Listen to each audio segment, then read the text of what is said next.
All right. We're out to Canutillo yesterday again.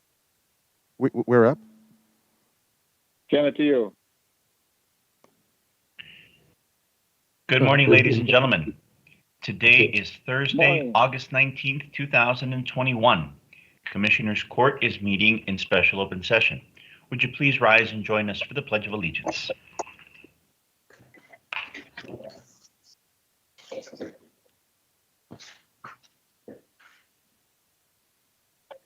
I pledge allegiance to the flag of the United States of America and to the republic for which it stands, one nation, under God, indivisible, with liberty and justice for all.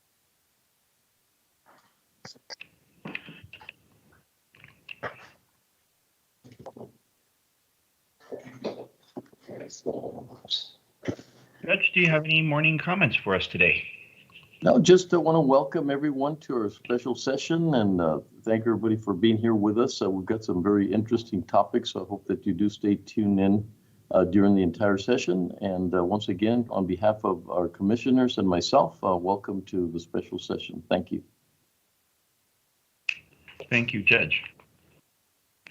Item number 3 is public comment.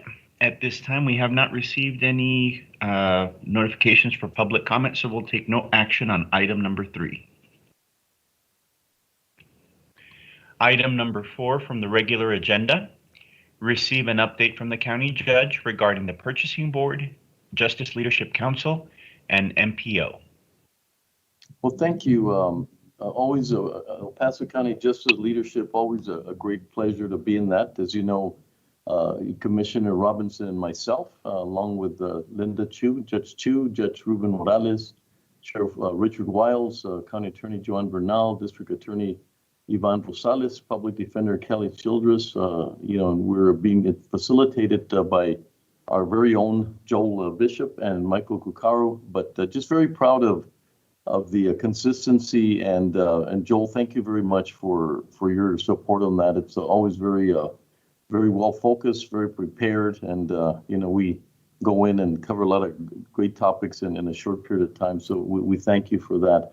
One of the most important things is that the metrics on development of collaborative dashboard, which has been, I think, something very significant that allows us to understand some of the things that we're talking about, the jail data, court metrics, just important state data, and be able to have it on a dashboard and see what we're doing, and then what's transitioning, and what are some of the data points that we're looking at. So very very glad to be in that board. Just the relationship, obviously, with Judge Chu and the rest of the court, and the rest of that group is really impressive. The second one, the purchasing, not much happening there. As you know, Deborah did resigned, and we're at present, HR is having a hiring process to conduct for the next person. Very thankful for Joe Lopez to be able. I think he's done this. Maybe 3 or 4 times during his career. He has been the interim. So it's extremely nice to have someone that transitions in that way. So such an important, function, and to have the, not have someone at the, leading it could be a difficult situation. But Joe, if you're listening, thank you for every time you've stepped up and everything that you do there to help us through this transition. So thank you for that. The MPO, as you know, we've a lot of things that have been happening. The I-10 expansion. Yesterday we got debriefed. We'll talk a little bit about it. Commissioner Holguin and myself were debriefed on an item that we're not ready to present at this time, but I think it'll be very interesting as to the outcome and some of the things that we need to do about that. But we'll be presenting that. Tomorrow we have a meeting, and just a lot of topics that are going to be very important to us. Our understanding as to what TxDOT is doing and what they should or shouldn't be doing at times is always there. So I'll send you, just because there's a lot of information, I'll send a brief information on what's taking place at the MPO. And then I'll send it to each one of you so that you could see and sort of bring you up to speed. Another big shout out to Jose, because wow, my goodness, I was saying yesterday that if anybody understands the MPO, and when you talk about drinking out of the fire hydrant, that's it. I mean, that's a really difficult to understand. But thanks for Jose Landeros, is how he connects us to all these things that we should be understanding. So I'll send you a brief information this morning that I have here with me, so that we don't take more time on this. But once again, thank you for allowing me to let you know about the boards that I participate in. Thank you. Back to you, Cesar. Thank you, Judge. Item number 5, and we do have a correction to read in from the County Auditor's Office.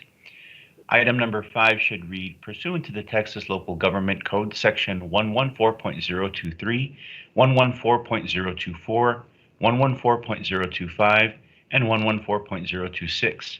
Please accept the attached presentation and the interim financial report for the month ended July 31st, 2021. The interim financial report is located on the intranet at http://epcounty.com/auditor/publications/monthly reports.htm. Good morning, Judge, Commissioners. Edward Dion, County Auditor.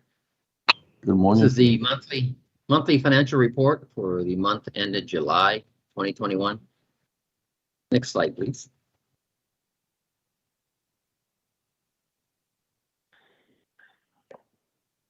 This is the executive financial summary. Just shows for the current year, includes revenues and expenses, life-to-date funds, all funds. Shows the general fund revenues for the month were 9.9 million. For the year, year-to-date, 290 million. Expenses 39 million for the month. We had 3 pay periods in the month of July, and total year-to-date so far 251.9 million. Next slide. This is the condensed financial report for the month of July that's posted in the newspaper, typically the Sunday prior to the meeting. Has budgeted funds, multi-year funds, shows the fund balance, year-to-date revised budget, year-to-date expenses, life-to-date expenses, year-to-date encumbrances, requisitions, and also the year-to-date available balance. Next slide, please. The revenue summary presents all revenues collected within the county, broken down by fund type. As you can see, the total for the county month to date was 24 million. Year to date, 496.8 million. Within that, general fund totaled 9.9 million for the month, 290 million year to date. Next slide, please. This is just a graphic depiction of the revenues by source. Property taxes thus far through the year increased by 11.7 million. Sales tax up by 5.3 million or 13.38%. Next slide, please. This is the general fund revenue source year to date for month 10. Shows actuals of 21 versus 20. As I stated earlier, revenues total 290 million versus 277 this time in 2020. Net change of 12.7 million. I'll just note the net variances, favorable variances combined total 16.9 million. Unfavorable variances totaled 4.2 million, ending with a resulting net variances of 12.7 million. Favorable variances, the biggest one is property taxes, as I said, an increase of 11.7 million. Sales tax, on July 9th, we received our 9th sales tax for the year in the amount of 5.2 million. That amount exceeded, that was a 21.93% increase compared to the prior year, bringing the sales tax increase for the year to 5.3 million or 13.38%. This month in August, on the 13th, we got our 10th sales tax payment, and again, the amount was $6 million, and then exceeded the amount for the prior year by 22.07%, bringing the year-to-date increase to 6.4 million or 14.34%. As I've said, this is a unique time with COVID. We've never had increases this high. We expect there may be some additional increases, but recent reports that we've received from our investment advisor has stated that spending may be on the decline in the near future. But at this point, we have not factored in any major declines. Also, the state mixed beverage tax, we have seen an increase over the prior year now by about $75,000. Charges for services are still down about 2 million. Interest is down by 1.3 million. Fines are also down about 290,000. Intergovernmental decreased about 479,000.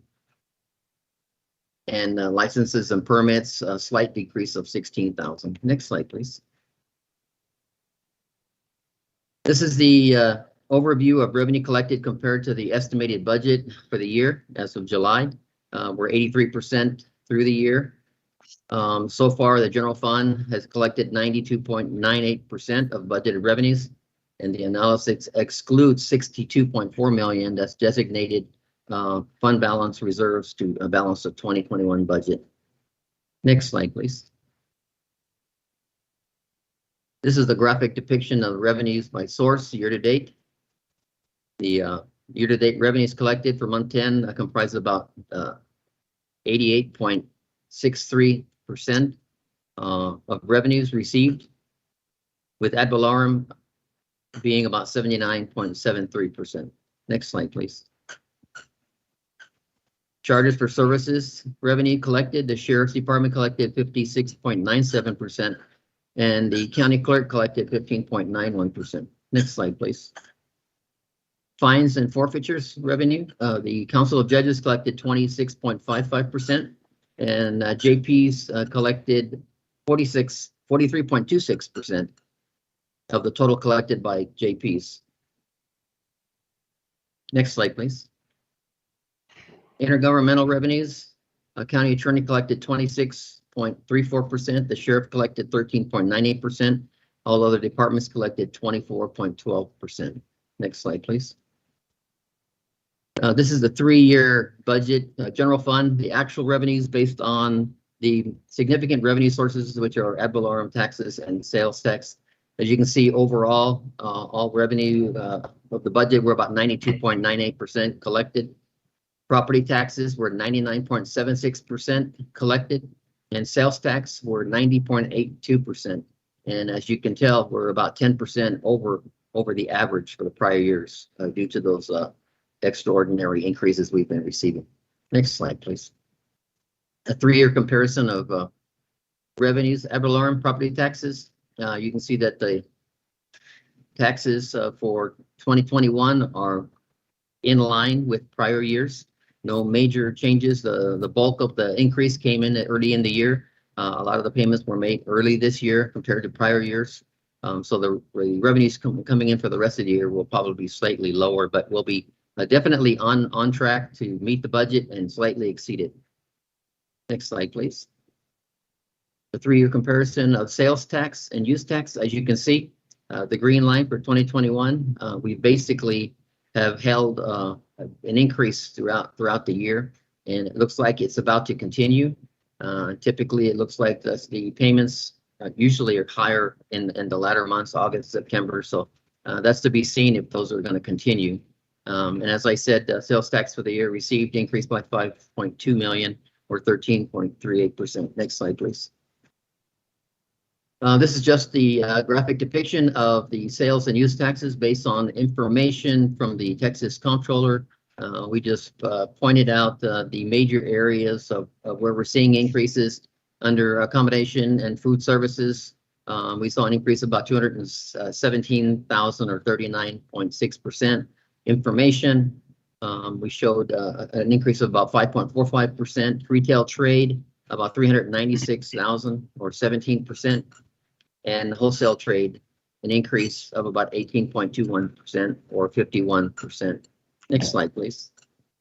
The 3-year comparison for charges for services, we see a decrease of 1.9 million or 7.76%. We see the current trend is a lot more stable than it has been in prior years. And I think a lot of that has to do with the board bills and some catch up. So everything's on track at this point. But we still do see a decline in the board bills as the numbers are down around a little over 400 prisoners per day. Next slide, please. The fines and forfeitures decreased by 289,000 or 9.8%. For 2021, you can see that the trend is basically it's leveling off. It's starting to go back up, back onto a normal trend, but it's still a decline. Apologize for the noise behind me. Some puppies are keeping occupied. Next slide, please. Licenses and permits. Licenses and permits received for the year decreased by 16,000 or 6.52%. Next slide, please.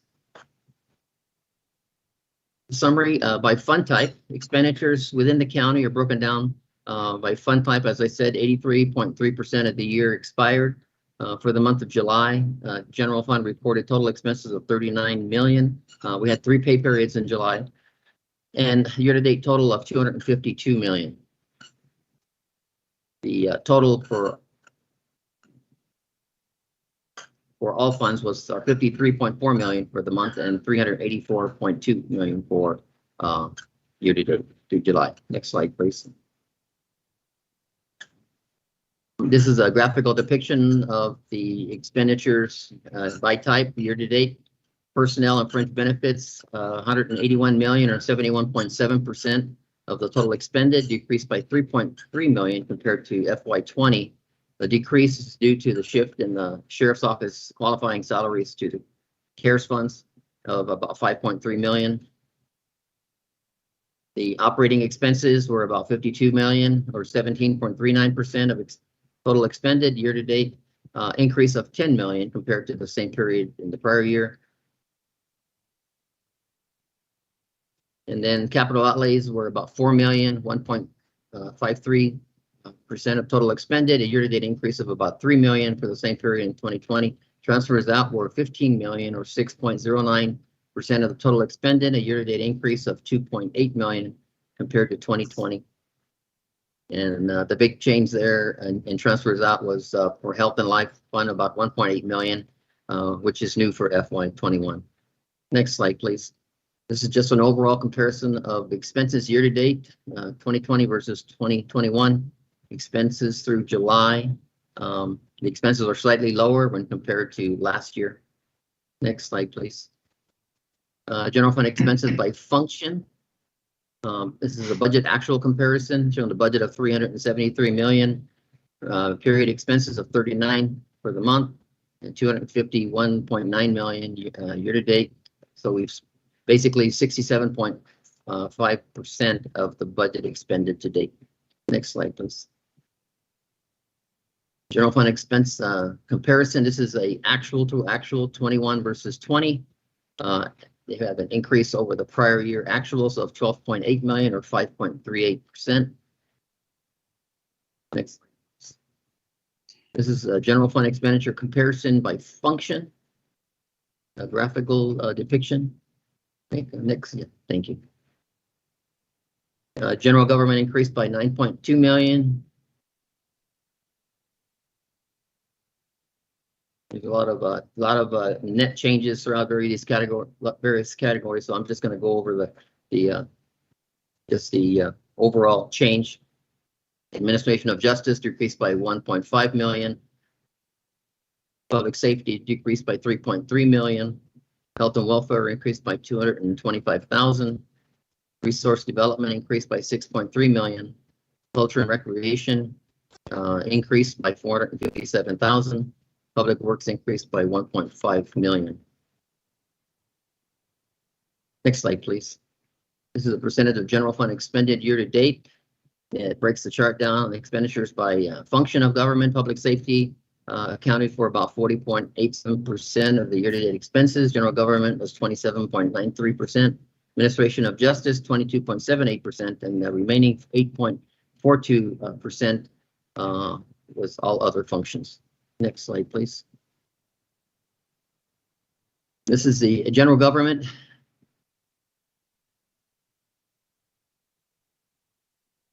General government total 26.77%. ITD as part of that was 16.09%.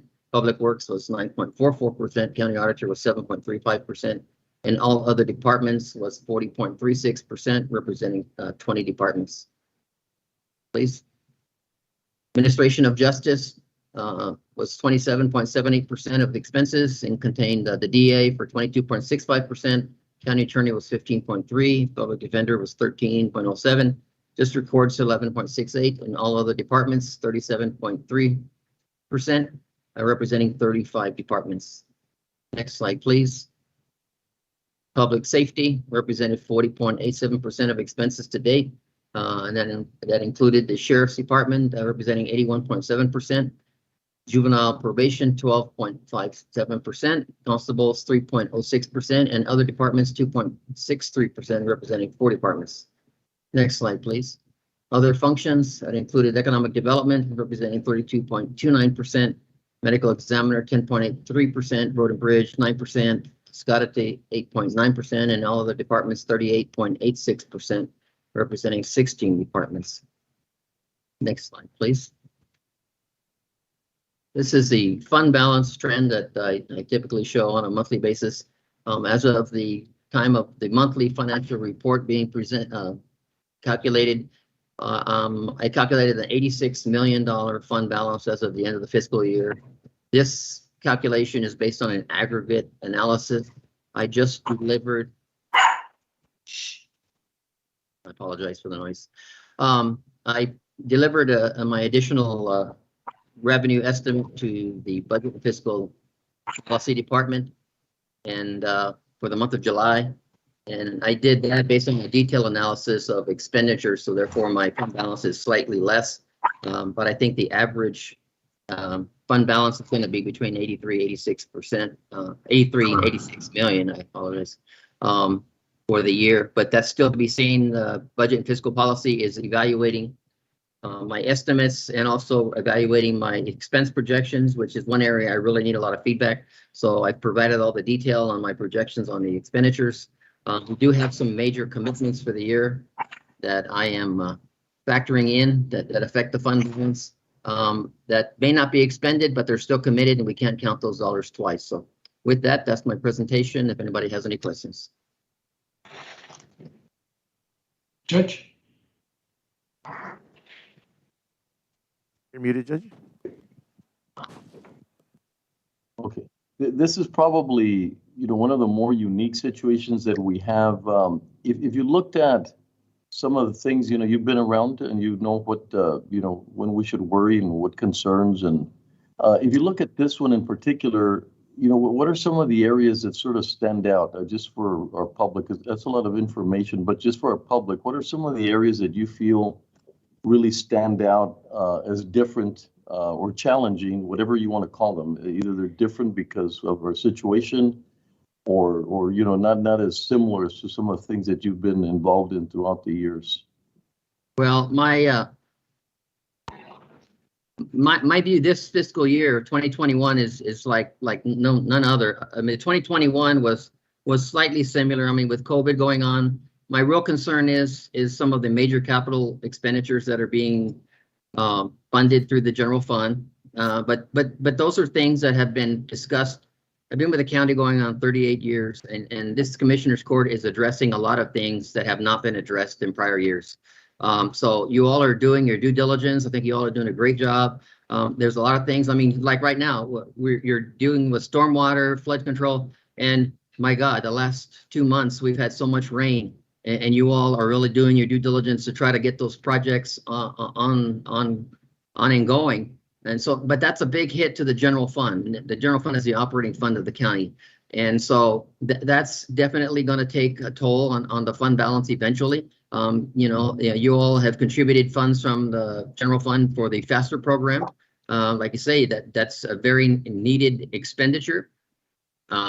We have some revenues that are helping us this fiscal year, even though our fund balance appears to not be going down too much. Property taxes, we're adding value. The community is growing. You all are doing a lot of road projects and in the outlying outside the city limits areas. That's a big challenge. I think those shouldn't be funded through the general fund. That's another concern that I have. The county may levy a tax specifically for roads. And if you're going to be spending it, either way and levying the tax to do it, the right way probably to do it is to levy it through that road and bridge tax. When I started with the county, that we had debt for roads and bridges. The other thing is the sales tax has been higher than it's ever been in the history of El Paso County. So that is assisting us at this point also to mitigate some of the losses in the revenue that are related to COVID. So I'd say most of the tax revenues that are coming in are higher than they've typically been historically, but all of the other revenues where they are face-to-face services that are being provided are all still depicting losses, but they're being negated by these unprecedented revenue increases like the sales tax. I'm expecting the sales tax to hit almost $60 million. That is unprecedented. It's never happened in the past.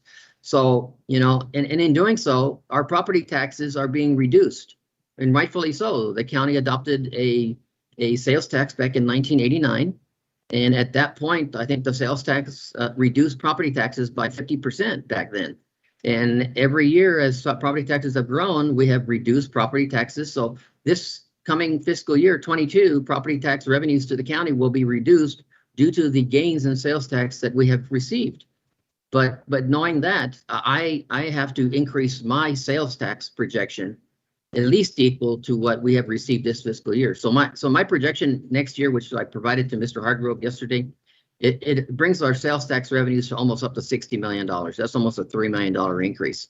But I cannot not do that with property taxes being decreased. And I'll just qualify that.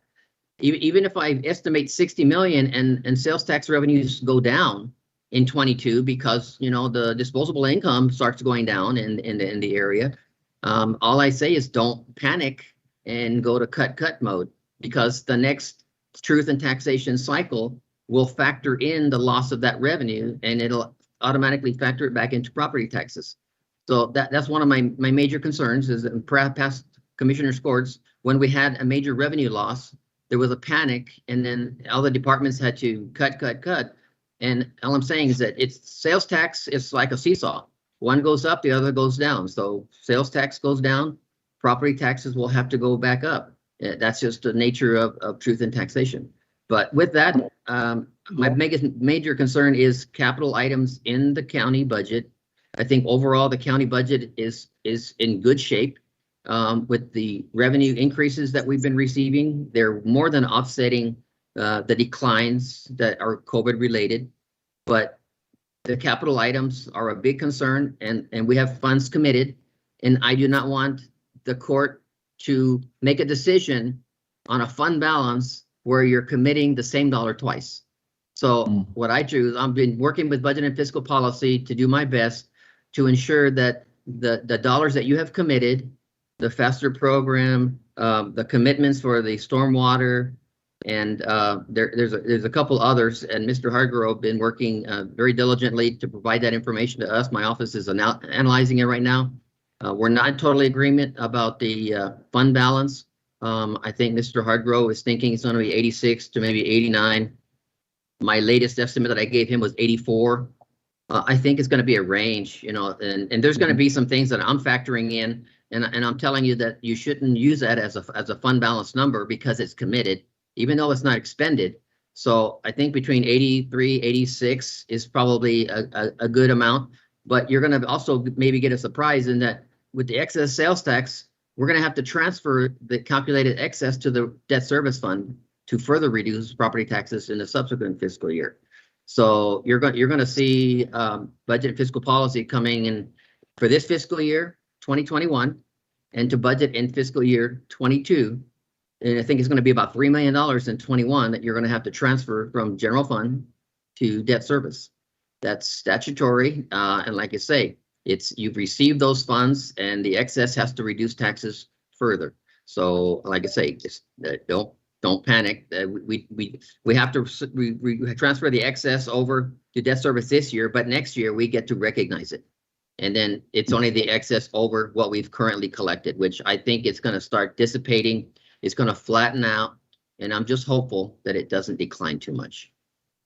So with that, I know I've got the Commissioner Leon. I just wanted to ask you a question. There seems to be a sort of a general understanding that the sales tax would drop because there's a big shift towards you're at home, you're buying a lot of fast foods, you're moving in that direction.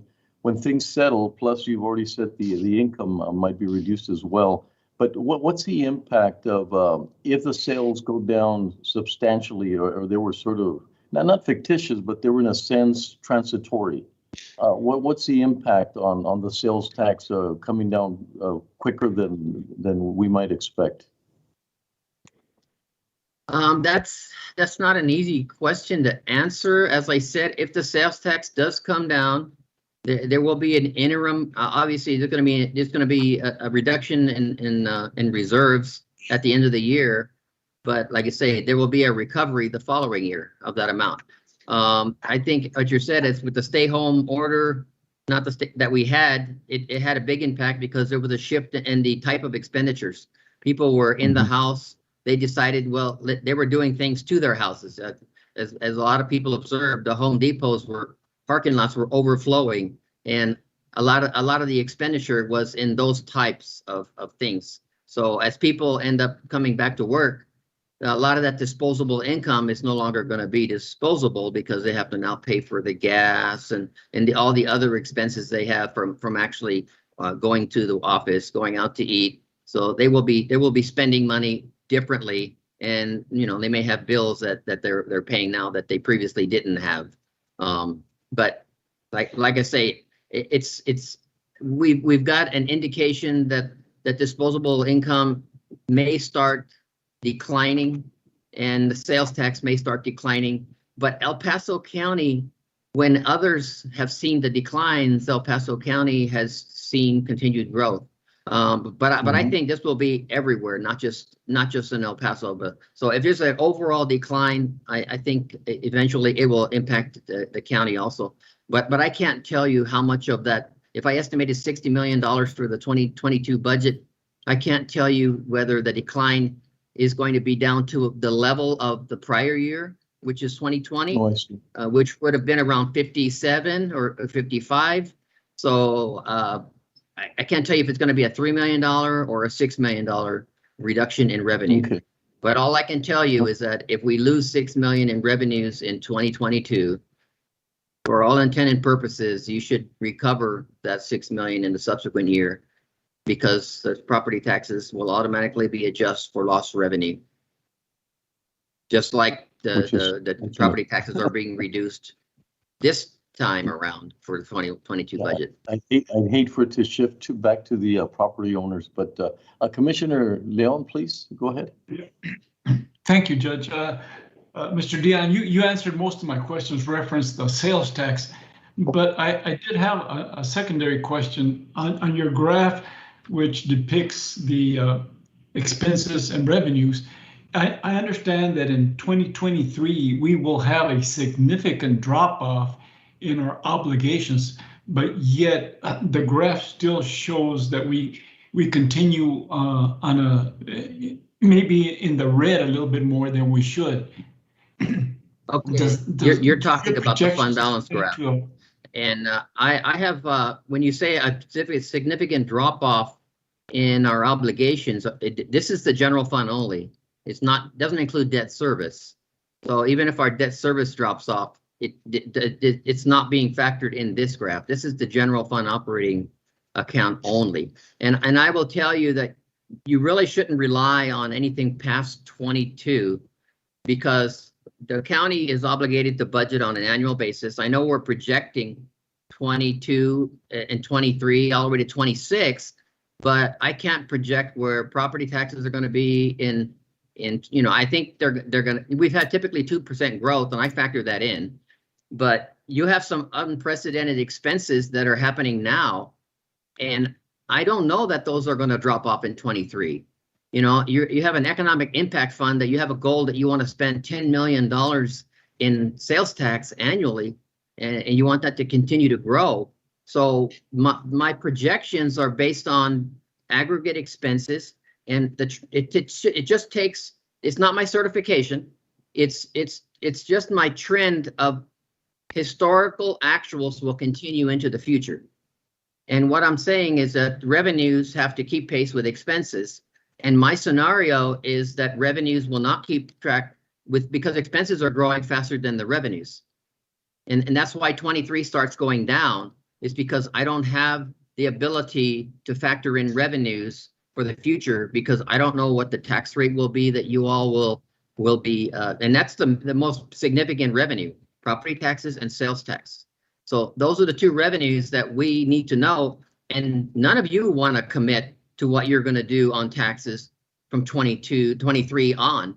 And I wouldn't speculate on what you all would do. So that's why the revenues don't show a significant increase. Same with sales tax.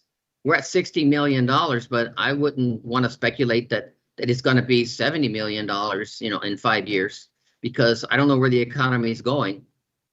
And so I would say when it comes to 23 forward, I provide that based on the scenario of where we've been, assuming it continues. But I would say don't rely on it.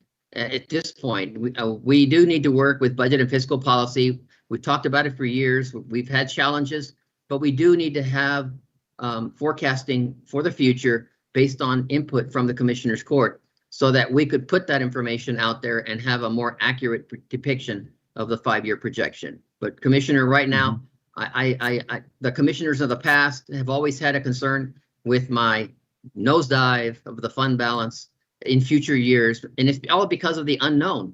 If we all knew it and we could commit to it, but I really don't think it's reasonable to think that any of you would want to commit to property taxes over the next 5 years as to what you're going to do, because the needs change from year to year.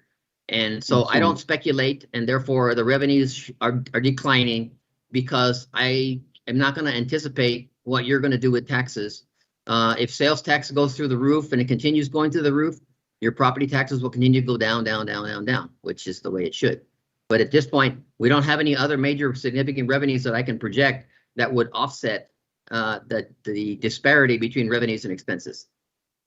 Excellent. My short answer is don't rely on 23 forward at this point.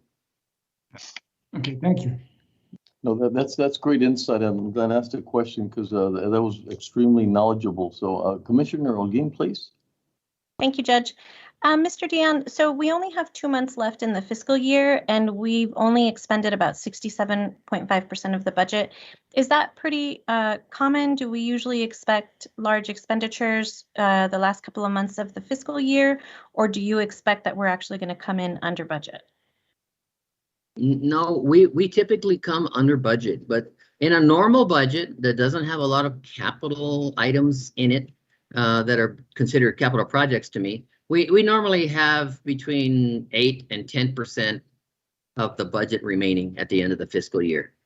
Last year and this year is out of the ordinary. We have these major appropriations that have been put into the budget. I mean, you have to also consider, and I think I've excluded it, but there's a lot of money to balance the budget that's put in there, but it's designated for emergencies. Okay, that appropriation of about $65 million, for all intent and purposes, it's never to be spent. I think it's actually 24 right now, the reserve for emergencies, because we took out 10. Okay, we took out 10 million, but a lot of that is never intended to be expended. And a couple of years back, I don't know if you recall, you might not have been on the court, but Commissioner Perez asked that any estimated reserve that we might have, we budget 90% of that. Okay, so you always have to keep in mind when we designate for the reserve for emergencies, that amount is, for all intended and purposes, never intended to be expended. So you'll always have that as an available balance at the end of the fiscal year. So in our analysis, we try to remove that so that we have a clear picture of what we're really leaving on the table. But I can tell you, with the stormwater projects, those funds have been a little bit slow to spend. The economic impact fund, there's a lot of money that was put into that account, which will not be expended, but my understanding that the intent is to spend it next year. So it's probably going to be reappropriated into the next fiscal year, but it's those large items. But the other thing is, with COVID, there are a lot of accounts that we have spent less because we've incurred less cost. You have a lot of employees teleworking, travel is down, operating expenses are down, but also the revenues associated with it, are down also, public parking, there's a lot of areas where there's an offset. Even though you have that budget remaining, you also have, I think I'm projecting overall about $5 million worth of revenue loss due to COVID on revenue side. But yes, we are going to have a significant amount of unspent budget. Okay, thank you. Judge? Yes, sir. Go ahead, Commissioner Robinson, please. Mr. Dion, it's always a pleasure to hear you speak when you talk about the budget But the question that I have in regards to, you pretty much answered the question, this first question I have, as far as what you attribute the increase in sales tax there to. As I stated on that one slide, there's a couple of areas of spending, and it does change from month to month. But I like I say, I think the community at large and various communities across the state have indicated, you know, the stimulus from the federal government. There are individuals who have they may be getting back into the job market now, but some of them were actually getting more disposable income because they were getting more in wages on unemployment than they were making working because of the federal stimulus. So some of that's ending. I think it's going to cause the sales tax to go down, but also it's just the individuals redirecting their funds that were now disposable because they weren't spending it on the normal course of going to work and daycare and who knows, all kinds of other expenses that they were now spending them in areas of, like I say, home improvements and other things that they hadn't originally spent it on, okay? And now kids are going back to school, you know, now the expenditures are now going up a little bit because people are buying supplies, they're buying clothing, you know, buying computers for their kids, if they're not getting them from the schools or the federal government. But it's all because of a shift in disposable income. But a lot of it, like I say, it's in retail. It's in the area of home improvements. People are having construction done that they previously didn't because now they're home. They can be there while it's being done. Things that typically are more difficult, and it kind of, I think it spurred a lot of that type of business, because if you talk to contractors, whether it's new construction or if it's renovations, everybody is backlogged. They can't keep up with the demand, and there's a list of individuals requesting work, and they're on a waiting list. So I don't have the exact number, but like I say, it's a broad spectrum of where the funds are being spent. If you can, Mr. Dion, highlight the comment you made previously in regards to the decrease in property tax versus the increase in sales tax. Yes, truth in taxation. I mean, back in, like I say, 1989, the County of El Paso opted to a half-cent sales tax. I think there was literally probably a 50% reduction in property taxes. The logic is on sales taxes is every increase in sales tax, every dollar increase in sales tax should be a dollar reduction in ad valorem property tax. It's been that way with counties, and that's why every year at the end of the fiscal year, based on the comptroller's calculation formula, we have to go through that process to determine what was the excess sales tax that we generated between July of the prior year and June, which is right up to the calculation period. Once we calculate that, the difference between the prior year total sales tax and the current calculated, that dollar amount is a direct reduction to the dollars that we would have needed from ad valorem property taxes, okay? So that's why you see the property taxes that are being proposed and calculated by your tax assessor collector, why you see that rate going down, and that the no new tax rate has gone down significantly. It's directly related to that increase in sales tax, which, if I recall correctly, was about $5.6 million.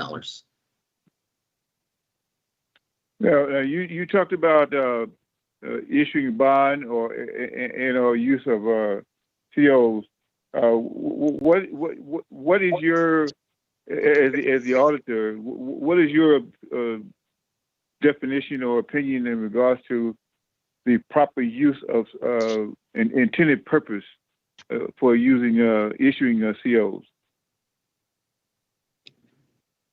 Well, certificates of obligation are more discretionary. I think the legislature has now changed that, and you only can use certificates of obligation to finance projects that fit a specific definition as determined by the legislature. But any project that's going to last for a number of years and that's going to be multi-million dollars, like the stormwater. The stormwater projects are probably something that will go into perpetuity. I know that, like I say, I've been to the county 38 years, and it's been discussed for so long. You know, we've had the Corps of Engineers come and give a presentation to the Commissioner's Court. We were hopeful they would come back with a plan, but as time goes by, you know, the problems with flooding, they change. Well, you know, 10 years ago, the flooding probably was in a different region. So it's a moving target, but you have to prepare for when it happens again and look, you know, the study that's being done right now is, you know, is very critical to how you spend your money. But the general fund is your operating fund.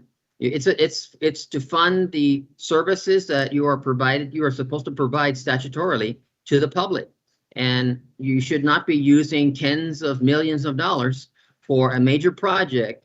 And we've been working on it for 2 years now. And like I say, that project will last probably for the next 50 years.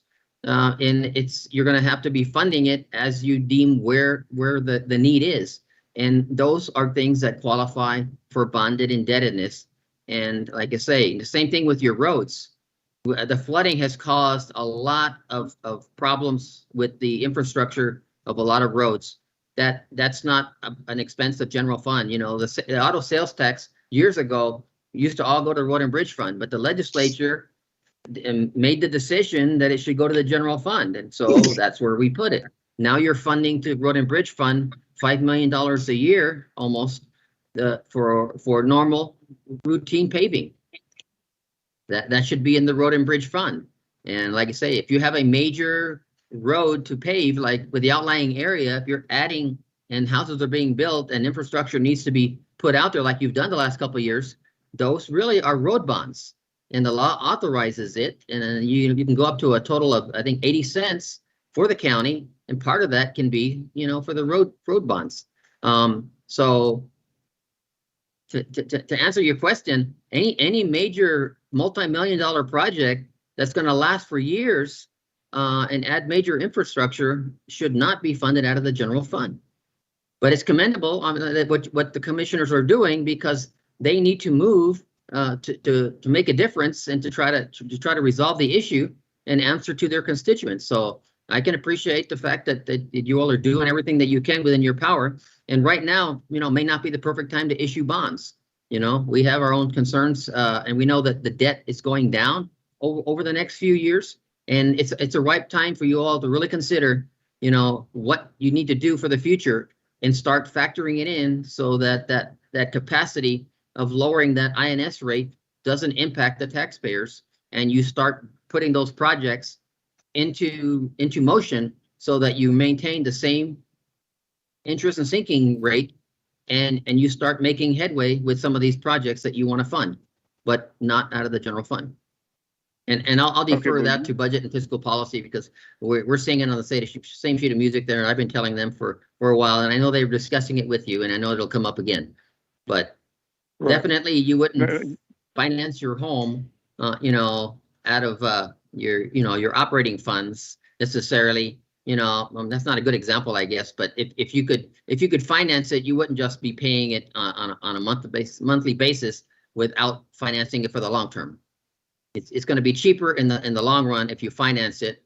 It may be expensive, you have to pay interest, but this is not something that you necessarily can pay out of pocket. The expense is too high.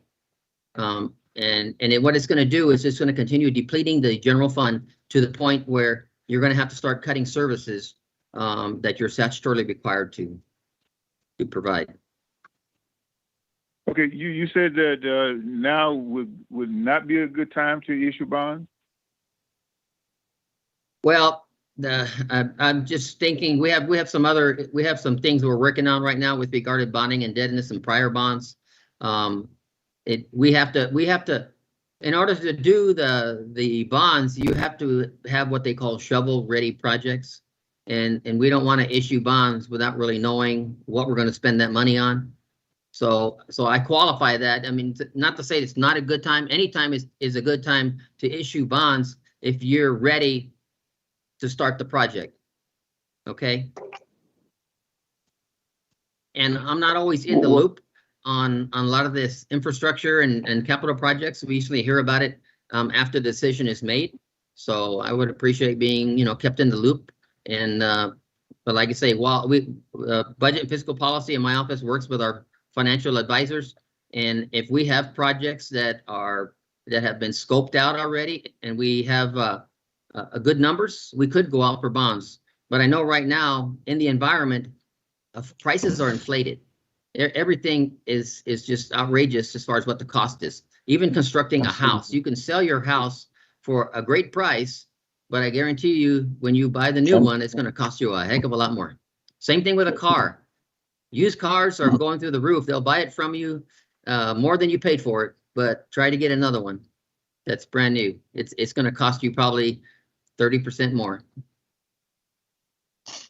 Great insight. Well, reason I asked that question in regard, because as far as in light of the situation we have with this flooding we've had here recently, it caused a great impact on our community. Throughout the county, as far as where roads or sinkholes, mud, people getting their houses flooded out and things of that nature. So I'm looking from a standpoint as what can we do in the short term as well as the long term, considering the funding that we have available and what we could attain if we, I'm saying not that we have to, but should we have to go out for a bond, is it feasible to do so at this time? Well, the general fund, like I said, has appropriations designated for emergencies. And bottom line is, you declare there's an emergency.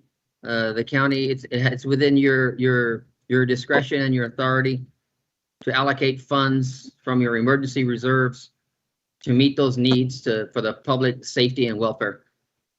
And for those major projects, like I say, you can also spend your local fund, general fund dollars, with the stipulation that you issue debt for those major expenditures and get reimbursed once the bonds are issued.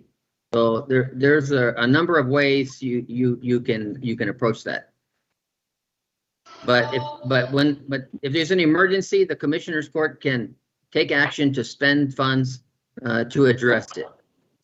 But like I say, it's a major long-term project that you're replacing roads or adding roads. That should be a debt issuance at the discretion of the Commissioner's Court, working with your financial advisor as to what's the best option of financing it and the term based on the capacity that the county has. Okay, thank you, Commissioner. No, I was just going to say thank you, Mr. Dion, and we will be consulting you and Wally in the very near future on that. Thank you. Thank you. Looking forward to it.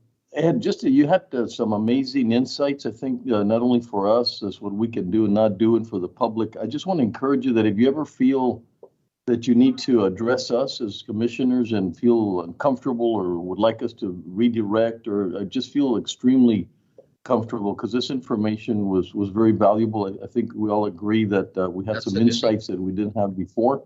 And so I do thank you. That was very candid and I think extremely helpful for us and also for the public. Are there any other questions for Ed at this time? If not, Ed, thank you. This was really educational and insightful. Thank you very much. Appreciate it. Welcome, Judge.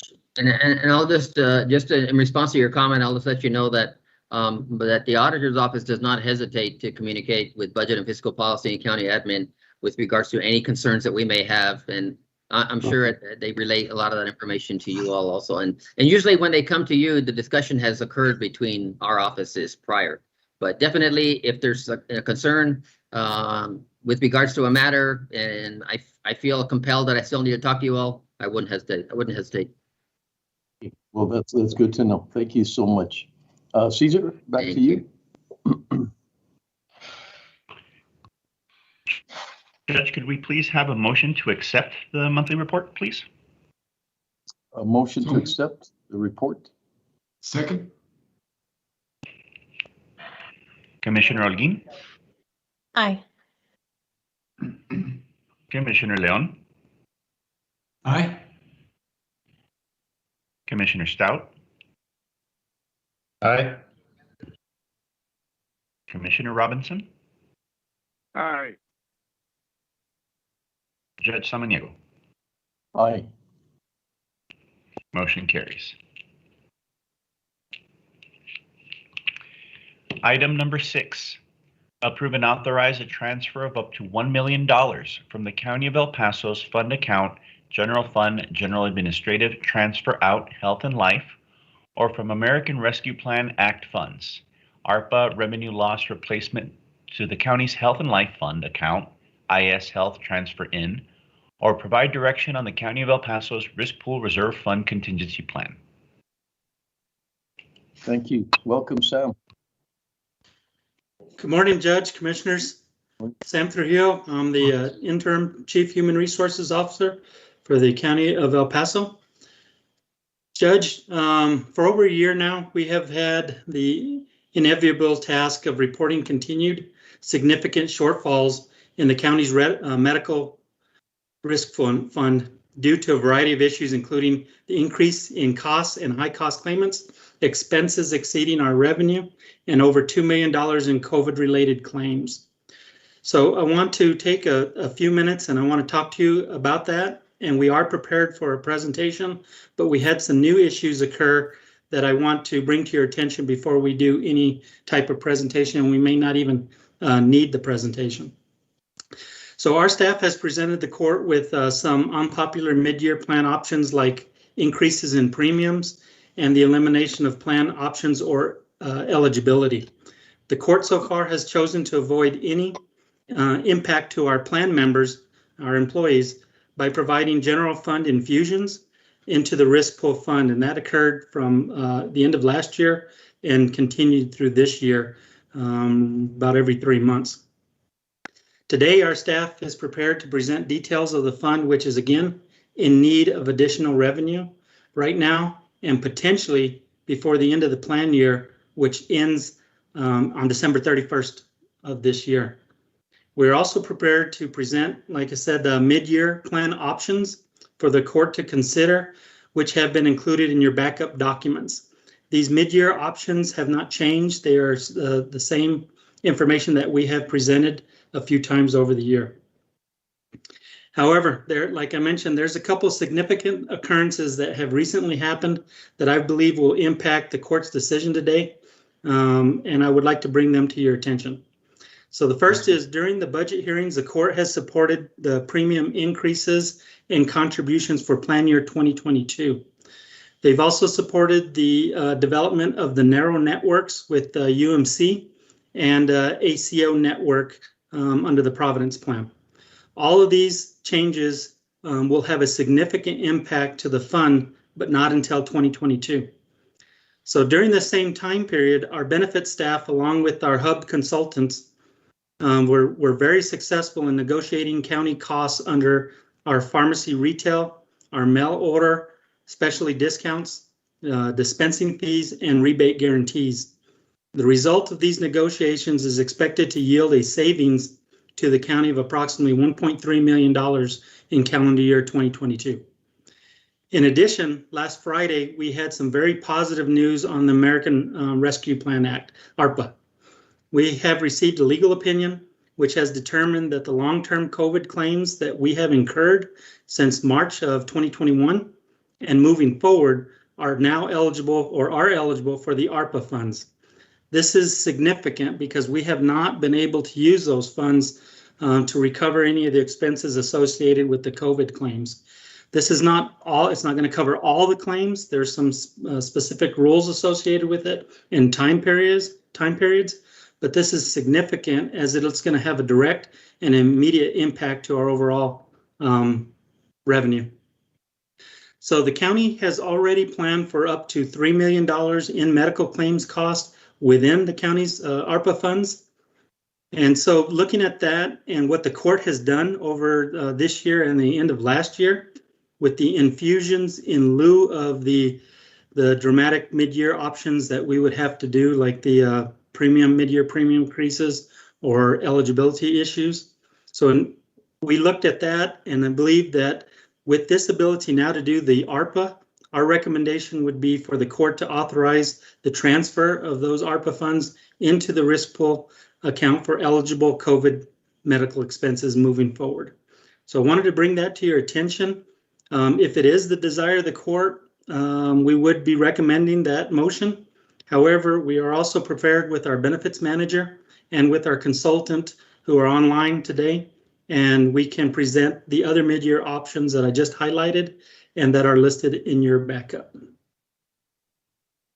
Sam, I was going to ask you, so this is, it's not just sort of a hoping that this happens kind of situation, right? I mean, from your understanding, would there be any possibility that it would be challenged, those types of requests from the funding, or are we just, is this more of an opinion at this time, or something that we truly understand can happen? So let me ask Abbott to speak on that, since she did the majority of the work on this review.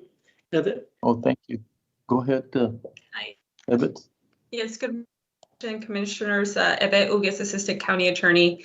So I did the legal analysis in the review in regards to the ARPA funding and the infusions that have been made to the risk pool.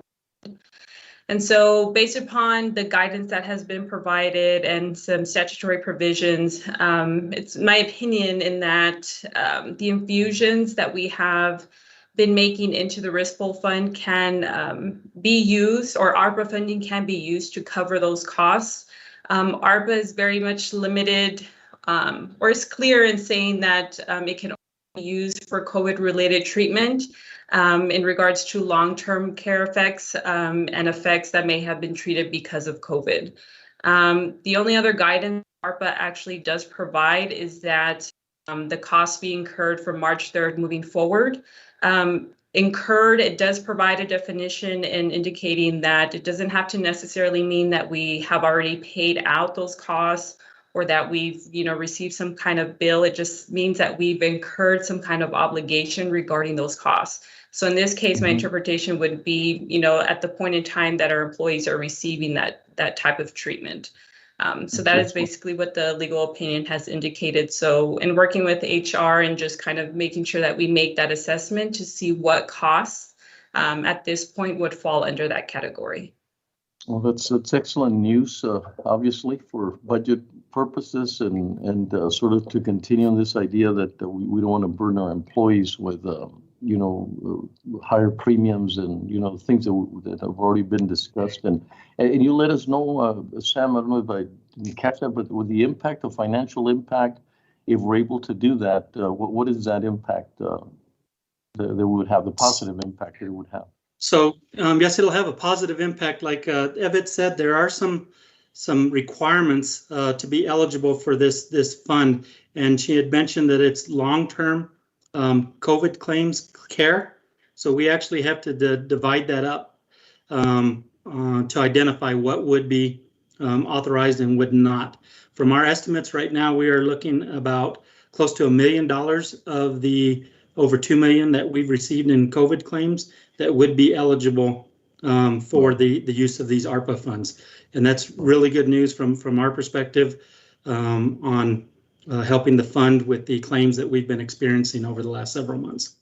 So our Sam, if I may, I'm sorry, just to clarify. So what it specifically states is that it's for the expenses for treatment of the long-term symptoms or effects of COVID. Oh my goodness, that is so positive, because one of the things that a lot of people don't understand is that, when COVID ends, there's still all this collateral impact that comes after that, and we know of individuals, and several individuals are coming up where they have that, what they call the long haul impact of COVID. that it does not end with them, getting rid of the virus, but it has a lot of impact on organs and some other things that are pretty difficult for us to continue to mitigate from our side to continue to carry those kinds of expenses moving forward. So that's exceptional news to know that it'll cover some of that future challenges that we might have. Yes, sir. Judge, we're not out of the woods yet. What the court did this year in the budget sessions is very positive, and we're looking forward to a healthier fund for this next year. But we need to get to next year to be able to do that. So we would request or recommend a motion to authorize a transfer up to $1 million of ARPA funds into the county's Health and Life Fund for eligible ARPA expenses. Well, let's have some discussion, commissioners. How do you feel about that? And Commissioner Leon, please. Yes, thank you, Judge. Sam, thank you for the information, and it is good news to hear. But I noticed that you couched it with the up to $1 million. If it exceeds that, could it be possible that we can go into more ARPA funds? It is possible, and we the county has planned for up to $3 million, but our request right now is up to $1 million to cover these expenses. And then we, of course, are going to be monitoring every week. We send you a highlights of that as well to see what's happening. If we have another month like we did in July, where we had $3 million in expenses in 1 month, then we would need to return to the court and ask permission to use additional ARPA funding to cover that for the rest of this year. And if I may add, I do just want to make sure that the court is aware that that up to the $1 million, we still need to, or HR needs still needs to go back to make that assessment to determine whether or not we actually have hit that $1 million point. If we have not, say for instance, it's just $800,000, we would have to use the other $2,000 from the general fund to cover that 1 million transfer. So it's just up to the point that we have reached thus far, that we have incurred those costs from March 3rd moving forward. So just want to make that distinction and point that out to you all. Okay. The only thing I was worried about, Sam, is let's say you actually, in going into all these numbers, that you find that it's 1.5, 2 million. Would it not be better to right now in our vote that we go up to 1.5 million? And of course, if it's not necessary, well, it's not used. But then are we freezing a certain amount, Wally, that we shouldn't be?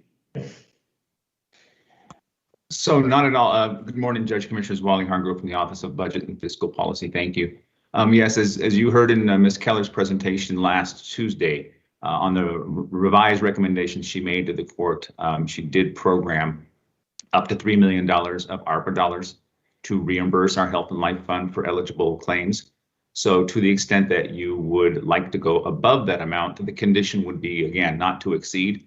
And that is any claim you would do above the million would have to make sure it's eligible in accordance with the ARPA guidelines. So there's no harm, no foul with an proven an amount over, and to include all the way, I would say you could include all the way up to the $3 million. And that would be over the next year or two as we proceed. So there's no limitation on $1 million now and $1 million later. Now, Sam, as Mr. Trujillo mentioned, he will be bringing back to the court regular reports. So as we see additional claims come in, but again, if you approve an amount above, he's already got the approval, and those transfers can happen without having to come back to the court. And you get very good regular routine highlights from the Human Resource Department that would keep you abreast of the total transfers to date. So, and that's such an important category. So, I mean, I just feel like how important it is for us to understand the impact that COVID is going to have going in the future. And I think we should start at home.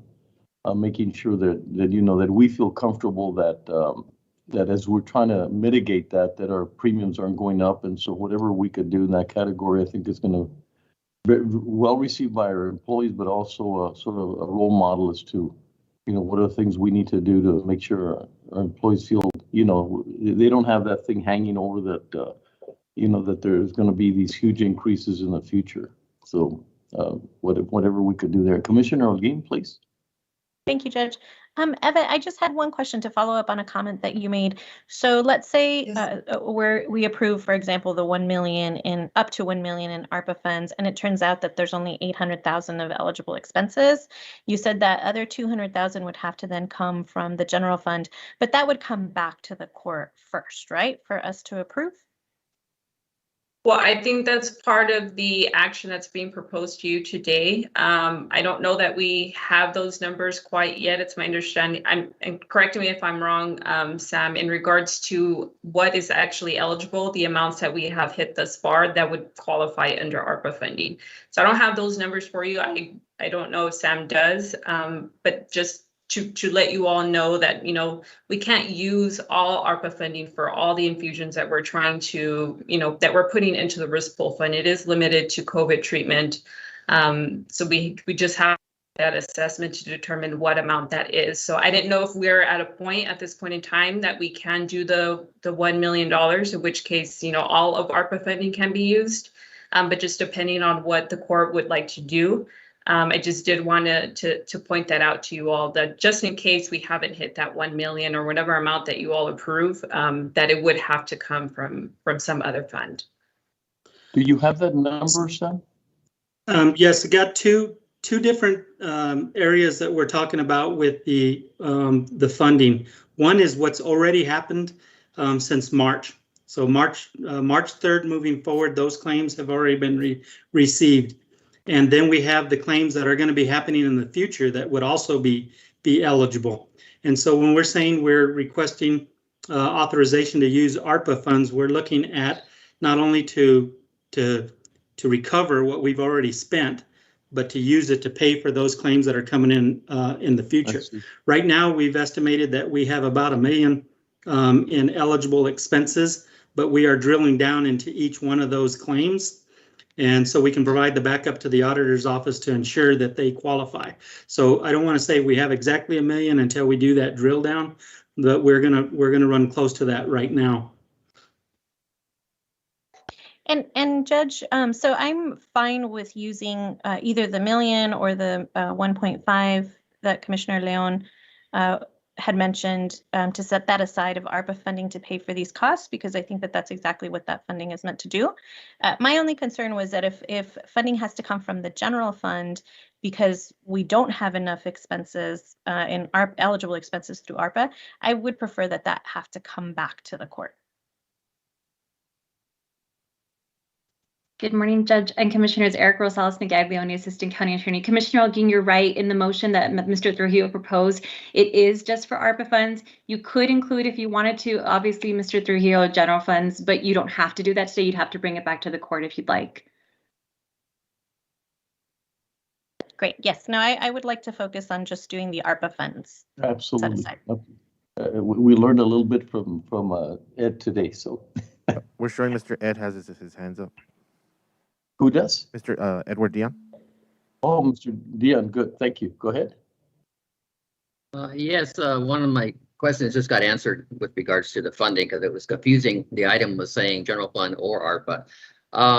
Right now, we transferred the last $500,000 on Monday. As of today, the health fund is down to $227,000. Our preference would be using ARPA funds. We need to make sure that those funds are being expended on qualifying expenditures. So if you do any approval, I would recommend that it be on a reimbursement basis. So as the documentation, and we don't want to mess with any HIPAA information, and we don't want to put anything out there that would become public record. But we would like, HR to verify and validate and confirm and certify to the auditor's office of the expenditures that could be reimbursed, and then we would do it on that basis. And I'm not sure if I'm going to do it monthly. I mean, I don't want to have us transferring funds, daily. I'd like for it to be at least monthly at this point, maybe weekly, monthly, because the fund is in dire straits at this point. Like I say, it's down to $227,000, and that could be gone in by the end of the week. because claims come in on a weekly basis. Exactly. Thank you. Thank you. Erica, thank you.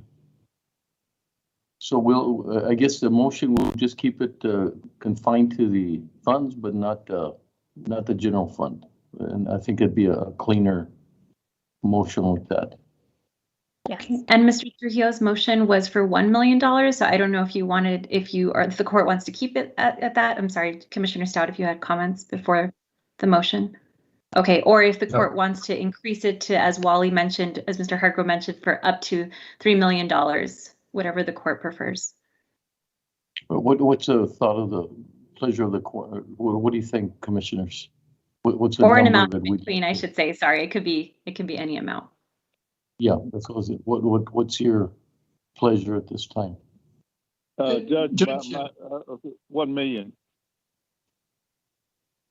Commissioner Holguin? I think if that's what HR is estimating, I think that's a good starting point. And if it turns out that there are a lot more expenses, it doesn't seem like it would be too difficult to come back and transfer more. I agree. I make that motion. Second. I'll second. Now, Erica, the motion as proposed, do we need to include Mr. Dion's request that it be on a reimbursement basis, or is that already included in the motion? You know, it's not. We just the way we conditioned it was for eligible ARPA expenses. I don't know. If we usually need to include logistically. I don't know if Mr. Dion or Mr. Hardgrove, if you have a preference, we can add that to the motion. We usually don't go into that much detail. Yeah, to me, it's semantics. It's implied. We understand from ARPA funds, it would be a reimbursement from ARPA for eligible expenses to health and life. So we would handle that internally unless Mr. Dion would disagree with that statement. I agree. They provide the documentation, we'll reimburse. Thank you. Okay. Commissioner Holguin? Aye. Commissioner Leon? Aye. Commissioner Stout? Aye. Commissioner Robinson? Aye. Judge Samaniego? Aye. Motion carries. Yvette, thank you so much. Yvette, is this your debut in Commissioner's Court? It's not, but it's been a while, so it's good to see you all. I hope all is well. Thank you all so much. Thank you, Judge. Thank you, Commissioners. Yeah, continue to be impressed. No matter who comes out of legal, we're very pleased with your work and everything that you do. So thank you very much, Yvette. And Sam, thank you for stepping in on this role, and great news for us to hear that. Thank you. Thank you, Judge, Commissioners. Thank you. Caesar? Thank you, sir.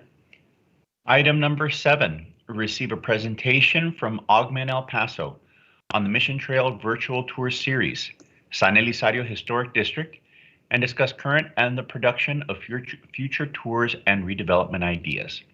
We did receive a message from the Economic Development Department. They would like to have this item deleted. They will be presenting it at another time. Could we have a motion to delete? Motion to delete? Second. Second. Commissioner Holguin? Aye. Commissioner Leon? Aye. Commissioner Stout? Aye. Commissioner Robinson? Aye. Judge Samaniego? Aye. Motion carries. Thank you, Caesar. Item number 8, receive a presentation from the Parks and Recreation Department and HAF Associates regarding the Comprehensive Parks and Recreation Master Plan. Good morning, Judge and Commissioners. Veronica Myers, Parks and Recreation Director. On July 26, 2018, Commissioners Court approved the County Regional Park Plan and funding for a comprehensive master park plan. On December 16, 2019, Commissioners Court approved a professional services agreement with HAF Associates, Inc. and partners to complete a comprehensive Parks and Recreation master plan. The master plan addresses a broad range of topics that will guide the department, court, and administration to make decisions regarding land acquisition, park and trail improvements, maintenance of existing and future recreation facilities, and programs using the latest industry standards and best practices to ensure a high quality of life for everyone living in the county of El Paso, Texas. We would like to thank the many staff, community members, land and business owners, and others for their insight and support throughout the duration of this study. Half Associates, Inc. will provide a presentation to the Commissioners Court today, outlining the content and recommendations indicated in the Comprehensive Master Plan draft. The presentation will conclude with a question, answer, and discussion session. Once the draft has been updated to reflect Commissioners Court feedback, the department will place the Parks and Recreation Comprehensive Master Plan on the agenda to be approved and adopted. With that, I would like to now introduce Mr. Jim Carrillo, Vice President of Half Associates, to provide us with the presentation. Mr. Carrillo. Welcome, Carrillo. Judge, Commissioners, thank you very much for the chance to present this plan to you, and we really appreciate the chance to have worked with you over the last year or so on the great ideas and the great things that could come out of this plan. And I also want to thank you for the support for parks in the county. Before I get started, I also want to recognize others who have been involved in this process from our end, including from our staff, Christian Lentz and Jill Amesqua, but also from Pros Consulting, Michael Svets. He is out of Arizona, but a national expert, and Carlos Gallinar, who many of you know from the local El Paso region, and then also ETC Institute out of Kansas City that does surveys. So they've been involved with this process throughout it. One thing that we've decided to do is give this plan a name, and we're calling it Great Parks for Everyone. And that embodies the spirit of what we've heard throughout this process, which is that we want to make sure that everyone in El Paso County, no matter where you live in the county, has access to great parks, not just parks, but great parks that serve their needs and that they serve everyone in the entire county. And if you go to the next slide, please. And I think this is just so well embodied in the healing garden that you just unveiled, and everything that it represents and touches throughout the entire county. And that's the spirit of the county's park system. It is a park system that reflects the needs and the desires and hopes and ambitions of everyone that lives in the county. So that's the spirit of this overall plan as we move forward. I will run through some of the first part of this fairly quickly. I think it's things that I think most of you are familiar with, but I want to make sure that everyone who's watching this as well also has a chance to understand some of the background for this plan, and then we'll get to the summary of recommendations for the plan itself. So next slide, please. So where we are today, as we've worked through this process, there's been a lot of a review of existing conditions, engagement with many residents throughout the county, talking to your staff and coming up with a needs assessment and recommendations. And so here we are at the very end of it, which is the adoption process. I'll note that when this plan gets formally adopted by you, it goes on file at Texas Parks and Wildlife, and it becomes sort of a front door or a gate for the many grant applications that you'll do over the near term with Texas Parks and Wildlife, and which you've been very successful with. So its adoption helps with subsequent grant applications that you might do over the years to come. Next slide, please. The plan is needed because of changing demographics throughout the county. The level of service changes as growth occurs, but then also the many partnerships and those grant opportunities that I talked about. So you have a picture of where you want to go. Essentially, it's a roadmap for the future and as you move forward. Next slide, please. I can't help but continue to recognize all the many things that you've done over the last few years for parks throughout the entire county and all of the precincts. And I like this example of Agua Dulce Park and the transformation from what it was to where it is today, but also the many grants that you've been successful with and the excellent staff that you're building to help run a first-class park system. Next slide, please. The plan draws on the expertise and best practices from a national perspective. And a couple of those that are really important right now are the attention to health and wellness. So access to parks becomes a really critical part of providing for that community health, giving people a place to walk, a place to be socially engaged, just a place to get outside. And that helps with both physical and mental wellness. Conservation is important, and a topic that we have not paid enough attention to in the past, but that is greatly in everyone's mind today, is the issue of equity. So ensuring that there are parks everywhere throughout the county, especially those who might need the parks and have the benefit from the parks, your park system the most. Next slide, please.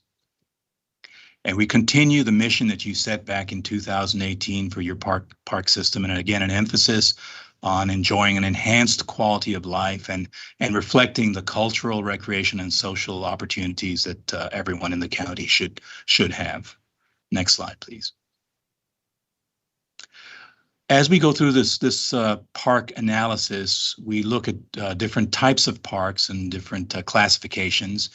And I'll emphasize once again here that the role of the county is most heavily reflected in the first three, especially in the larger regional parks, such as Gallegos and Escarate and San Felipe Park.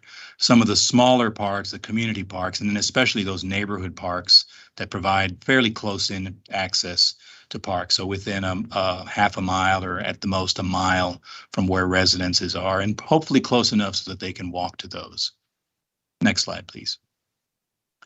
And your existing park system is throughout the entire county, but I think the images reflect the diversity of the kinds of facilities you have. So you have the Placita San Elizario, you have the first-class sports facilities, the aquatic facilities at Escarate, the river trail, and then Escarate itself as a major regional park, but then also the smaller parks and some of those parks that have very unique characteristics that help tie them to the communities that they serve. So this very diverse system is something to be embraced and continued as you move forward into the future.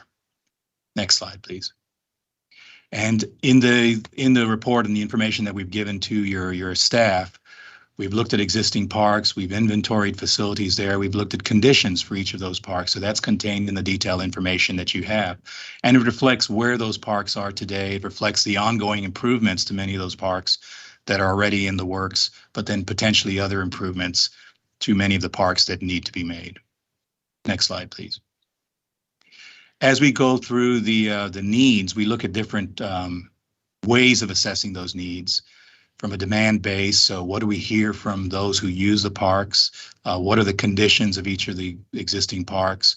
How accessible are those parks? And that's very important, again, from an equity standpoint.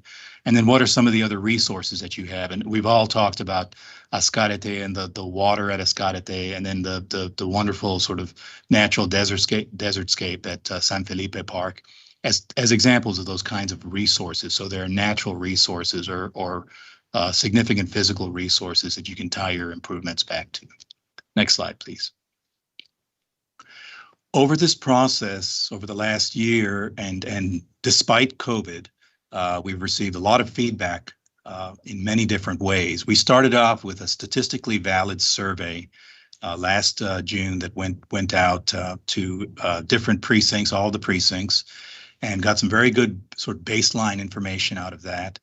We had an open house back in August. We had additional very specific workshops, a series of them over the winter and early spring. We reviewed a lot of this information with you back in May, and then had additional open houses back in June, about 5 weeks ago. And so we had a lot of feedback. And what I like to point out in this is it was very personal feedback from many who had direct involvement or direct use of the parks. So those who were interested in fishing, some of your older senior citizens who were interested in using some of your facilities, veterans who were interested in Veterans Park in Fabens. So we had a lot of great feedback and additional feedback on Escarate and some of the many possibilities that you have. We also had an advisory committee that gave us insights on their own that you appointed, and that's been very helpful in terms of developing the recommendations going forward in this plan. Next slide, please.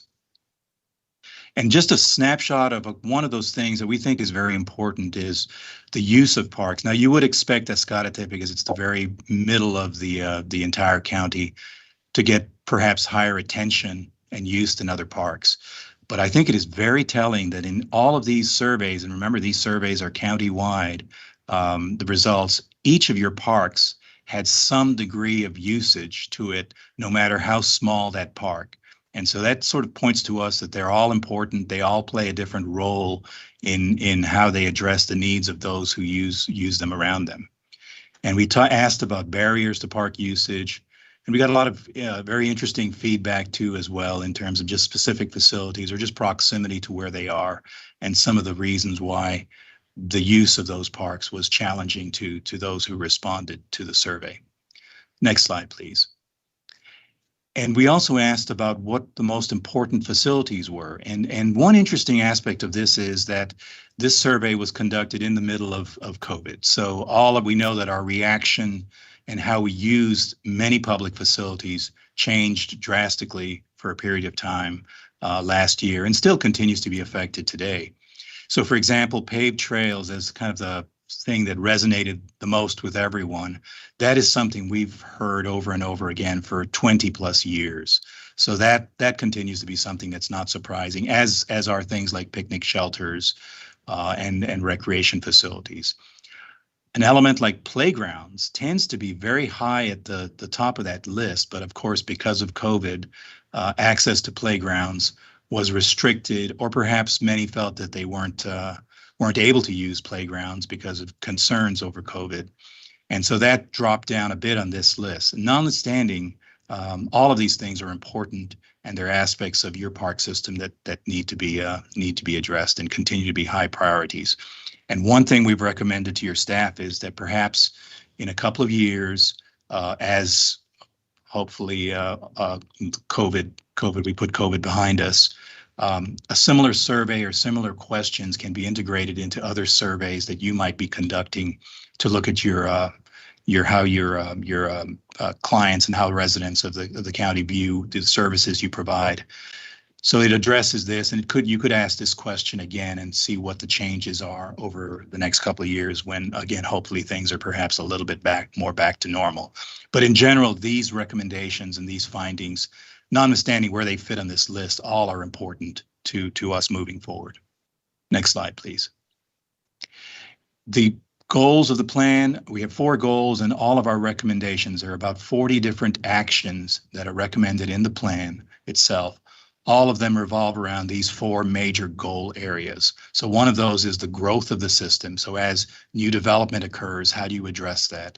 The second is investments. So essentially that's talking about capital improvements, and large and small, and how do you factor those in, and which ones need to be looked at. We've looked at programs and events.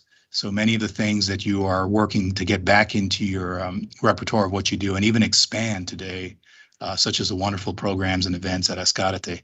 How do those fit into the future recreation system that you're building? And then finally, operations and maintenance, because we know that parks are highly, highly visible. Everyone sees them. They get a lot of use, so they do require operations, replacement of facilities, and general upkeep to keep them in a good condition. Next slide, please. And so very quickly, I'll just summarize some of the key recommendations, and again, both from a policy standpoint and from the standpoint of actual improvements or capital improvements that you might look forward to. One thing that we felt was very important was dividing the county into planning areas that address the kinds of the level of responsibility that you as a county park system have. So within the green area, area number 1, which is primarily jurisdictions such as the city of El Paso, some of the other cities like Horizon City and Anthony, those cities take care of their park system. They have the primary responsibility for that, but you have a supporting role that you can play with them to help provide support or partnership where it's appropriate to do that.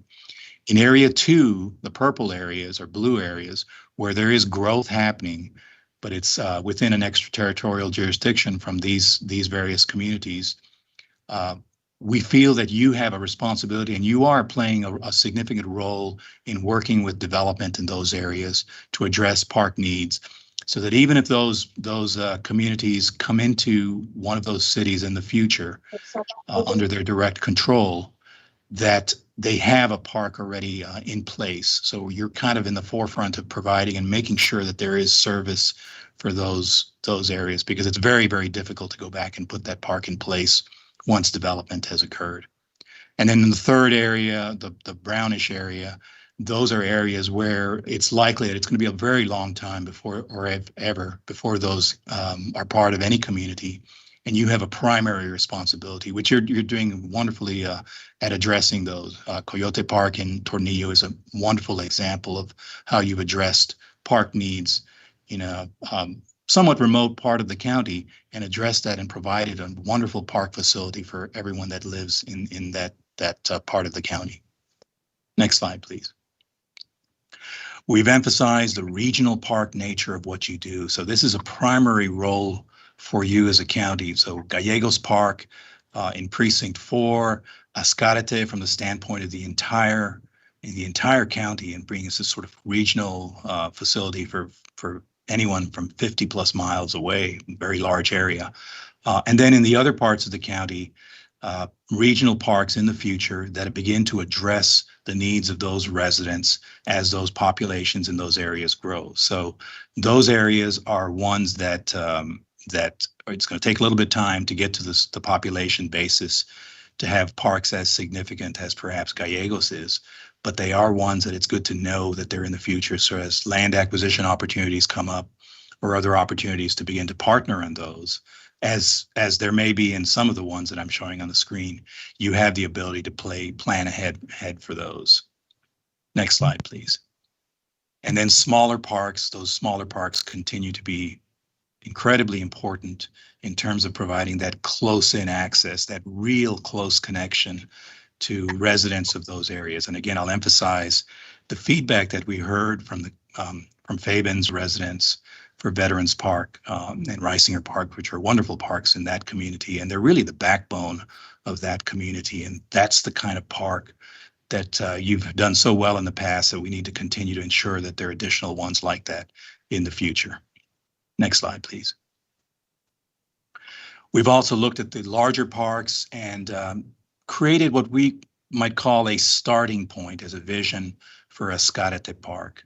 And I've had a lot of feedback from that, and recognize that it's one of your strategic goals and your strategic plan. You recognize Ascarate as one of those really significant assets that you as a county have that benefits every single person that lives in the county. And it's really this one place where everyone in the county, whether you're in the city of El Paso or any of the other communities, can come together. So it's an incredible jewel. The fact that it has water in it is an incredible resource as well. The fundamental point that we emphasize with Ascarate is that there are many things that can be done to it to transform it, but we emphasize the need for an overall vision for where all these pieces go together, for where ideas such as the UTEP students that put together many great ideas a couple of years ago, other ideas that may be evolving, some of the ideas that you're seeing on the screen now. How do all these ideas fit together? So as you do these improvements, portions at a time, you ensure that at the end of the day, you're working towards an overall big picture vision of ultimately where you want Ascarate to go. Next slide, please. And there's just so many ways in which it can be transformed or added to. Some of them very ambitious, some of them playing very much on what's there now. So for example, some of the feedback we heard was there are wonderful natural areas of Ascarate that everyone loves and wants to keep. As a fishing location, it's unparalleled in the area. And so those kinds of things need to be preserved. But at the same time, there are opportunities in very select areas of it. Specifically, we're targeting around the golf course and sort of the western side of the lake. There are opportunities for perhaps entertainment areas or things where you have water, sort of waterfront or water access cafes, places for events, places for music, so they become very lively and very wonderful additions and attractions to everyone that lives in the county. So there is an opportunity for many different perspectives and many different types of facilities in the park. And that's the question of just making sure that each of those is accommodated as you move forward with improvements there. Next slide, please. And so again, I'll just emphasize many different beautiful opportunities. And these are just sort of expressive of the kinds of things that you could have and should work towards with Ascarate. Next slide, please. As Ms. Myers has I think talked to you about, and that becomes really important in the very close future, the lake itself needs to be looked at in terms of its condition, dredging, making sure the water quality, any actions towards a long-term water quality are undertaken. The edges to the lake need to be looked at because, again, it is a single critical jewel for the whole area. If you could go back one slide, please. And then just other things could be added to that as you move forward through this. But that sort of lake and paying attention to the lake first and foremost is critical. Next slide, please. We've looked at the sports park, and the sports park, again, is recognized everywhere as a premier athletic facility, premier set of diamond fields anywhere in the entire county. And so it's more enhancing that and preserving that, adding parking to it, enhancing some of the facilities that it has and access and its usability. Next slide, please. And then I've talked about Gallegos Park, and as we've gone through the input and listened to the input, and especially from staff to itself, you know, we were looking at Gallegos as perhaps it's time to rethink or enhance Gallegos as, again, that primary park in that entire west side of the county, and it serves many communities in that area. And so it's a critical park for that region. And so taking it to the next level, perhaps some of the sports fields could be rearranged and clustered into more efficient use of those. Internal facilities could be added to it. Things like the pool could be updated and some of the other aspects of it. And then a connection to the river trail, which is nearby. So many different strategies to work with Gallegos. And the first step in that might be to look at that and create this sort of overall sense of where you want to go with Gallegos. Next slide, please. And then as you've been very good about supporting improvements to existing parks, and even some of the pictures that you see now, improvements are already underway in some of these images here. And that's, I think, very important from the standpoint of your residents that use each of these parks, for them to be able to see that there's ongoing investment in making sure that those parks are up to speed. We can't emphasize enough that a good park is a park that's used. It's frequently used, and in being used, it does need to get updated. Things deteriorate over time, or as they get used a lot, they just need to be updated and replaced. And so that continuing improvements to existing parks will be a continued part of the plan moving forward. Next slide, please. The final point we want to make is there's been a lot of talk about development in new areas and how you address that and working with developers. And one of the recommendations for your planning director is to look towards a what we call a parkland dedication ordinance. There is some possibilities within the legal status of that the state gives the county that you can do this and set up an ordinance that then would be something that you could implement. The question is it something that benefits you versus the way you operate right now, which is you sort of work with developers and try to work with them, and that's something where Mr. Landeros and your staff, I think, should be looking for as a result of this plan. Next slide, please. So let me run through these real fast. This is this sort of set of priorities that we've assigned with this plan. These are not specifically arranged in this is the most important down to the least important. They're all priorities. And some of them are capital intensive, some of them are a little bit less, but they all become things that in this sort of overall picture of some of the key things to address over the next decade or so, these are the ones that you look at in your park system. And again, I emphasize the importance that we've heard from everyone in terms of your overall parks and what they mean to you.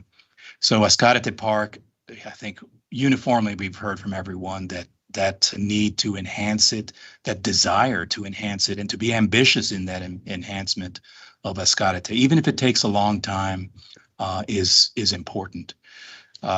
You were going to talk about trails earlier, and that got delayed, but you know, the river trail and the sort of the Paso Norte trail, and even access with individual trails near neighborhoods is really important.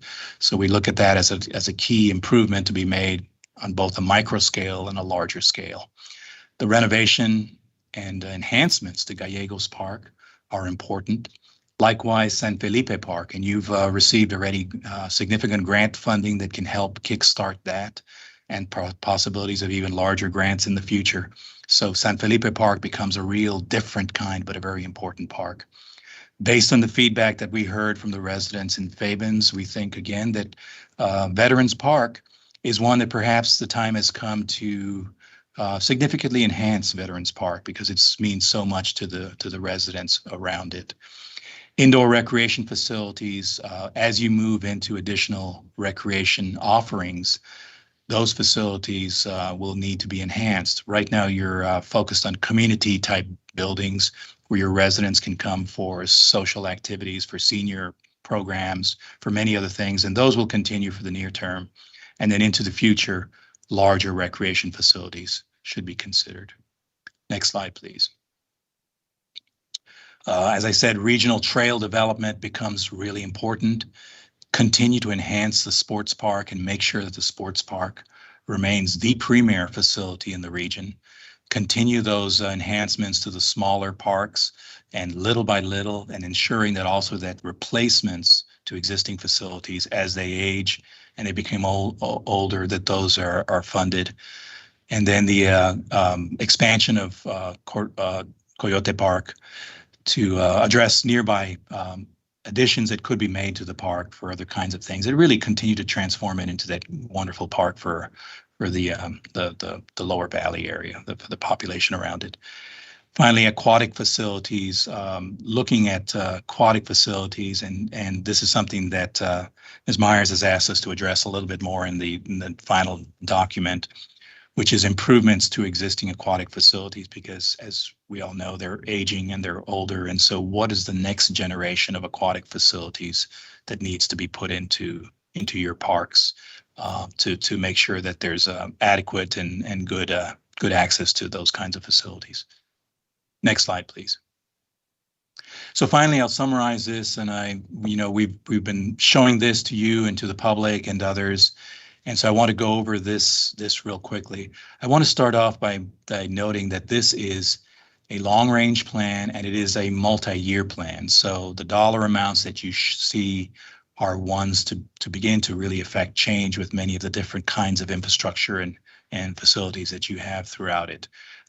How those are funded is a question that will come up, and it should be looked at as your resources become available. Some of these may be candidates for a voter-approved bond propositions in the future when the time is right to do those. Some of these may be achievable with smaller funding as on a year-by-year basis as you're able to do that. So again, it's sort of putting us in the right direction and moving forward. Because again, the one thing we heard over and over again is there is a desire for very good parks now, and I think a desire to have a really good park system, and these improvements will certainly lead towards that. I'll start off and just run through each of those as I go through that. Ascarate, the numbers that I'm showing there are for an initial phase of that, and again, with enough to make an impact on that park based on whatever that overall vision, ultimate vision for the park is. The numbers again too are entirely flexible in terms of how much or what but we want to make sure that the input that we received for Escárate, which is that it is an incredible asset and resource, that those numbers need to be ambitious enough to where there's true change to it and it becomes a wonderful park for the area. Likewise with Gallegos, the initial thoughts on Gallegos were perhaps a little bit less ambitious, but we really are thinking that over time, Gallegos becomes that really key park in the Upper West Side, and so it's a critical role. The sports complex enhancements are important to make sure that that remains as a key facility. San Felipe is ongoing right now and will continue, again, as a really different kind of off-road vehicle type park. Continue that trend with existing local parks and your smaller parks and making sure those are improved. And also factor in then over time, new park development as you work with the development community for them to help build some of those parks. But are there others where you need to maybe take a front seat role in terms of developing those new parks that provide that better access for the area around them? Trail improvements and improvements to the golf course, those are ongoing and those are, you know, as necessary, but we certainly feel that they're very important to be addressed, as are aquatic facility improvements and those recreation facilities, and making sure that those are renovated and in good condition for all of your residents. With that being said, the plan has, like I said, about 40 specific actions and recommendations that deal with everything from their policy and how you deal with development to other specific capital improvements and renovations. So it's a very in-depth set of recommendations for the park system. Next slide, please. So with that, I just want to emphasize that, again, uniformly what we've heard throughout the process from your residents, from everyone, is that your park system plays a critical role, a vital role, and a really important role for everyone that lives in the county. And so it's worthy of the investment, and you know, the investment that you have made in it is greatly appreciated. And I'll go back to the Healing Gardens ceremony and how, you know, touching that was and how wonderful that facility has turned out. And so we appreciate sort of this is the plan that hopefully helps guide you and provides that roadmap over the years to come. So with that, I'll turn it back over to Ms. Myers, and any other questions you may have, would be glad to try to address those. Well, Jim, I'd just like to make a couple of comments, and then I'll hear from Veronica and Jose. But I think, you know, what's exciting is this idea of the partnerships. I think we've had great success with partnerships, and I don't know if we've taken or optimized that any further with the incorporated communities and also with the city, and that we look at ourselves as enhancing, because I think before it was more, this is what we need to do for county, and try to do that as well as we can. But I think this master plan is talking about the synergism and responsibility of everyone moving in that direction. I think the timing is amazing. We know that the pandemic has pushed us into the outdoors more than ever, and people will retract back to the indoors if we don't provide the right opportunities. We know it's a lot healthier than to be outdoors. I think we've recognized that even if things got worse, the outdoors has become our you know, sort of our safe place, that it protects us from the virus because we got outdoor activities. And I think we're shocked a little bit. I mean, you know, what people try to go to areas that became, you know, sort of just overwhelming and then we pushed back, and, you know, the city, a lot of the state parks and a lot of the things that have happened. So I think the timing is incredible. I think the theme of a park for everyone is something that as commissioners scored, and what we've done and said is that, you know, accessibility should not be, I happen to live somewhere and that therefore I'm better off park-wise, or anyway, that we're better off. So I think this idea of equality in parks is really important. I like this opportunity for someone to be at a neighborhood and then be able to participate in their neighborhood, and then if they want to, they can go to the next level, and then they can go to the next level. So it's not this is for you and this is for someone else kind of mentality, but that all parks, depending on your activity, become accessible for you. And of course, we've talked about the transportation component that needs to be a big part of this, because if I'm in, if I can't reach Escarate and I live in Fabens, well, then it's not accessible to me, and therefore it doesn't mean anything to me. So the idea of connecting transportation is going to be extremely vital that we're able to do that. I've had discussions with Chihuahua individuals, and I say a lot of individuals from Fabens can't really go to the Chihuahuas because if their car fits 4 and their family is 7, that makes it really difficult for them. And so that part of the trip and the cost of a trip to that park, I feel we haven't tapped into some of these areas have accessibility to the bigger parks. And I don't want Escarate to be one of those great parks, but not accessible to the outreaching area. So, I'm very glad that that's happening. And then we look at each park. The only other thing is, I don't know if this is what's happening, but I think it would be good for, as much as we have a master plan for the whole park situation, but that the community would have a sort of mini master plan for each one of their places, whether it's Gallegos Park or even the Veterans Park. Like, what is the small master plan for them, and that the public understands that, so that we don't get lost in a big master plan, but then we don't really understand each one of them individually as to how they would grow. So it might be integrated in there, but I just wanted to add that it would be good for us to have these smaller master plans that each community clearly understands, and what our goals are, what the cost is, and so forth. So those are my additional points. And Veronica, if you could comment as well. Thank you, Judge and Commissioners. At this time, we would take any questions and feedback that you all would have. And so earlier we talked about, there has been a comprehensive assessment of each park, and it details in the plan that you will receive after any feedback you have, and we update it. All of you will get a copy electronically draft so that you all can review it. Have a couple of weeks to review before we bring it back for final adoption to the court. And on there, it spells out the next steps that we need to be working on for every single park, every single facility, in every single area, and the needs of those areas. So it's a very good roadmap. Jim, I don't know if you want to add anything else to that. Yeah, Judge, if you don't mind, I'll add on to your comment, and I think it's a great idea. And it actually is one of the recommendations of the plan, is that you drill down for each of the parks, and you do develop what we call like a mini master plan, I guess, or a sort of a layout for it.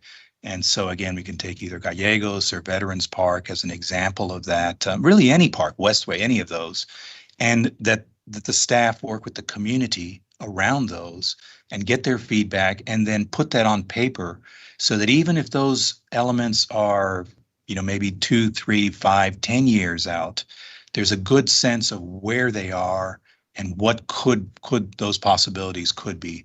And that process also allows for very specific feedback on, things that are important to that community. So for example, Veterans Park, there is an incredible, literally veteran support for it. So that theme in that park needs to resonate very loudly. Other parks, it may be walking trails, for example, that are important, or, futsal. So all kinds of things. So that direct feedback, I think, is critical. And that's one of the recommendations, that as you move forward, you go down and drill down into each of those. And I will just make a pitch that's why I think it's really important that one of the requests that Ms. Myers had made is for a position, perhaps an assistant director position that you're considering, that could be a person that helps move that process forward and has the time, because her time is split 50 different ways right now. So anyway, but great point, and I think we've addressed that in the plan. Okay. Just the other one that I'm glad, I think we finally, I think we have to make a commitment with a golf course. I think there's some parts of it that we feel that you could carve out, or that you don't expand so much that you're not, you're sort of watering down, pardon the pun, but that we're trying to do a lot with a bigger size, and then instead of developing, okay, what's a good size, and what areas can we use for other things, but make that determination. But I think it's almost like the same concept as the Fabens Airport that we used to look at it as that's an airport, but now we want to make sure that it's like an incredible regional airport that people are going to understand is going to create economic development and so forth.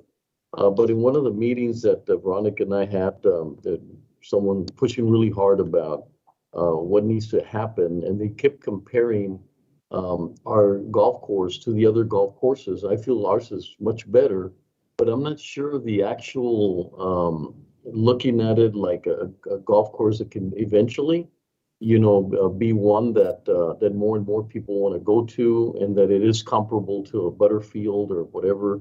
And I'm not saying that has to happen, but I think we as the Commissioners Court have to determine to what extent is it more of a public park kind of thing, and to what extent does it have the potential for revenue and take it to the next level, the cart situation as to being able to take the carts to the cars, and sort of making it a little bit more accessible, putting in some more money on the parking area of the concession, really focusing on not just saying, okay, well, let's see what happens, but us determining what level of concession do we need, depending on what we're trying to accomplish. So I think that one is moving quick on us, Jim, on saying, we've got an opportunity for concession change, but I sort of would like to understand who are we trying to appeal to, and who do we sell it to?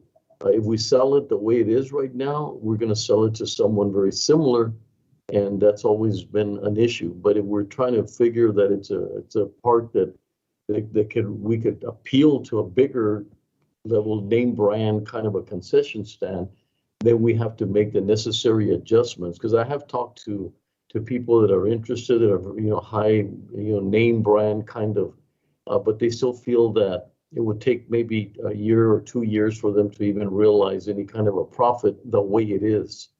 So just like I said, sort of similar, I guess what I'm recommending, a sort of similar, drill down to the golf course as a sort of a master plan.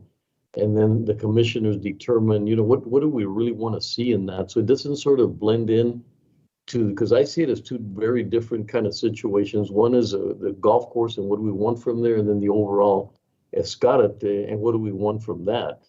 Just like we see the aquatic. The aquatic is also something that needs to be looked at as a contributor, but they should stand on their own as very successful initiatives. So anyway, I think this idea of what do we really want to see with that, instead of where do you think it's going to go, just by sort of by the nature of the process, that it goes to some level instead of us determining. And there's a lot of things we have to determine, from whether or not not having the back nine, is that going to enhance us to do something different? So, and like I said, I'm not trying to say that's where we should go. What I'm saying is, do we really know as Commissioners Court, what do we want to do? Because that's a very delicate, touchy kind of thing, but I think we need to commit to determining what we want to see from the golf course. So yeah, those are my points. Thank you, Jim. Commissioner Stout, please. Thanks, Judge. Thank you, Jim, for the presentation and all the work that you've done with this Parks Master Plan. It's something that we've been working on for years, and I'm really happy to see that we're coming to this point where we can start deciding what we want to do. We have ideas, we have input from the public, and I did want to say, I understand the need for or the one for attractions to possibly generate revenue. As we know, there's an item at the end of the agenda today regarding whether or not to go forward with two concerts, which are revenue generating, right? But I just want to can we put the slide back up where it showed what the survey said that, you know, was most important to people. And I think that's where we need to really concentrate, right there. Maybe the next slide. The next slide, yeah. So, you know, it's I think that folks are, you know, overwhelmingly are talking about the need for things like trails and shade and you know, just interaction with nature, you know, shelters, trees, things like that. You know, I think a lot of the ideas proposed, for example, for Ascarate Park, can be would look great, would be great, would really help to attract folks, I think. But I just want to make sure that we don't get away from what the public told us that they want, right? And that should be kind of our focus when, you know, when we're prioritizing how we're doing things. And you know, I also, Judge, you're just talking about you know, vendors for the golf course. I was having a conversation with Nicolas Dominguez from LULAC the other day, and you know, asking him why he didn't use Ascarate Park for the golf course that the Fiesta de las Flores did, and or for the golf tournament that they did, and you know, he talked about some of the issues with not being able to bring food, and they like to support EPCC and their culinary institute. And I thought, well, maybe there's some way that we can set up a partnership with EPCC and their culinary school to maybe, you know, come in and be our concessionaire, something like that, so that we're supporting you know, those students and also, you know, able to have another option, because I know that in the past, I think when we've gone out to bid, Veronica, correct me if I'm wrong, we've only gotten bids from one organization, right? And so it may be that, you know, we're planning on setting up meetings with EPCC to try to see if we can work something out possibly for that. I don't know, but it's a great partnership. But that's just an idea for that. Since you brought that up, I thought I would let you know that we're having those. Enhances the partnership that we're talking about. That'd be a tremendous partnership, a win-win kind of partnership. Yeah, we'll see if it's feasible, and also, I mean, just thinking, you know, it might be possible to, you know, that might be an interlocal, so there wouldn't be a, you know, a bidding process, and we wouldn't have to go through that to be able to contract with them. But anyway, we're kind of I'm getting out the subject here, but you know, so those are kind of my thoughts. I mean, I'm so happy that we're able to get this done. You and Veronica and Jim have done such a great job.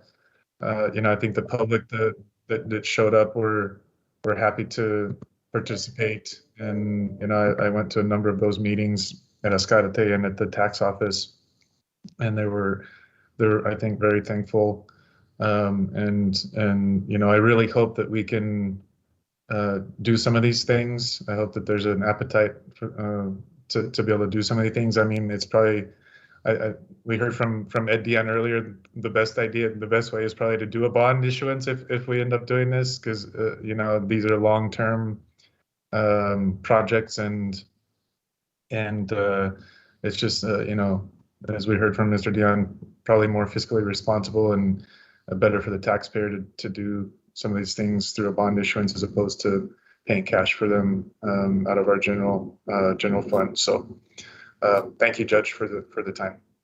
No, thank you, Commissioner.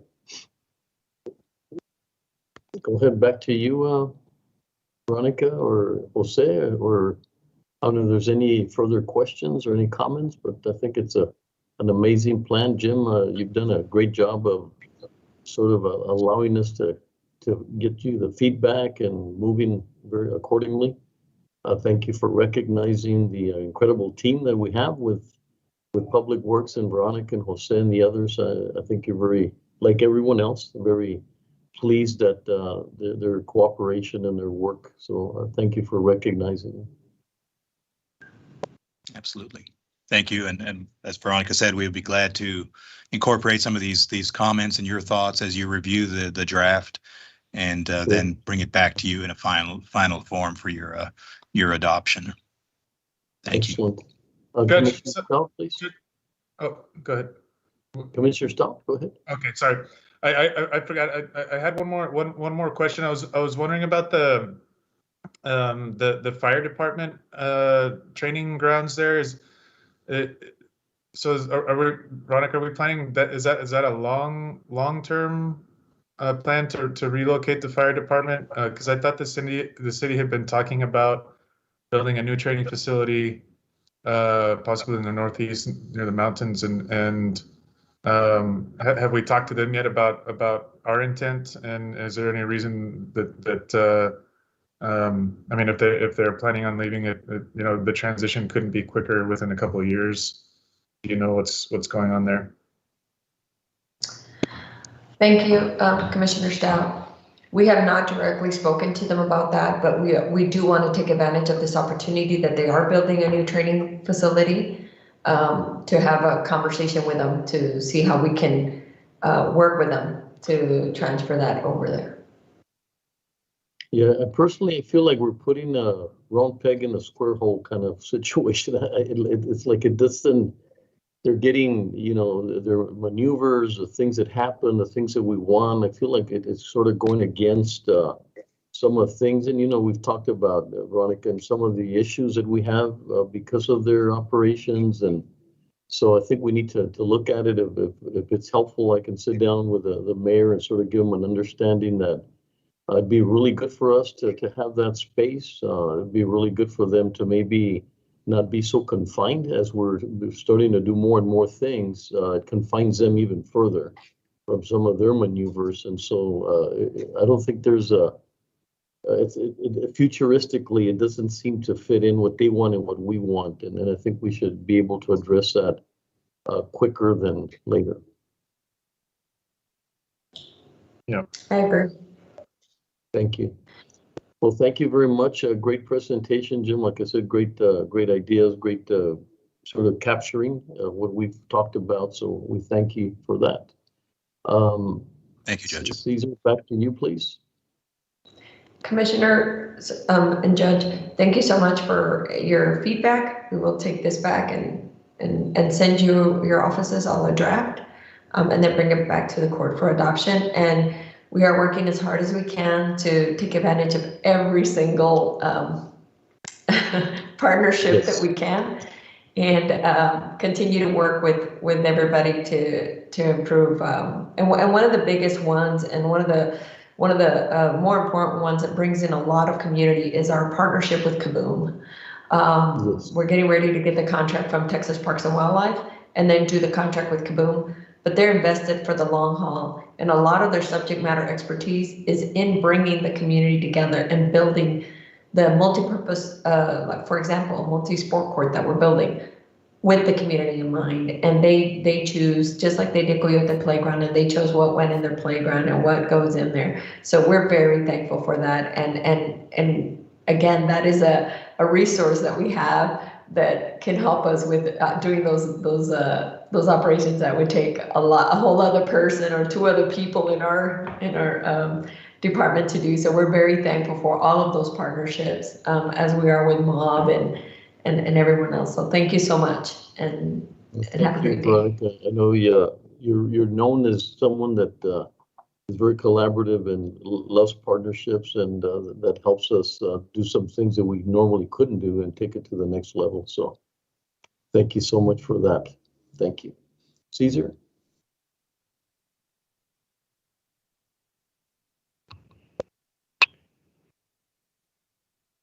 Item number 9 is the addendum to the agenda. Discuss the recent storm flooding in El Paso County and take appropriate action to provide additional flood control measures in the community. Thank you. Commissioner Robinson, you want to lead this one, please?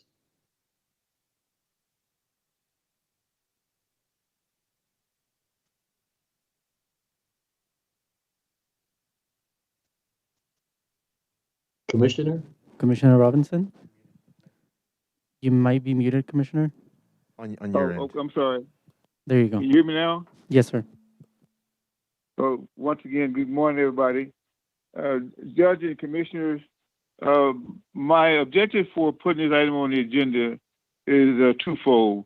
One is not for to seek publicity, but once again, but then again, yes, we do want to put publicity from a standpoint that we need to address the issue in a more positive manner in regards to the flooding we had in the West Valley, but as well as throughout the county. So, and my objective is to come up with a comprehensive plan to address the issue of flooding throughout. As you well know, in 2006 we had a major storm. We had devastating destruction of personal property, homes, businesses, our infrastructure. Thus, since 2006, millions of dollars have been invested to improve our infrastructure. But we still need to do more because there's very good indications for the storm we just had this past week with the flooding we had in the West Valley in particular. It was very devastating. This my is not anything new. I would say decades where we had this problem. My objective is not to do a whole lot of talking about it, but see what we can do collectively to address the issue and correct the problem. We owe it to the people that live in those various areas that have the flooding, that we can't just continue to provide lip services for, yeah, we're going to do something, we're going to do something. We need to, one, develop a plan, a comprehensive plan, and then we need to take the necessary steps to correct the problem in the short term, goals and objectives, and long term, based on funding available from various sources. Now, it's not just the county that I'm speaking to in regards to addressing this issue. There's multiple agencies that's involved and should be involved overall to play their part to correct the problem. So we're looking at, well, I'm looking at, and we all should be looking at for the short-term and long-term plan to effect positive change in determining the needs and the costs to accomplish the goals and objectives that we set in regards to correcting the problem in the West Valley and throughout the county as well in regards to flooding. And I enlist your input, Judge and commissioners, that want to establish a meeting with the following agencies, not inclusive: the city, TxDOT, federal government, Corps of Engineers, MPO, RMA, El Paso Water, county staff, developers, elected officials, residents, and the international boundary of water. That may not be all the personnel that we need to participate in this process, but I want, as a starting point, that's what I'm looking at as far as with your concurrence and your support to make contact with these various agencies and start some dialogue to see how we collectively, I say collectively, can improve and fix the problem we have with, particularly with the flooding. So I'll pause at the moment right now, and because we need. Let me say this also, Judge and Commissioners. Sure. It's one thing to say that I'm aware of your problem, or I'm aware of the situation that occurred, but when you see it firsthand, you know, and I can speak personally from the standpoint of 2006. I observed the flooding firsthand by going out to the area. Had we had, and I'm not an expert, but had we had one more day of rain, the Rio Grande probably would have overflowed and flooded out Paso in that area in particular. The amount of rain that we received this time, this flood we had this past week, was not quite at the same magnitude, but close to the amount of rainwater that we received in 2006. On a scale of 1 to 5, we were close to, I would say we probably, in 2006, we were probably a little bit over 4. But this time around with the flooding we had, particularly in the West Valley, I would say it's probably about 3. So the amount of water, and I'm pretty sure you saw the pictures of some of the pictures of the flooding in the various areas, particularly on Donaldson. As late as Sunday afternoon, between 2 and 3 or 4 o'clock, in some areas, particularly on Donaldson, by the one business there, the water was still at a level about 2 or 3 feet deep. Now, I want to applaud and give kudos to Norma and her staff as far as they work and they work and they work. I mean, they were working 8-hour shifts, and I commented to Fernie about getting some sleep because they were out there day and night to mitigate the flooding that was out there, remove the water, getting it pumped out into the Rio Grande. So once again, they did a great job in that, and Judge, we need to make sure that they know that, and I want to make sure they know that by publicly saying that all your staff, Norma, you did an outstanding job. Thank you, Commissioner. I think, Norma, what would help is if you would tell us a little bit of what happened from Public Works.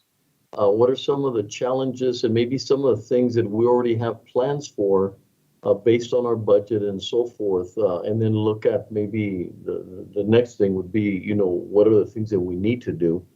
Could you sort of give us a sense of all of that, Norma? And that would really help us as we go into this particular discussion.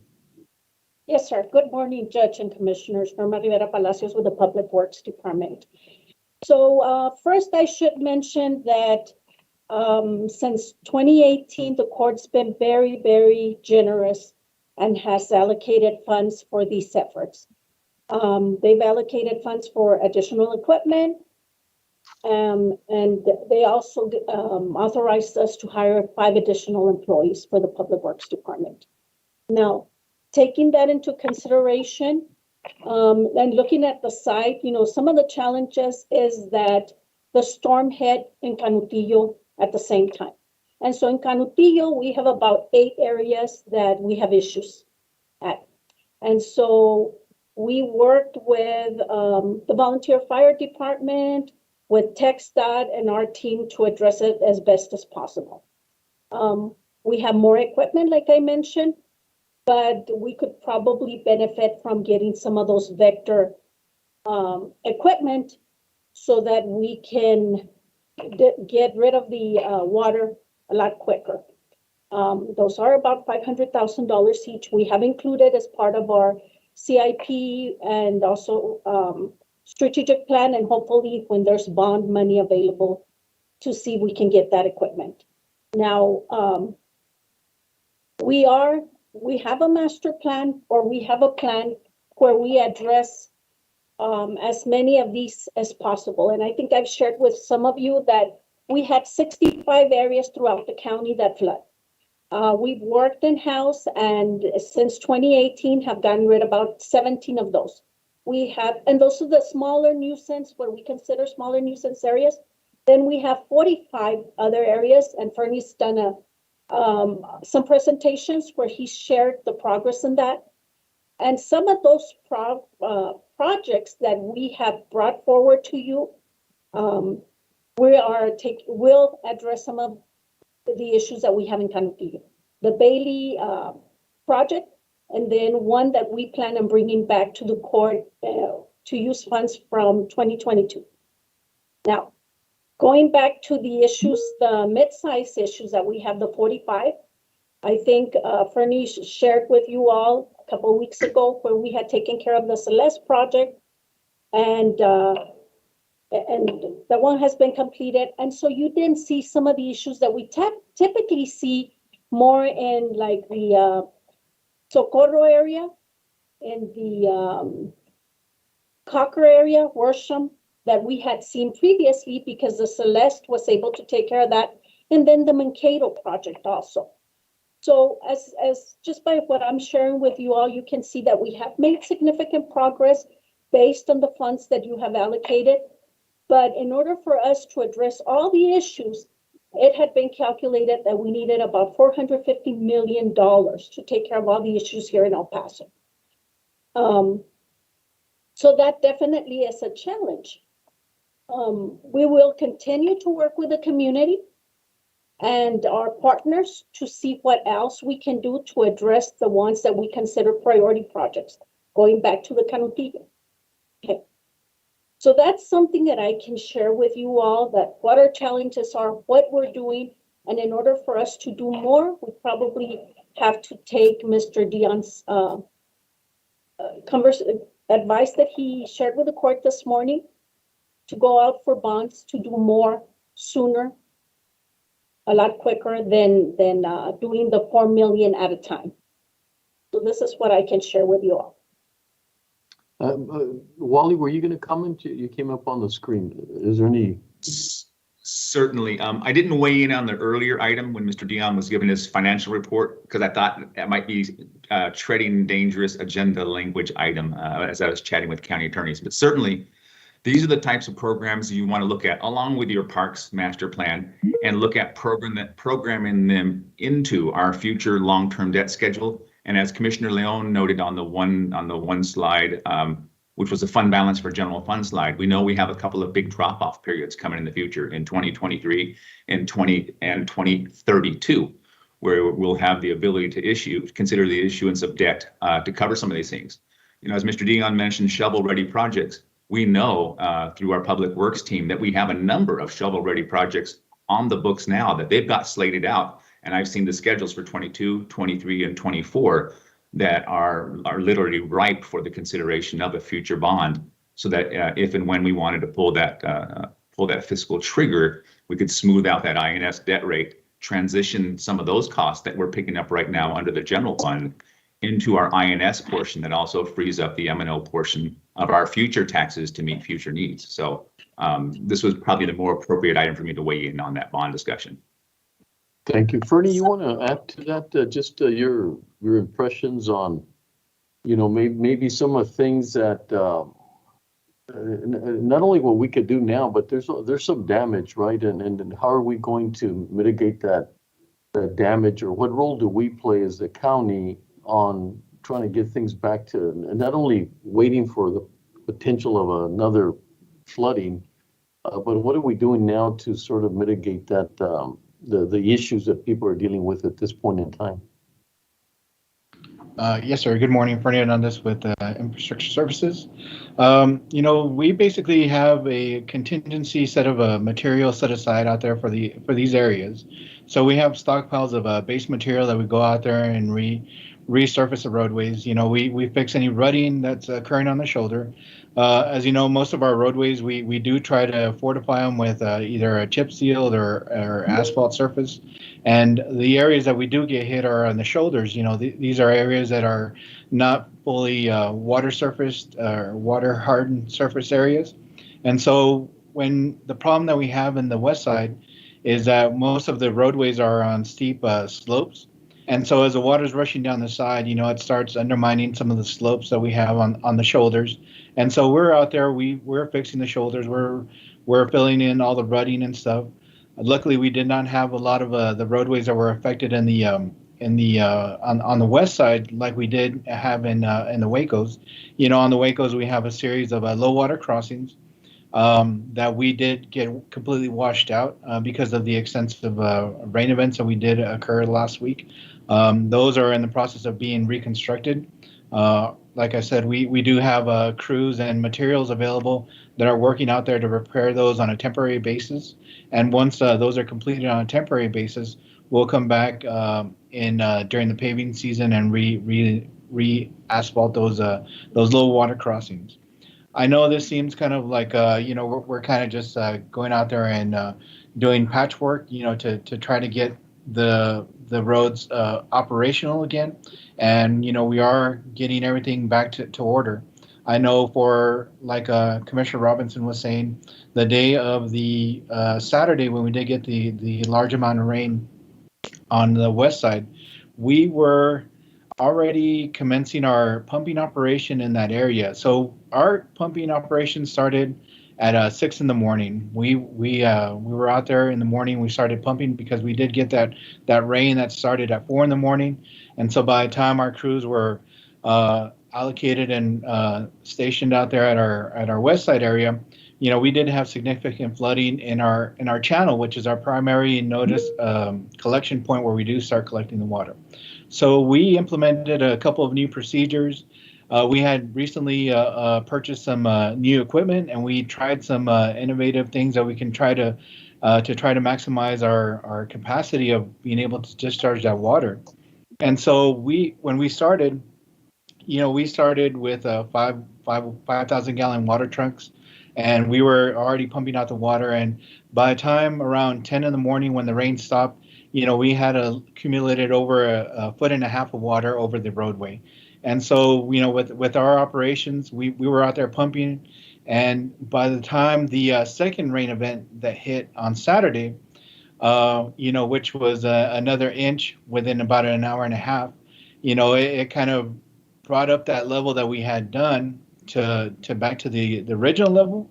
But the good thing is that since we had done the 8 hours of pumping before that, it allowed us for it to collect a little bit more water, and so it didn't affect a lot of the businesses as bad as it could have been, because during that Saturday event, we collected it actually rained a little over 3¼ inches of rain within that day, and so that is just shy of an equivalent of 4 inches for a 12-hour period, which is our 100-year storm event. So the efforts that we took, it wasn't, I would like to say it was the best that we had at this time. And, it could have been a lot worse, but, we did work diligently. And, after that rain event, we had already been working, that Saturday we worked all the way through the night.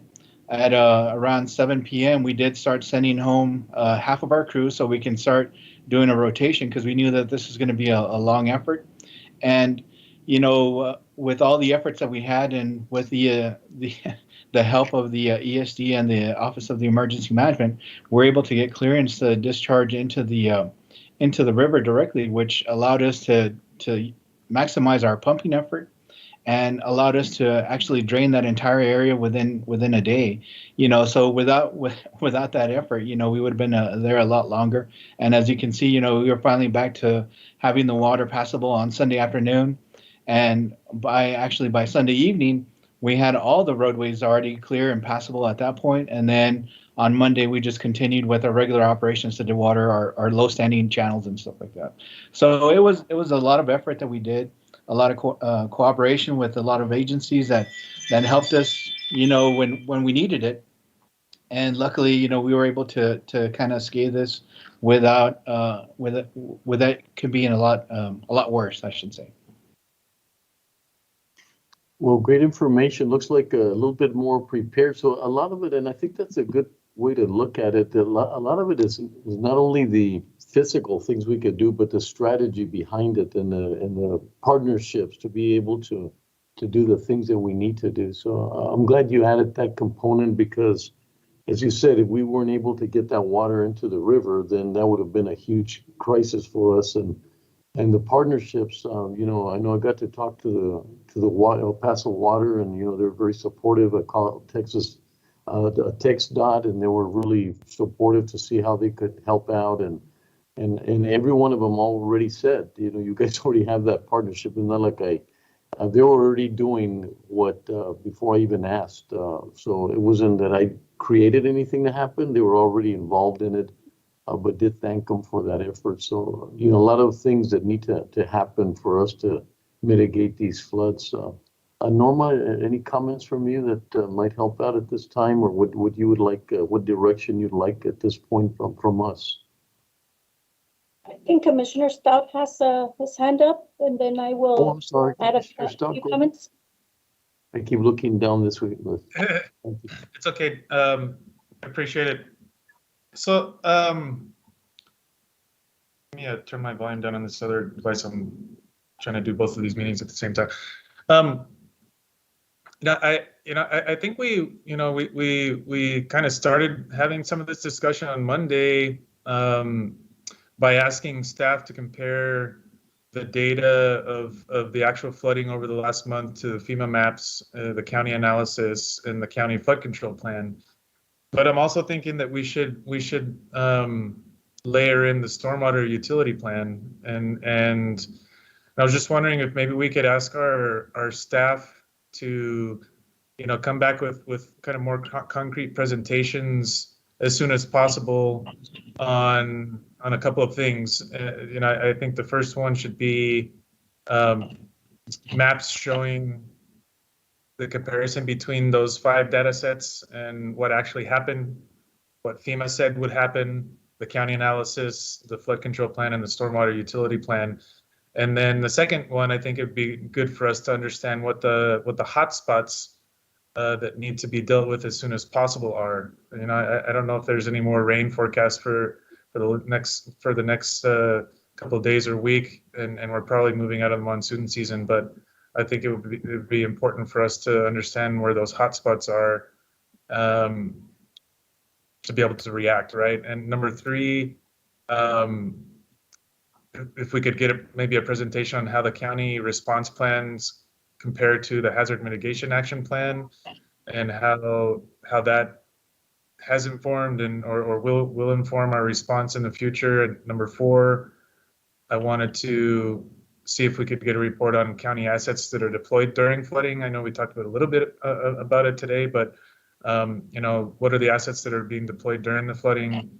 What are the current mitigation efforts and our preparation for flooding if it rains a lot again this year? And then the 5th one is recommendations from staff on whether to move up any elements of the flood control plan, and other recommendations for emergency management should we again experience more floods this year.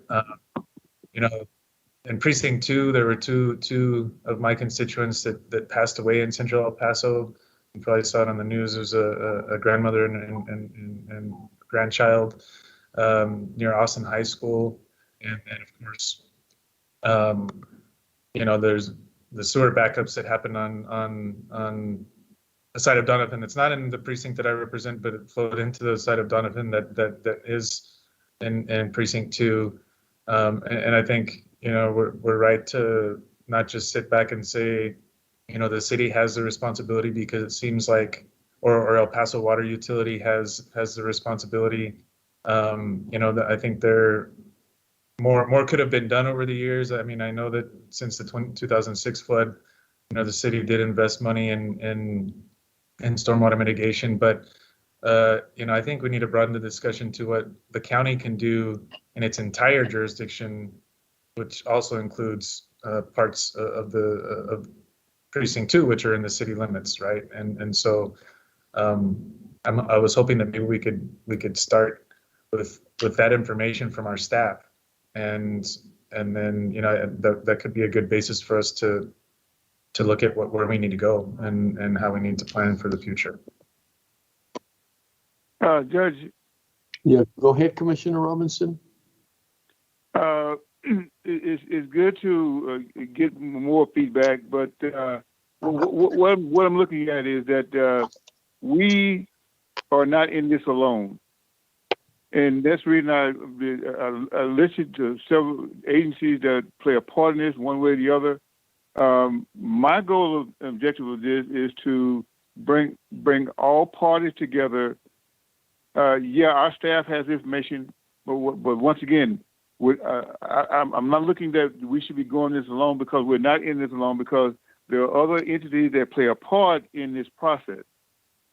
But I don't think that we have ever had where we sit down, where all parties sit down at the same table at the same time to discuss the issue and come up with a comprehensive plan collectively to address the issue. You know, TxDOT is doing their thing. The city is doing their thing. You know, we're doing our thing. But the thing is, one is, what role do we play? What role do the other parties play? And what are they going to do? What are they doing? And what are they going to do in the future? So whether us going in this alone, I don't see that, and I don't. That's not what I'm advocating. I'm advocating that we take the lead on this, but we bring everyone at the table at the same time, discuss it, and come up with a plan to where we can present to the public that we're all on the same page and we have the same goal and objective, is to mitigate the problem we have with flooding and other issues in the West Valley as well as the East Valley, the county as a whole. That's my recommendation, and that's the reason I brought it to this point in time, to start the discussion. And as we get down the road, we develop a plan to go forward.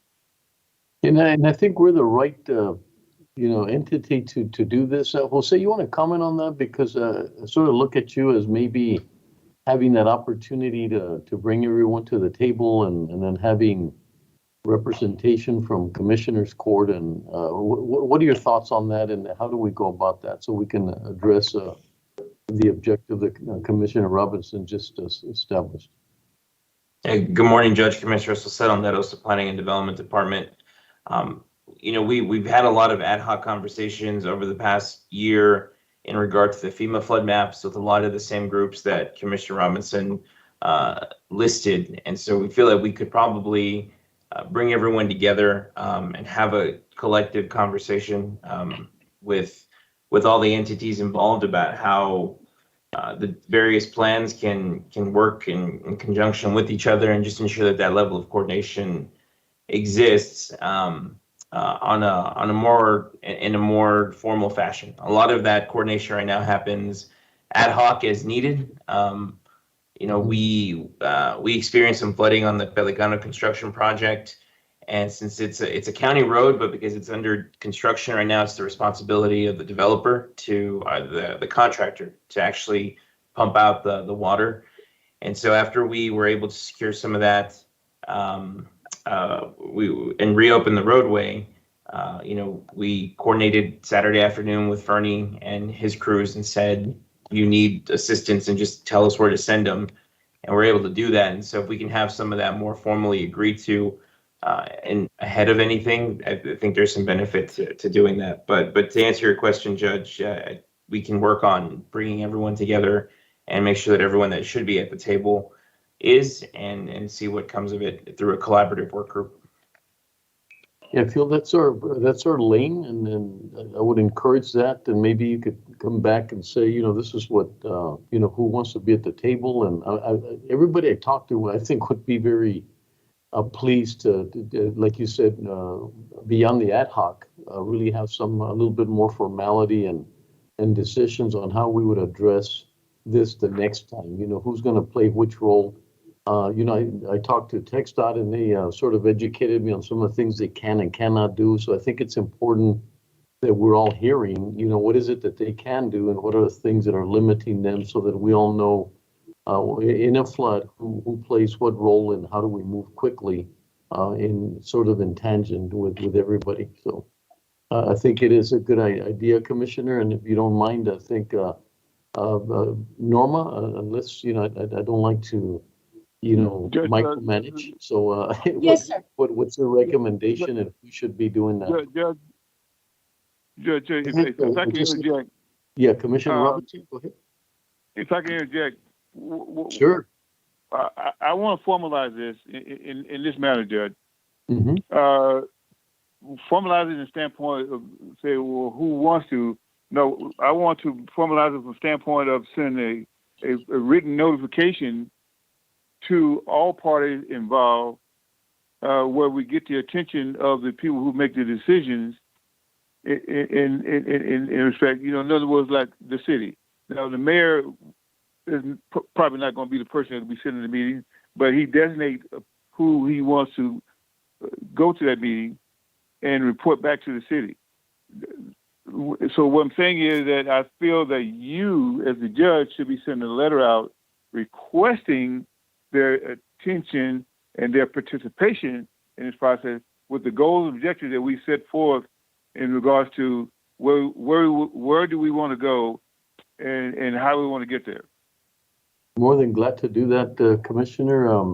Is that can we have some discussion with the other commissioners? Is that the right approach? Would you consider that letter going out and saying, just sort of Jose and normally everybody at Fernie can help me say these are the challenges that we had, and we'd like to see if we could get together, but like he said, do it more of a formal letter, not necessarily from me, but on behalf of Commissioners Court, we're requesting, your participation, and there'll be a follow-up of Jose or someone that would try to make this happen.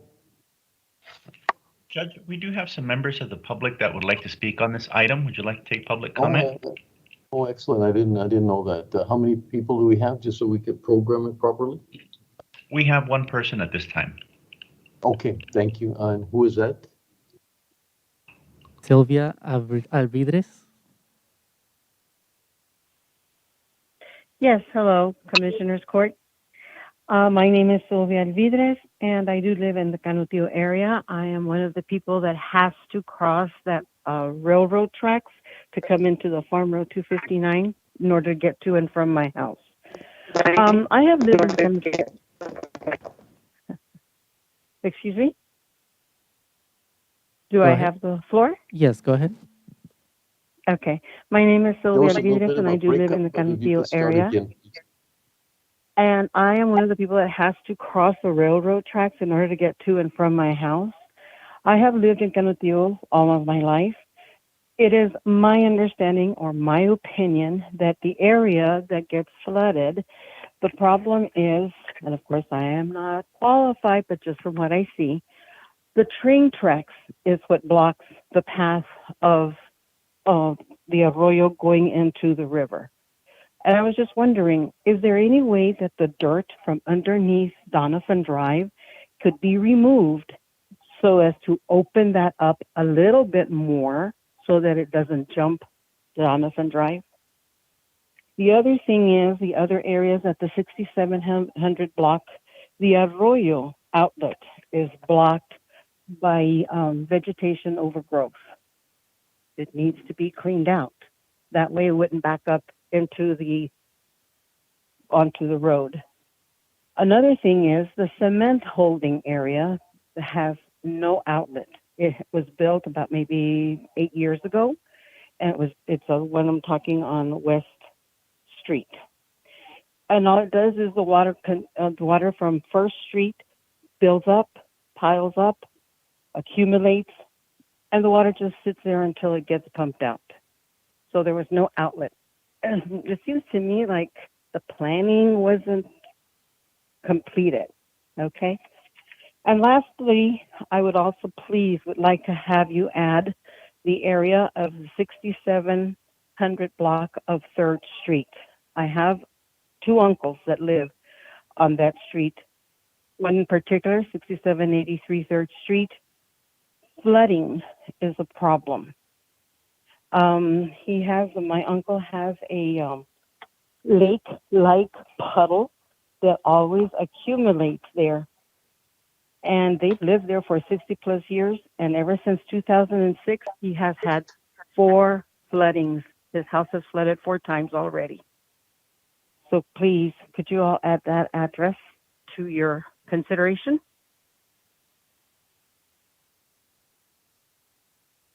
Thank you. Sylvia, this is the kind of feedback that we need. Very, very. Thank you for your time and for being able to express those, because you've got the Commissioners Court hearing directly to some of your concerns, and that helps us to do that. So Sylvia, thank you very much for your views and taking the time to be with us. Thank you. Thank you for giving me the opportunity. No, you're very welcome. Judge, a couple of things in regards to the constituents' comments. The one is that there's a culvert there on Donovan that is, and Norma's going to reach out to the residents there, but there's a culvert on Donovan that is clogged or congested with debris. It's on private property. Our staff was not able to access the property because the property owner did not allow access to the property. That would be one method of where the water would not collect on Donovan in a particular area. So efforts are being made to reach out to the residents to access the property, to clean that out, and so fix the problem. And one other thing she mentioned about the railroad. The railroad was gracious enough to allow Fernie and his crew and the chief of the fire department to run a 6-inch hose or pipe underneath the railroad for the water to drain through. So now I don't know if that will be a permanent. If they will allow us to permanently do that, but they did allow us this past weekend. But that's the reason I say that all parties that play a part in this, we need to be collectively sitting at the same table at the same time to address it and for what role each party will play to fix the problem. Mm-hmm. Commissioners, we're at that point of saying, would the letter make sense? What are your thoughts on that, or what other approach would you like to? Commissioner Holguin, any comments that you might help us? I certainly think that would be a good starting point, Judge, just to bring everybody together. It sounds like from Commissioner Robinson that really isn't something that's happened in the past, with everyone coming together and just trying to find solutions. So I don't see why we wouldn't want to do that. Anyone else? Is that the best approach? Commissioner Stout, please. Yeah, I agree with trying to work with the other entities. But again, going back to my request earlier, I think we need to understand a lot of those, I mean, just the woman who called in right now, she was talking about probably one of those quote unquote hotspots that we need to understand where they are, right? And just have a full idea. And so, yeah, I'm all for, writing a letter and requesting that we have some collaboration going on with the other entities, but I think we need to arm ourselves with the data and the information that I was requesting earlier to be able to have that conversation. That's a great idea, and I think great suggestion. So I think if we went to that meeting or prior to that and address some of the things that or suggestions from Commissioner Stout, that we go prepared with that map, and we could sort of, I think more than that, like I said, I think it's our lane more than anybody else's. I think if we got there sort of showing what are some of the areas that would help us to be very productive in that meeting when it happens. But we need to, like you said, arm ourselves a little bit. Erica, do you need to get us back on track? No, Judge, you're fine. Good morning, Judge and Commissioners. Erica Rosales Negaglione, Assistant County Attorney. I was just going to let the court know you can certainly do both. You can give your staff direction if Commissioner Stout and the court wants to do that, to come back with those reports. And we also have a motion prepared, Commissioner Robinson, and the court for your consideration regarding the letter from the county judge. Sure. You want to go ahead and read that, Erica? That will give us some good thing. And I guess first, did the court want to provide that direction then to staff, Commissioner Stout's recommendation for the reports? I don't know if Jose and Norma, you have what you need for that. You're Okay. muted, Norma. You're muted, Norma. You're muted, Norma. I apologize for that. So just one thing that I wanted to share with the court before we move on. The county has a contract with the Office of Emergency Management, and they take the lead in deploying resources throughout the areas. So anytime, I know that Commissioner Stout requested some help in the central area, and we were not able to provide that help, but I reached out to Chief Rodriguez, and he said, from now on, send him my way. That way he has access to all the resources throughout the county of El Paso, and he's able to deploy them a lot faster. And so I just wanted to share that with the court that exists. Additionally, I wanted to share that the county provides help to the smaller municipalities and these issues. Whenever they have flooding, they reach out to us. So that's something else that the county provides. That's all I wanted to share with the court. No, that's great information, and maybe OEM needs to be at that table, at the other end of our letter. So just to So Judge, I'll make the first motion to direct staff to work on the 5 points that I brought up when I spoke earlier. If you need, do you need me to repeat them, or do you think we? Did you get no? You can go back. Yeah, Erica says she's No. got it, so. Oh, Caesar would like it to be repeated. Okay, sorry, Caesar. Okay. So the first one was a report on, or a presentation on the maps showing comparisons between the 5 data sets, which include, what's actually happened over the last couple of months, what FEMA said would happen, the county analysis, the county flood control plan, and the stormwater utility plan. Number 2 would be a presentation or a report on the hotspots that need to be dealt with as soon as possible.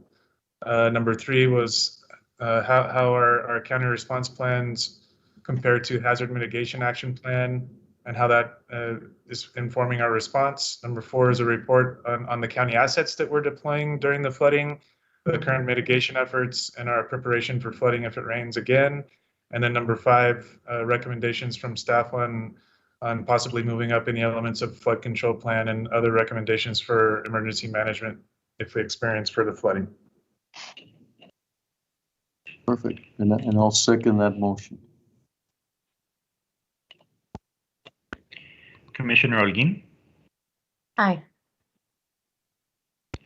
Commissioner Leon, Aye. Commissioner Stout, Aye. Commissioner Robinson, Aye. Judge Samaniego. Aye.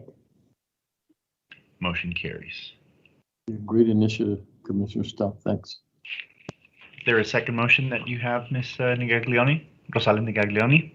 Yes, thank you. Commissioner Robinson, please let me know if I've captured your motion correctly for your consideration. It would be to authorize the county judge on behalf of Commissioners Court to send a letter to key stakeholders regarding a joint meeting to discuss efforts to discuss flood control measures. Yes. So moved. Second. Commissioner Holguin, Aye. Commissioner Leon, Aye. Commissioner Stout, Aye. Commissioner Robinson, Aye. Judge Samaniego. Aye. Motion carries. And as a matter of practicality, who would it be legal or Norma together trying to get that letter sort of that we capture some of the things that, sort of for them to understand really what do we want to accomplish, and then maybe include Commissioner Stout's, that we would be prepared or whatever. What do you think? What's the right direction for this, Norma? We can take the lead, Judge. We'll take the lead and work with legal on this letter. Okay, and then we'll sort of run it by commissioners before we send it out, and then they could give us their feedback. Yes, sir, absolutely. Okay, thank you. And Judge, one last thing on that. Sure. I will. The list that I have, I will make sure that they are all inclusive as far as the agencies that they may have the same list, but I will make sure that they have this list that I compile.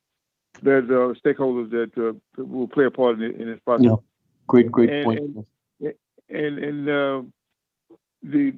We're goal oriented to fix the problem and not just do a lot of talking. Absolutely. Thank you, Commissioner. Caesar, and I don't know if you could wait up a little bit, Norma, because I wanted to make a comment on. So go ahead, Caesar. Okay. Our next addendum item, Judge, number 10, cannot be taken up until 3:40 p.m. this afternoon. Would you like to take a recess till then? Well, what I wanted to ask is if how critical it is today versus Monday, so that I know everybody's got a lot of challenges and things we need to do. But is there any, Veronica? Could you lead us into that? Do you feel that it makes a big difference between now and Monday? And if it does, we're more than willing to wait. If not, if Monday works, I think it would be more efficient and effective for our court. Good afternoon, Judge, Commissioners. Based on the magnitude and the coordination that it takes to put on an event of that size, I would prefer that we make a decision today, and that we take this up today, because we have already had them waiting. And back in May, we had decided for give them the approval. We have a contract in place, and so I would rather us make a decision today if at all possible. Yeah, how well informed are we? So do we need to get any expertise on this? Do we need Dr. Carranza? Do we need what would you like for us to have available for you at 3:40? Because I'm not sure we by ourselves can sort of make that decision. The numbers are according to Dr. Carranza, we're like 5-6 days from really understanding our situation, and so I'm not quite sure that we're ready to have that information, but would you like me to try to coordinate Chief Rodriguez and Chief Carranza to this meeting at 3:40?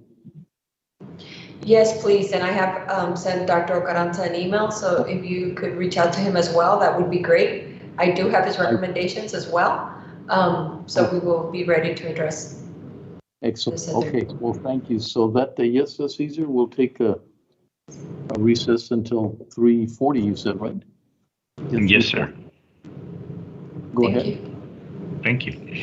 Commissioners Court will be in recess until 3:40 p.m. this afternoon. It is 12:03 p.m.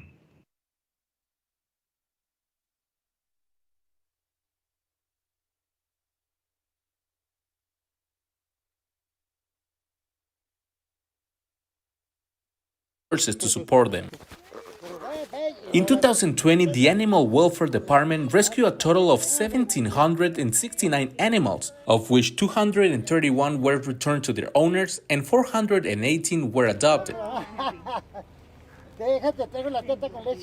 After giving the men information about the spayed and neutered services, Heriberto takes the puppies and the little pig to a shelter on the other side of the county, where they will find a family for them. The name of the rescue here is Almost Home, and it's a big foster affiliate of ours. They help us a lot with our transition, so these dogs don't set foot at the shelter, at the animal services. After leaving the animals in good hands, Heriberto drives away to a new mission.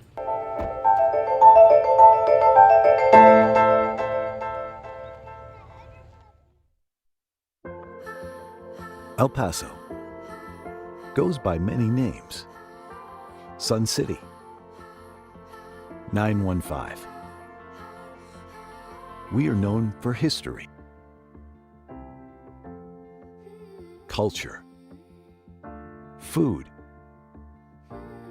and art.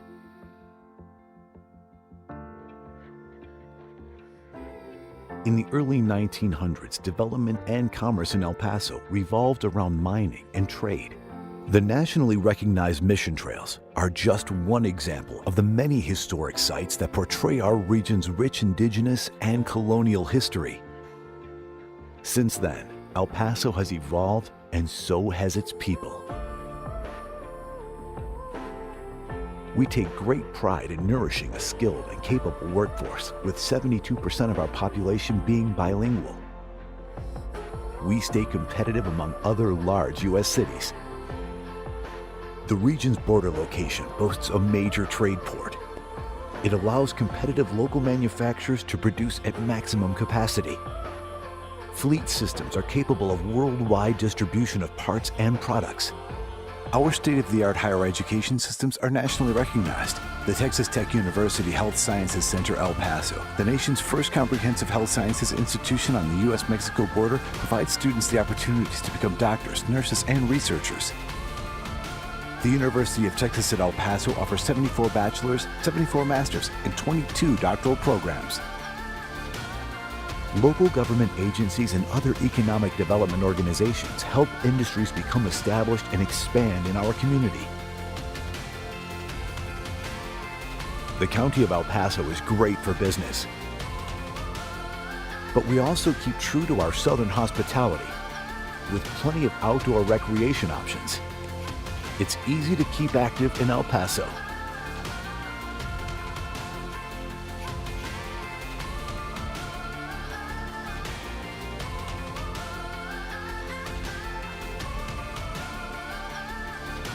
We are constantly looking for new industries interested in expansion. We want to offer our help and support in the process.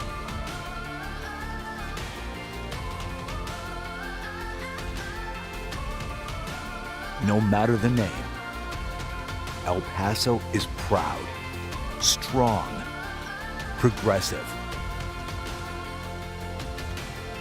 We are El Paso.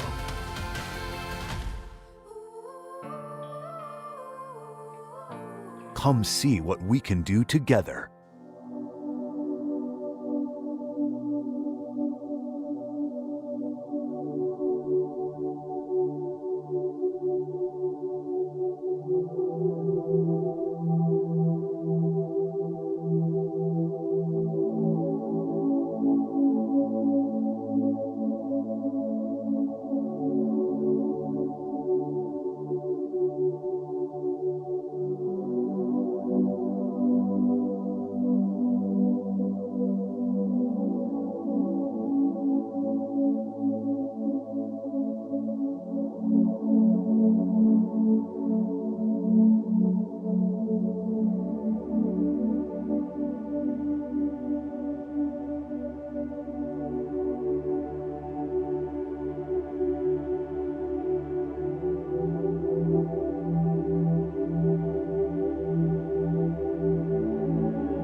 Most of us have pets, and we know that we have to take care of them and give them a home with love.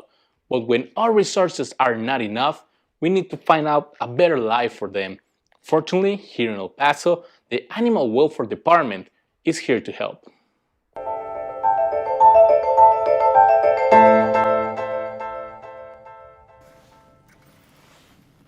Every morning, the officers of the El Paso County Animal Welfare Department get into their trucks and set off for different parts of the county to help citizens with their pets. My main job is to protect, capture, and care for animals, educate the community.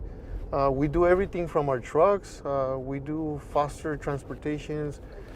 We do adoptions. We do microchipping. El Paso County is one of the largest counties in the state of Texas, and its Animal Welfare Department has only 8 officers to cover all the land outside the city.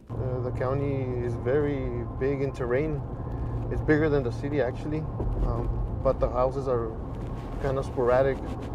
It's a lot of terrain to cover. Today's mission is to collect some puppies and a little pig on the outskirts of the county. Es un bebito, ¿verdad? Tiene un mes, 2 semanas. From a man who no longer has enough resources to support them. In 2020, the Animal Welfare Department rescued a total of 1,769 animals, of which 231 were returned to their owners and 418 were adopted. After giving the men information about the spayed and neutered services, Heriberto takes the puppies and the little pig to a shelter on the other side of the county, where they will find a family for them. The name of the rescue here is Almost Home, and it's a big foster affiliate of ours. They help us a lot with our transition, so these dogs don't set foot at the shelter, at the animal services. After leaving the animals in good hands, Heriberto drives away to a new mission.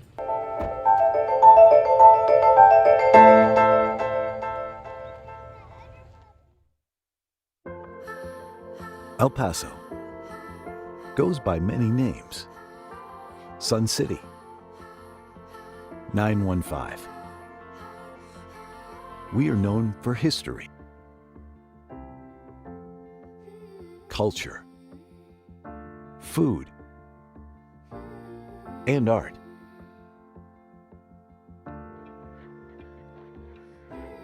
In the early 1900s, development and commerce in El Paso revolved around mining and trade. The nationally recognized mission trails are just one example of the many historic sites that portray our region's rich indigenous and colonial history. Since then, El Paso has evolved, and so has its people. We take great pride in nourishing a skilled and capable workforce, with 72% of our population being bilingual. We stay competitive among other large U.S. cities. The region's border location boasts a major trade port. It allows competitive local manufacturers to produce at maximum capacity. Fleet systems are capable of worldwide distribution of parts and products. Our state-of-the-art higher education systems are nationally recognized. The Texas Tech University Health Sciences Center El Paso, the nation's first comprehensive health sciences institution on the U.S.-Mexico border, provides students the opportunities to become doctors, nurses, and researchers. The University of Texas at El Paso offers 74 bachelor's, 74 master's, and 22 doctoral programs. Local government agencies and other economic development organizations help industries become established and expand in our community. The County of El Paso is great for business, but we also keep true to our southern hospitality with plenty of outdoor recreation options. It's easy to keep active in El Paso.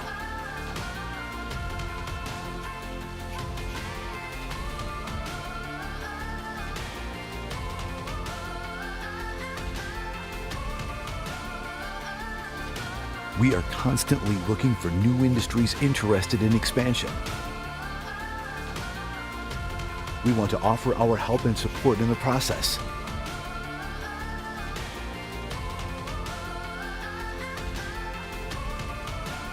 No matter the name, El Paso is proud, strong, progressive, We are El Paso.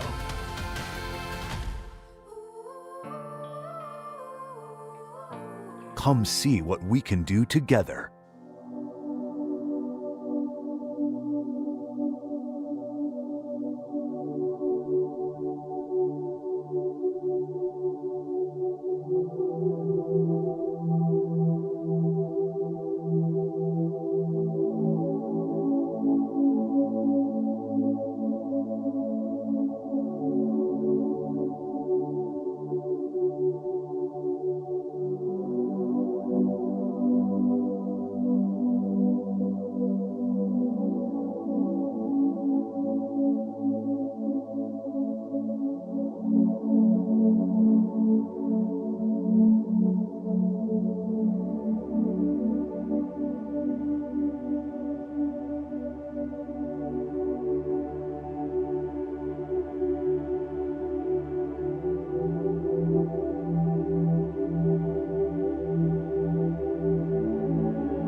Most of us have pets, and we know that we have to take care of them and give them a home with love. But when our resources are not enough, we need to find out a better life for them.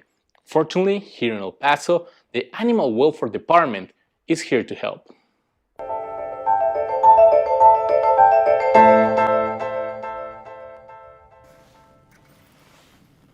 Every morning, the officers of the El Paso County Animal Welfare Department get into their trucks and set off for different parts of the county to help citizens with their pets. My main job is to protect, capture, and care for animals, educate the community. We do everything from our trucks. We do foster transportations. We do adoptions. We do microchipping. El Paso County is one of the largest counties in the state of Texas, and its Animal Welfare Department has only 8 officers to cover all the land outside the city. The county is very big in terrain. It's bigger than the city, actually, but the houses are kind of sporadic. It's a lot of terrain to cover. Today's mission is to collect some puppies and a little pig on the outskirts of the county. Es un bebito, ¿verdad? Está más big, tiene un mes, 2 semanas. From a man who no longer has enough resources to support them. In 2020, the Animal Welfare Department rescued a total of 1,769 animals, of which 231 were returned to their owners and 418 were adopted. After giving the men information about the spayed and neutered services, Heriberto takes the puppies and the little pig to a shelter on the other side of the county, where they will find a family for them. The name of the rescue here is Almost Home, and it's a big foster affiliate of ours. They help us a lot with our transition, so these dogs don't set foot at the shelter, at the animal services. After leaving the animals in good hands, Heriberto drives away to a new mission.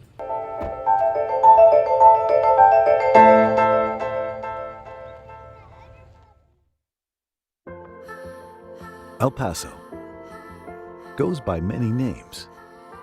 Sun City, 915. We are known for history, culture, food,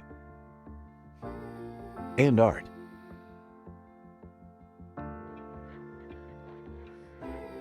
In the early 1900s, development and commerce in El Paso revolved around mining and trade.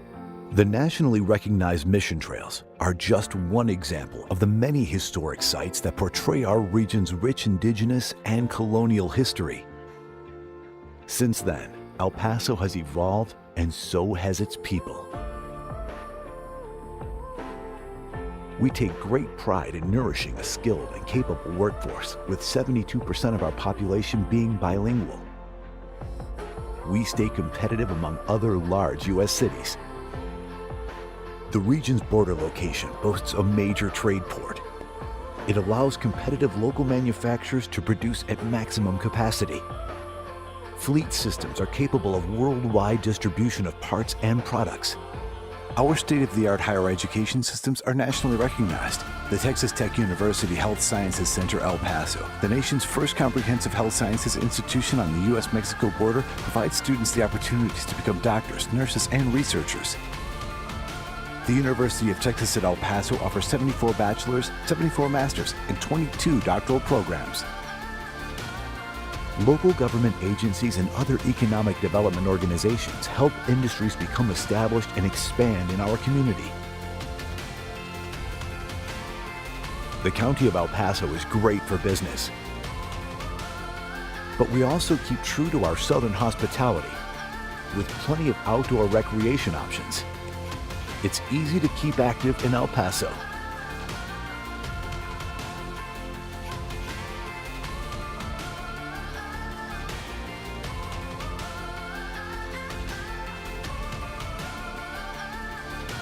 We are constantly looking for new industries interested in expansion.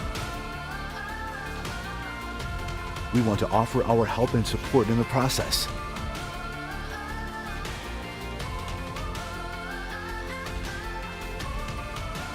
No matter the name, El Paso is proud, strong, progressive, We are El Paso.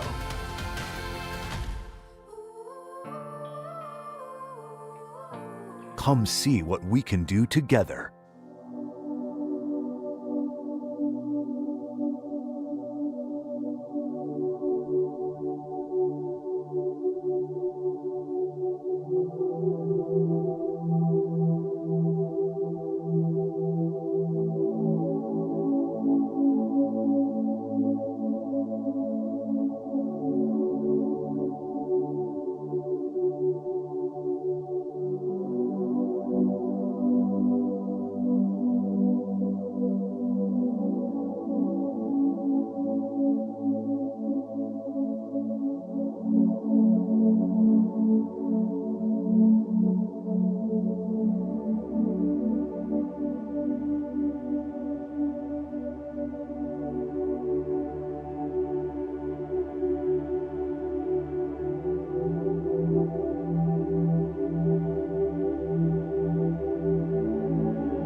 Most of us have pets, and we know that we have to take care of them and give them a home with love.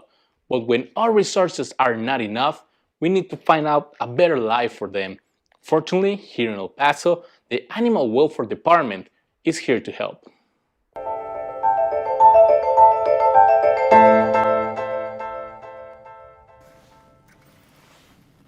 Every morning, the officers of the El Paso County Animal Welfare Department get into their trucks and set off for different parts of the county to help citizens with their pets. My main job is to protect, capture, and care for animals, educate the community.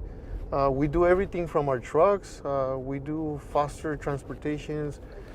We do adoptions. We do microchipping. El Paso County is one of the largest counties in the state of Texas, and its Animal Welfare Department has only 8 officers to cover all the land outside the city. The county is very big in terrain. It's bigger than the city, actually, but the houses are kind of sporadic. It's a lot of terrain to cover. Today's mission is to collect some puppies and a little pig on the outskirts of the county. Es un bebito, ¿verdad? Está más big, tiene un mes, 2 semanas. From a man who no longer has enough resources to support them. In 2020, the Animal Welfare Department rescued a total of 1,769 animals, of which 231 were returned to their owners and 418 were adopted.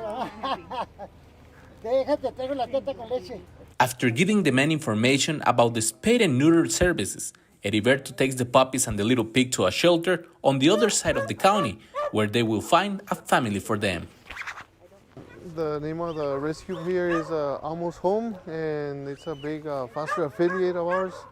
They help us a lot with our transition, so these dogs don't set foot at the shelter, at the animal services. After leaving the animals in good hands, Heriberto drives away to a new mission.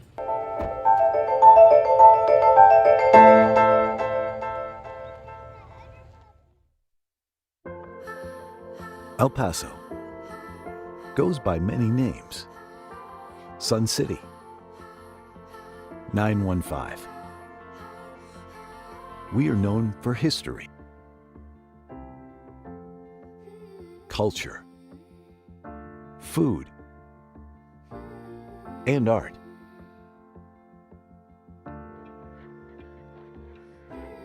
In the early 1900s, development and commerce in El Paso revolved around mining and trade. The nationally recognized mission trails are just one example of the many historic sites that portray our region's rich indigenous and colonial history. Since then, El Paso has evolved, and so has its people. We take great pride in nourishing a skilled and capable workforce, with 72% of our population being bilingual. We stay competitive among other large U.S. cities. The region's border location boasts a major trade port. It allows competitive local manufacturers to produce at maximum capacity. Fleet systems are capable of worldwide distribution of parts and products. Our state-of-the-art higher education systems are nationally recognized. The Texas Tech University Health Sciences Center El Paso, the nation's first comprehensive health sciences institution on the U.S.-Mexico border, provides students the opportunities to become doctors, nurses, and researchers. The University of Texas at El Paso offers 74 bachelor's, 74 master's, and 22 doctoral programs. Local government agencies and other economic development organizations help industries become established and expand in our community. The County of El Paso is great for business, but we also keep true to our southern hospitality with plenty of outdoor recreation options. It's easy to keep active in El Paso.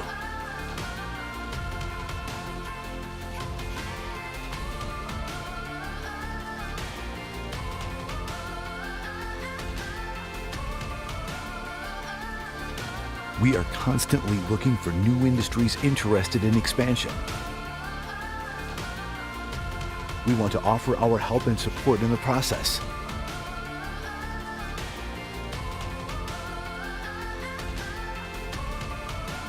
No matter the name, El Paso is proud, strong, progressive, We are El Paso.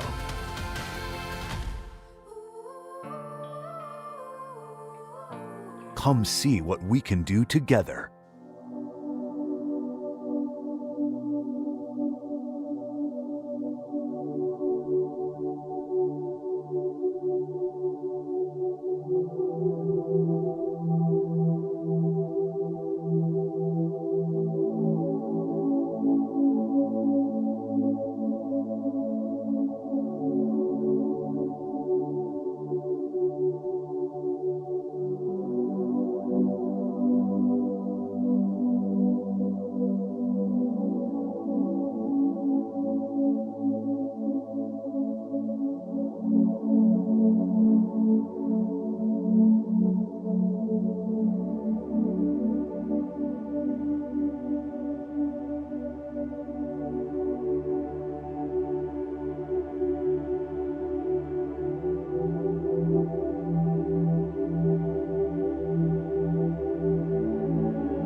Most of us have pets, and we know that we have to take care of them and give them a home with love. But when our resources are not enough, we need to find out a better life for them. Fortunately, here in El Paso, the Animal Welfare Department is here to help.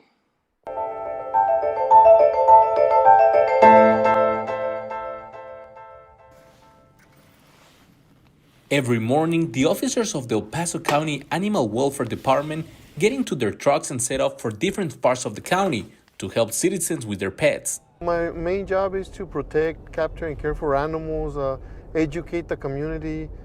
We do everything from our trucks. We do foster transportations. We do adoptions. We do microchipping. El Paso County is one of the largest counties in the state of Texas, and its Animal Welfare Department has only 8 officers to cover all the land outside the city. The county is very big in terrain.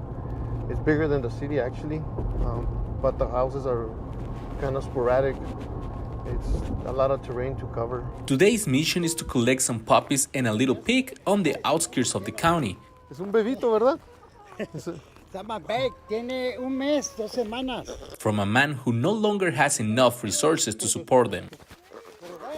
In 2020, the Animal Welfare Department rescued a total of 1,769 animals, of which 231 were returned to their owners and 418 were adopted.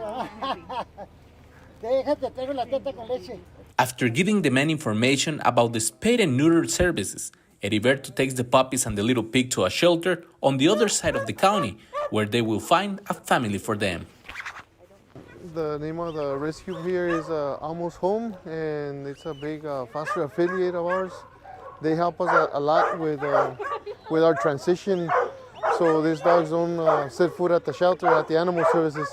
After leaving the animals in good hands, Heriberto drives away to a new mission.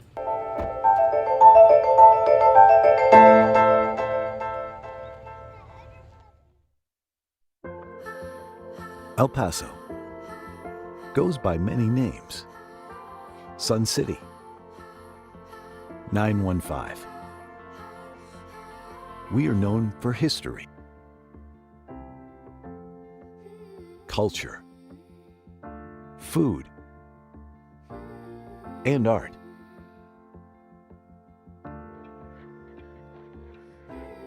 In the early 1900s, development and commerce in El Paso revolved around mining and trade. The nationally recognized mission trails are just one example of the many historic sites that portray our region's rich indigenous and colonial history. Since then, El Paso has evolved, and so has its people.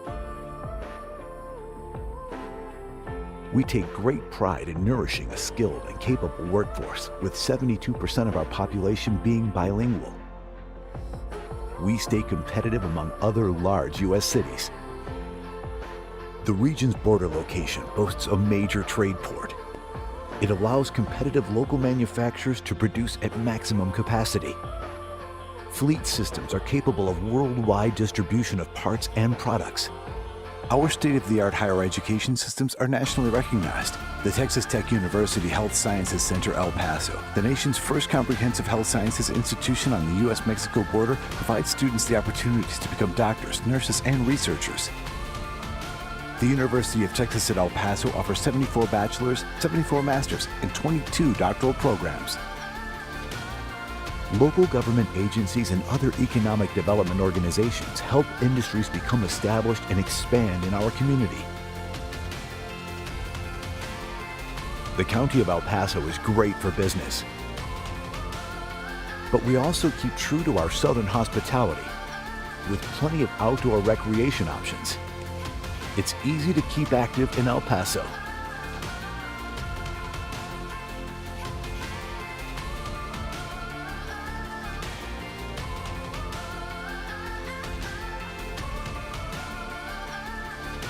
We are constantly looking for new industries interested in expansion. We want to offer our help and support in the process.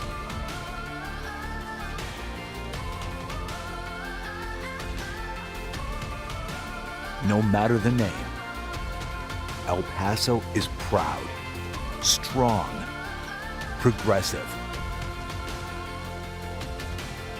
We are El Paso.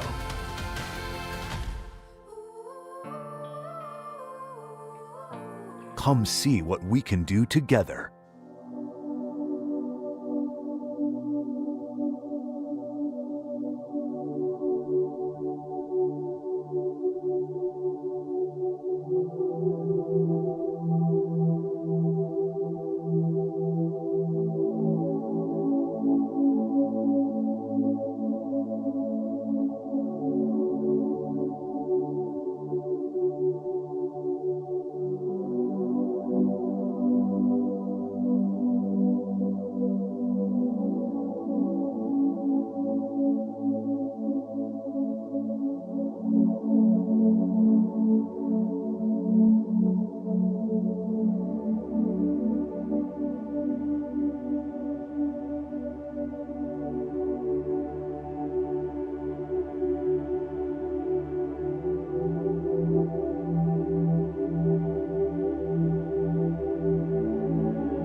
Most of us have pets, and we know that we have to take care of them and give them a home with love.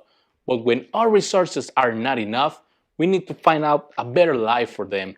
Fortunately, here in El Paso, the Animal Welfare Department is here to help.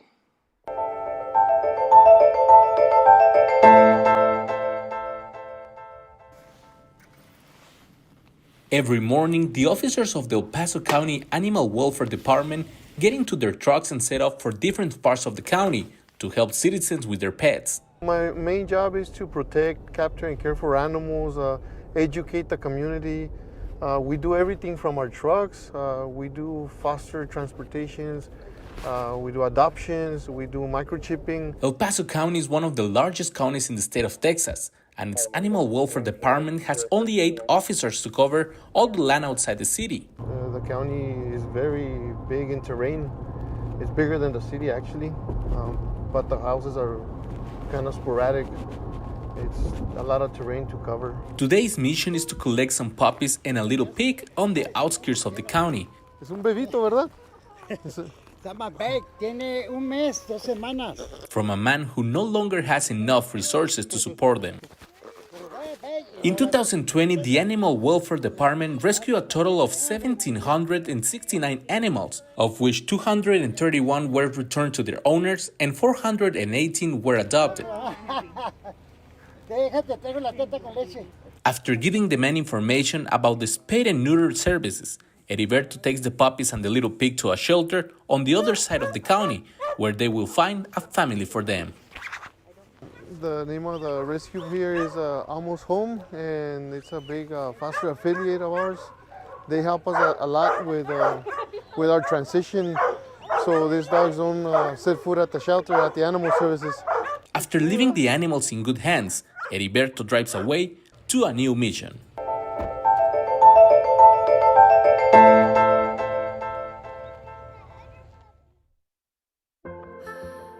El Paso goes by many names.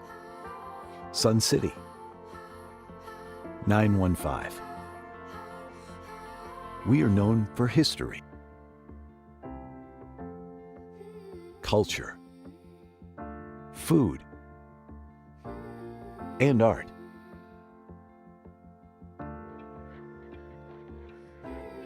In the early 1900s, development and commerce in El Paso revolved around mining and trade. The nationally recognized mission trails are just one example of the many historic sites that portray our region's rich indigenous and colonial history. Since then, El Paso has evolved, and so has its people. We take great pride in nourishing a skilled and capable workforce, with 72% of our population being bilingual. We stay competitive among other large U.S. cities. The region's border location boasts a major trade port. It allows competitive local manufacturers to produce at maximum capacity. Fleet systems are capable of worldwide distribution of parts and products. Our state-of-the-art higher education systems are nationally recognized. The Texas Tech University Health Sciences Center El Paso, the nation's first comprehensive health sciences institution on the U.S.-Mexico border, provides students the opportunities to become doctors, nurses, and researchers. The University of Texas at El Paso offers 74 bachelor's, 74 master's, and 22 doctoral programs. Local government agencies and other economic development organizations help industries become established and expand in our community. The County of El Paso is great for business, but we also keep true to our southern hospitality with plenty of outdoor recreation options. It's easy to keep active in El Paso.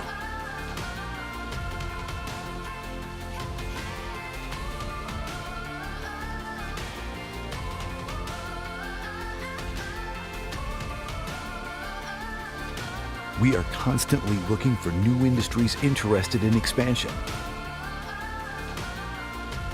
We want to offer our help and support in the process.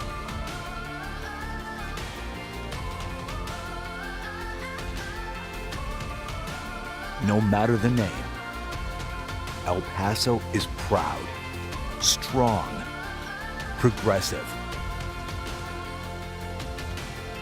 We are El Paso.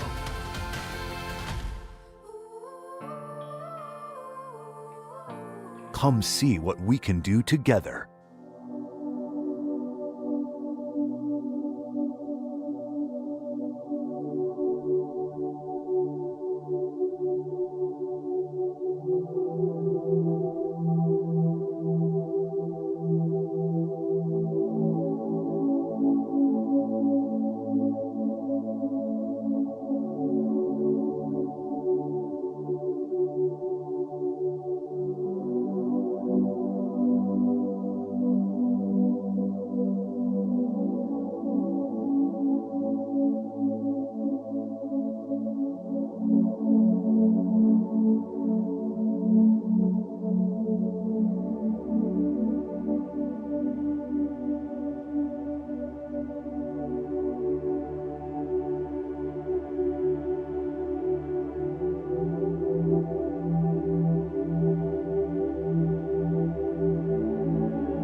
Most of us have pets, and we know that we have to take care of them and give them a home with love. But when our resources are not enough, we need to find out a better life for them. Fortunately, here in El Paso, the Animal Welfare Department is here to help.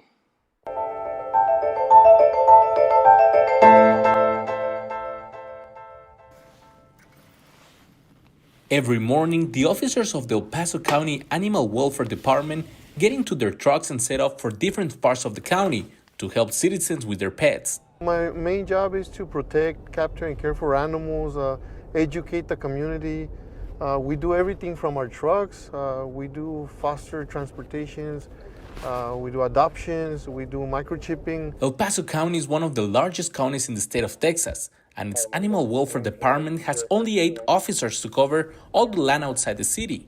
The county is very big in terrain. It's bigger than the city, actually, but the houses are kind of sporadic. It's a lot of terrain to cover. Today's mission is to collect some puppies and a little pig on the outskirts of the county. Es un bebito, ¿verdad? Está más big, tiene un mes, 2 semanas. From a man who no longer has enough resources to support them. In 2020, the Animal Welfare Department rescued a total of 1,769 animals, of which 231 were returned to their owners and 418 were adopted. After giving the men information about the spay and neuter services, Heriberto takes the puppies and the little pig to a shelter on the other side of the county, where they will find a family for them. The name of the rescue here is Almost Home, and it's a big foster affiliate of ours. They help us a lot with our transition, so these dogs don't set foot at the shelter, at the animal services. After leaving the animals in good hands, Heriberto drives away to a new mission.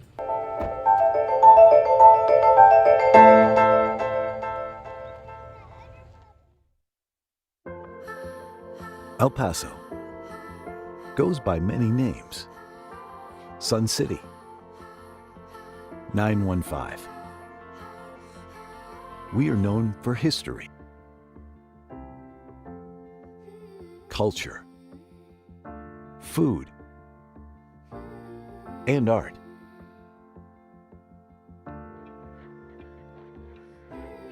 In the early 1900s, development and commerce in El Paso revolved around mining and trade. The nationally recognized mission trails are just one example of the many historic sites that portray our region's rich indigenous and colonial history. Since then, El Paso has evolved, and so has its people. We take great pride in nourishing a skilled and capable workforce, with 72% of our population being bilingual. We stay competitive among other large U.S. cities. The region's border location boasts a major trade port. It allows competitive local manufacturers to produce at maximum capacity. Fleet systems are capable of worldwide distribution of parts and products. Our state-of-the-art higher education systems are nationally recognized. The Texas Tech University Health Sciences Center El Paso, the nation's first comprehensive health sciences institution on the U.S.-Mexico border, provides students the opportunities to become doctors, nurses, and researchers. The University of Texas at El Paso offers 74 bachelor's, 74 master's, and 22 doctoral programs. Local government agencies and other economic development organizations help industries become established and expand in our community. The County of El Paso is great for business, but we also keep true to our southern hospitality with plenty of outdoor recreation options. It's easy to keep active in El Paso.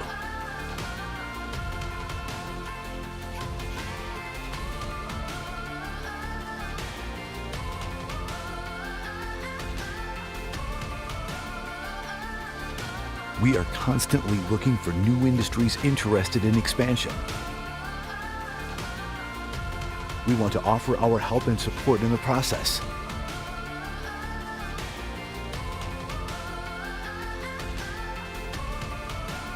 No matter the name, El Paso is proud, strong, progressive, We are El Paso.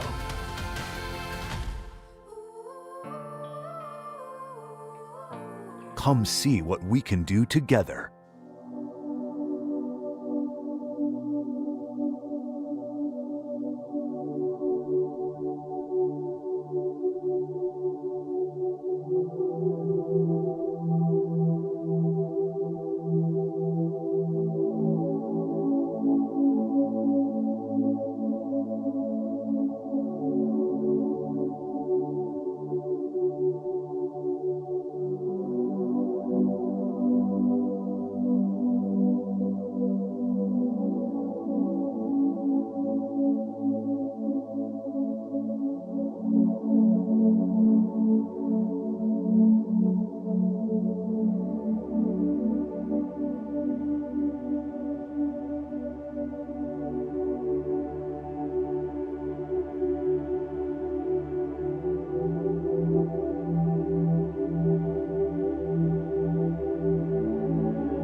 Most of us have pets, and we know that we have to take care of them and give them a home with love.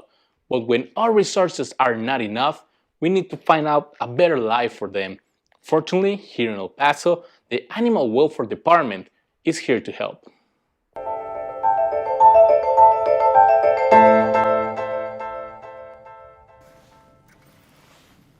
Every morning, the officers of the El Paso County Animal Welfare Department get into their trucks and set off for different parts of the county to help citizens with their pets. My main job is to protect, capture, and care for animals, educate the community. We do everything from our trucks. We do foster transportations. We do adoptions. We do microchipping. El Paso County is one of the largest counties in the state of Texas, and its Animal Welfare Department has only 8 officers to cover all the land outside the city. The county is very big in terrain. It's bigger than the city, actually, but the houses are kind of sporadic. It's a lot of terrain to cover. Today's mission is to collect some puppies and a little pig on the outskirts of the county. Es un bebito, ¿verdad? Está más big, tiene un mes, 2 semanas. From a man who no longer has enough resources to support them. In 2020, the Animal Welfare Department rescued a total of 1,769 animals, of which 231 were returned to their owners and 418 were adopted. After giving the men information about the spayed and neutered services, Heriberto takes the puppies and the little pig to a shelter on the other side of the county, where they will find a family for them. The name of the rescue here is Almost Home, and it's a big foster affiliate of ours. They help us a lot with our transition, so these dogs don't set foot at the shelter, at the animal services. After leaving the animals in good hands, Heriberto drives away to a new mission.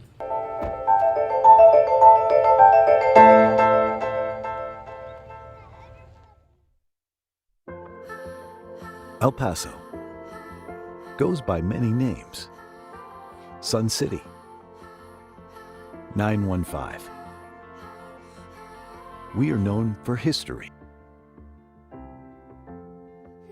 culture, food, and art.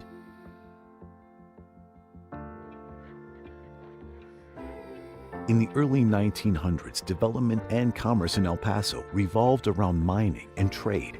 The nationally recognized mission trails are just one example of the many historic sites that portray our region's rich indigenous and colonial history.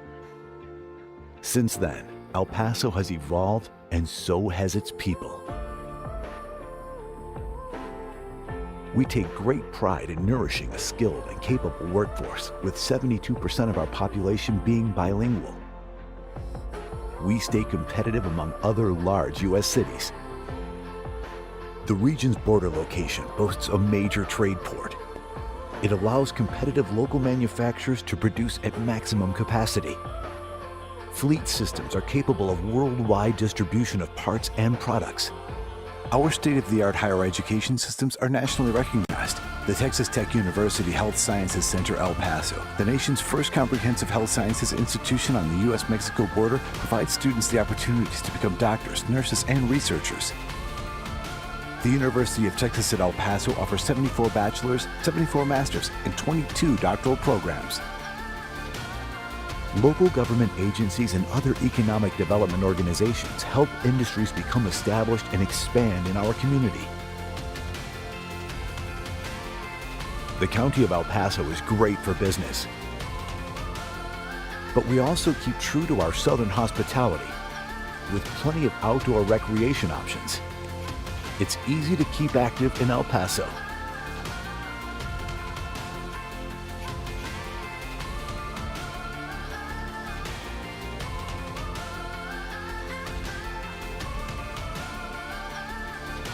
We are constantly looking for new industries interested in expansion.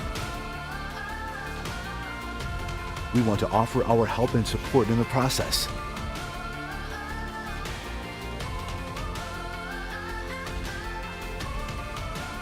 No matter the name, El Paso is proud, strong, progressive,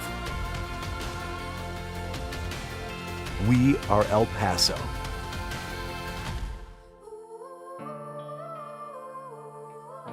Come see what we can do together.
Most of us have pets, and we know that we have to take care of them and give them a home with love.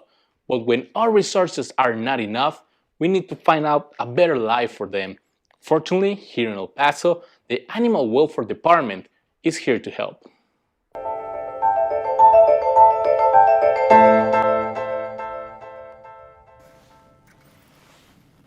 Every morning, the officers of the El Paso County Animal Welfare Department get into their trucks and set off for different parts of the county to help citizens with their pets. My main job is to protect, capture, and care for animals, educate the community. We do everything from our trucks. We do foster transportations. We do adoptions. We do microchipping. El Paso County is one of the largest counties in the state of Texas, and its Animal Welfare Department has only 8 officers to cover all the land outside the city. The county is very big in terrain. It's bigger than the city, actually, but the houses are kind of sporadic. It's a lot of terrain to cover. Today's mission is to collect some puppies and a little pig on the outskirts of the county. Es un bebito, ¿verdad? Está más big, tiene un mes, 2 semanas. From a man who no longer has enough resources to support them. In 2020, the Animal Welfare Department rescued a total of 1,769 animals, of which 231 were returned to their owners and 418 were adopted. After giving the men information about the spay and neuter services, Heriberto takes the puppies and the little pig to a shelter on the other side of the county, where they will find a family for them. The name of the rescue here is Almost Home, and it's a big foster affiliate of ours. They help us a lot with our transition, so these dogs don't set foot at the shelter, at the animal services.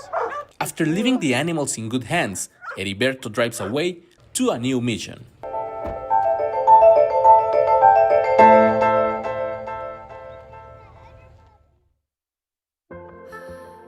El Paso goes by many names. Sun City, 915. We are known for history, culture, food, and art.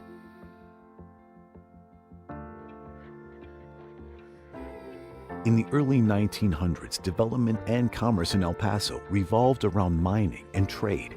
The nationally recognized mission trails are just one example of the many historic sites that portray our region's rich indigenous and colonial history. Since then, El Paso has evolved, and so has its people.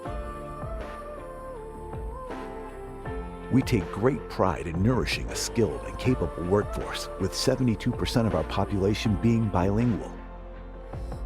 We stay competitive among other large U.S. cities.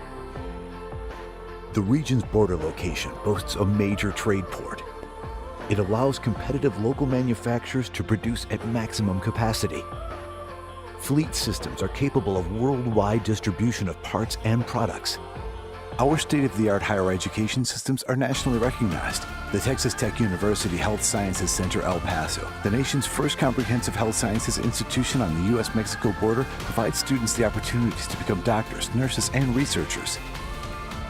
The University of Texas at El Paso offers 74 bachelor's, 74 master's, and 22 doctoral programs. Local government agencies and other economic development organizations help industries become established and expand in our community. The County of El Paso is great for business, but we also keep true to our southern hospitality with plenty of outdoor recreation options. It's easy to keep active in El Paso.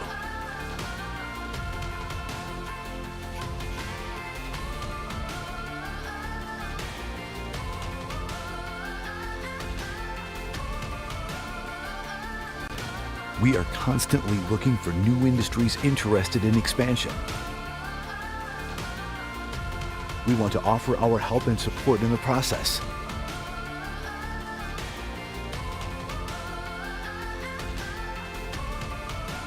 No matter the name, El Paso is proud, strong, progressive, We are El Paso.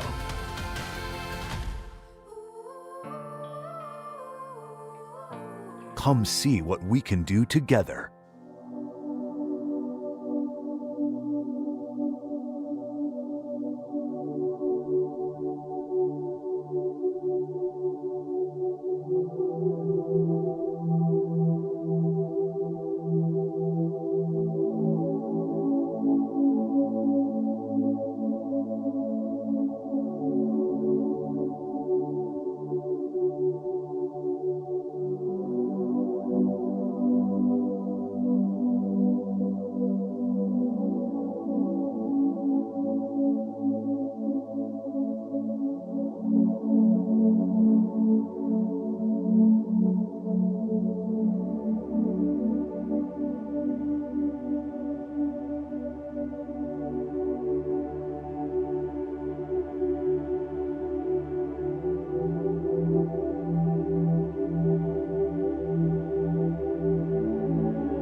Most of us have pets, and we know that we have to take care of them and give them a home with love.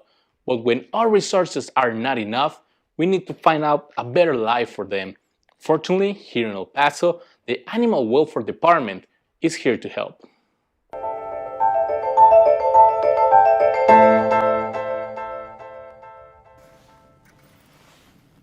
Every morning, the officers of the El Paso County Animal Welfare Department get into their trucks and set off for different parts of the county to help citizens with their pets. My main job is to protect, capture, and care for animals, educate the community. We do everything from our trucks. We do foster transportations. We do adoptions. We do microchipping. El Paso County is one of the largest counties in the state of Texas, and its Animal Welfare Department has only 8 officers to cover all the land outside the city. The county is very big in terrain. It's bigger than the city, actually, but the houses are kind of sporadic.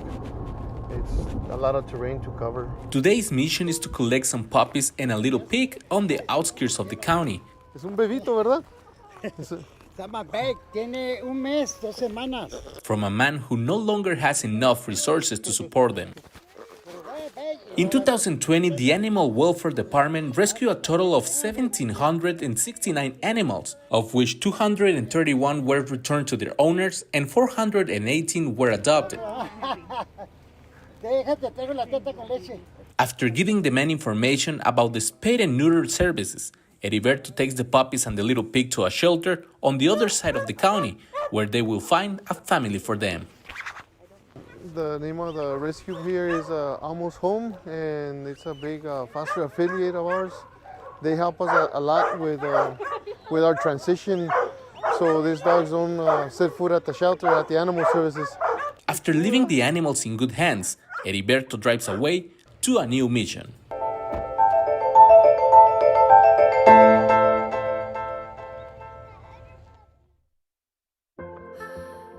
El Paso goes by many names.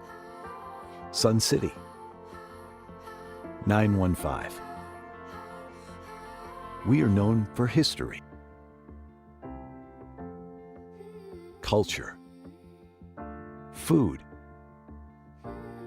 and art.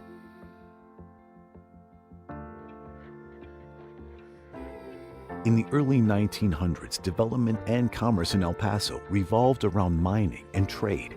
The nationally recognized mission trails are just one example of the many historic sites that portray our region's rich indigenous and colonial history. Since then, El Paso has evolved, and so has its people. We take great pride in nourishing a skilled and capable workforce, with 72% of our population being bilingual. We stay competitive among other large U.S. cities. The region's border location boasts a major trade port. It allows competitive local manufacturers to produce at maximum capacity. Fleet systems are capable of worldwide distribution of parts and products. Our state-of-the-art higher education systems are nationally recognized. The Texas Tech University Health Sciences Center El Paso, the nation's first comprehensive health sciences institution on the U.S.-Mexico border, provides students the opportunities to become doctors, nurses, and researchers. The University of Texas at El Paso offers 74 bachelor's, 74 master's, and 22 doctoral programs. Local government agencies and other economic development organizations help industries become established and expand in our community. The County of El Paso is great for business, but we also keep true to our southern hospitality with plenty of outdoor recreation options. It's easy to keep active in El Paso.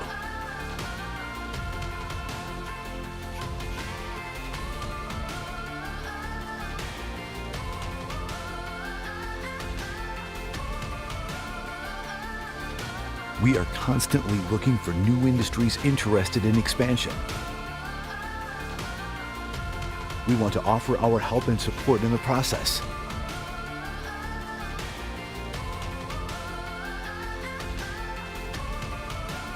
No matter the name, El Paso is proud, strong, progressive, We are El Paso.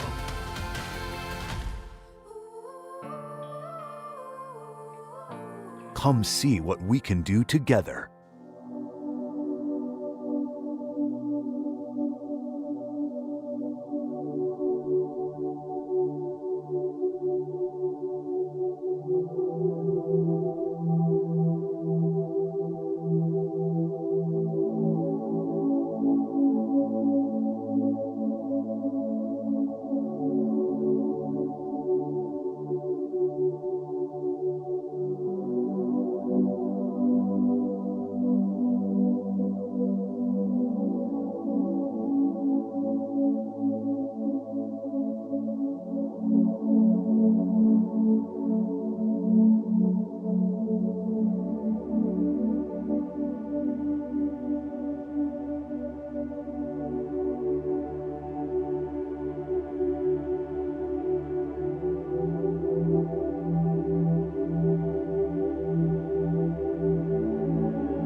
Most of us have pets, and we know that we have to take care of them and give them a home with love. But when our resources are not enough, we need to find out a better life for them. Fortunately, here in El Paso, the Animal Welfare Department is here to help.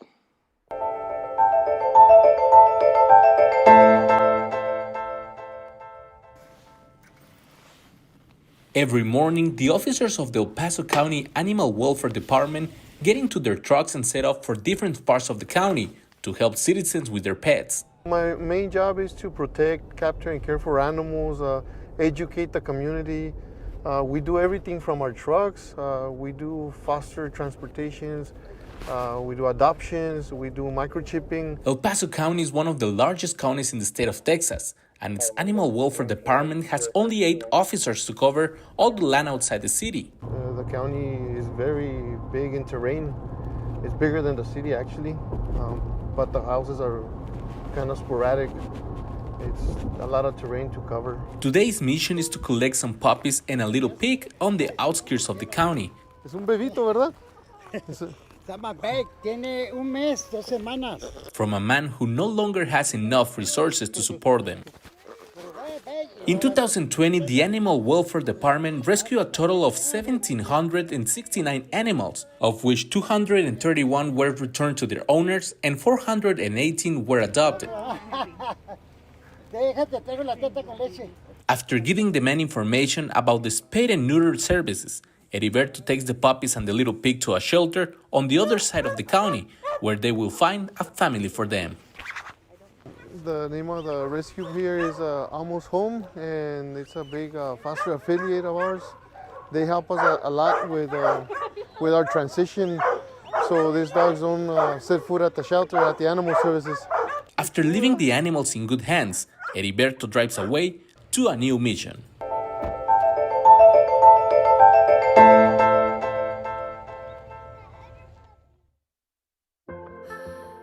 El Paso goes by many names.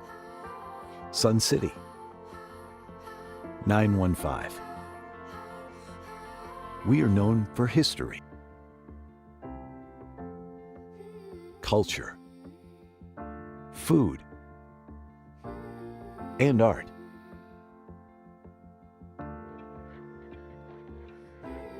In the early 1900s, development and commerce in El Paso revolved around mining and trade. The nationally recognized mission trails are just one example of the many historic sites that portray our region's rich indigenous and colonial history. Since then, El Paso has evolved, and so has its people. We take great pride in nourishing a skilled and capable workforce, with 72% of our population being bilingual. We stay competitive among other large U.S. cities. The region's border location boasts a major trade port. It allows competitive local manufacturers to produce at maximum capacity. Fleet systems are capable of worldwide distribution of parts and products. Our state-of-the-art higher education systems are nationally recognized. The Texas Tech University Health Sciences Center El Paso, the nation's first comprehensive health sciences institution on the U.S.-Mexico border, provides students the opportunities to become doctors, nurses, and researchers. The University of Texas at El Paso offers 74 bachelor's, 74 master's, and 22 doctoral programs. Local government agencies and other economic development organizations help industries become established and expand in our community. The County of El Paso is great for business, but we also keep true to our southern hospitality with plenty of outdoor recreation options. It's easy to keep active in El Paso.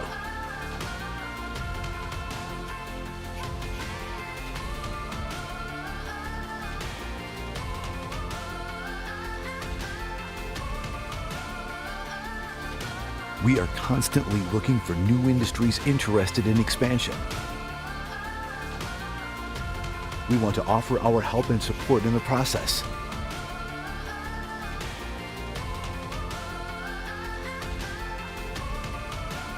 No matter the name, El Paso is proud, strong, progressive. We are El Paso.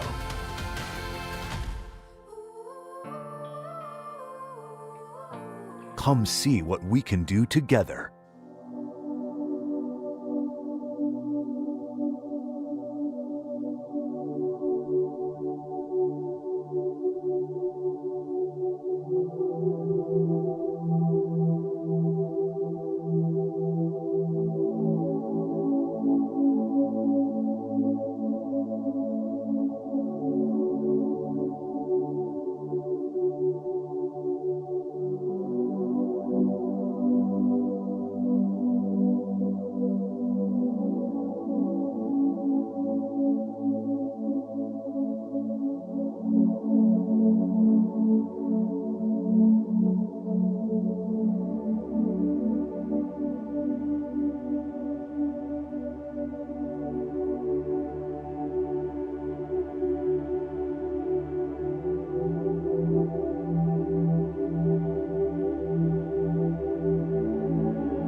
Most of us have pets, and we know that we have to take care of them and give them a home with love.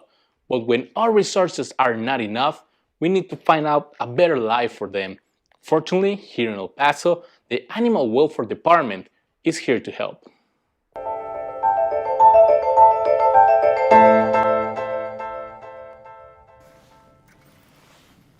Every morning, the officers of the El Paso County Animal Welfare Department get into their trucks and set off for different parts of the county to help citizens with their pets. My main job is to protect, capture, and care for animals, educate the community. We do everything from our trucks. We do foster transportations. We do adoptions. We do microchipping. El Paso County is one of the largest counties in the state of Texas, and its Animal Welfare Department has only 8 officers to cover all the land outside the city.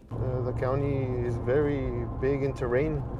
It's bigger than the city, actually, but the houses are kind of sporadic. It's a lot of terrain to cover. Today's mission is to collect some puppies and a little pig on the outskirts of the county. Es un bebito, ¿verdad? Está más big, tiene un mes, 2 semanas. From a man who no longer has enough resources to support them.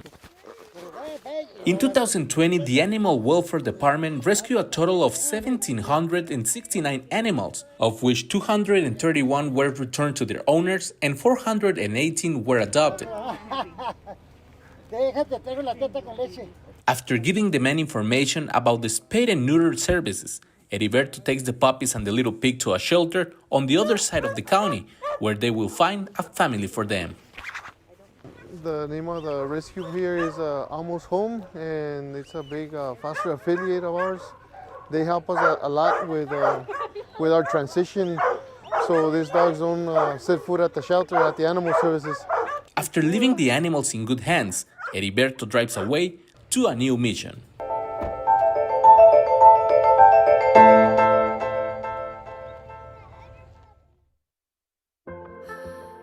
El Paso goes by many names. Sun City, 915. We are known for history, culture, food, and art.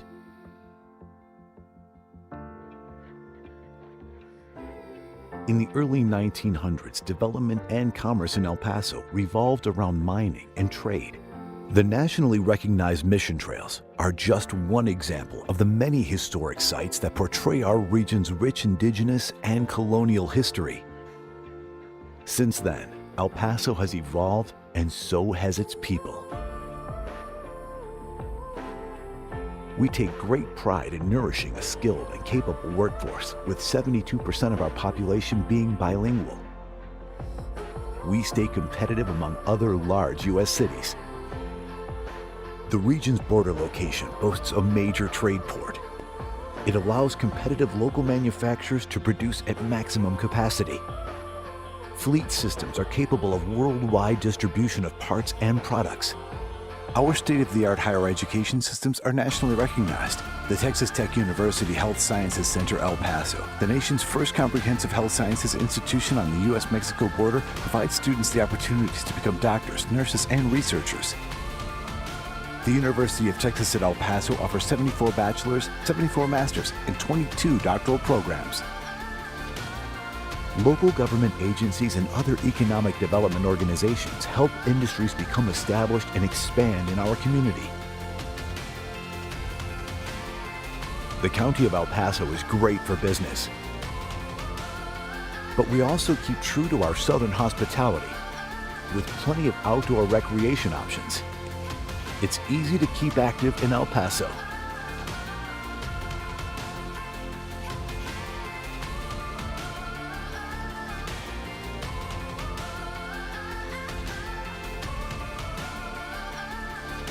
We are constantly looking for new industries interested in expansion. We want to offer our help and support in the process.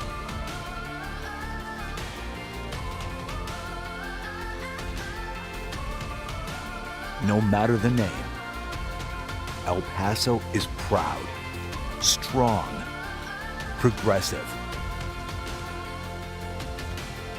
We are El Paso.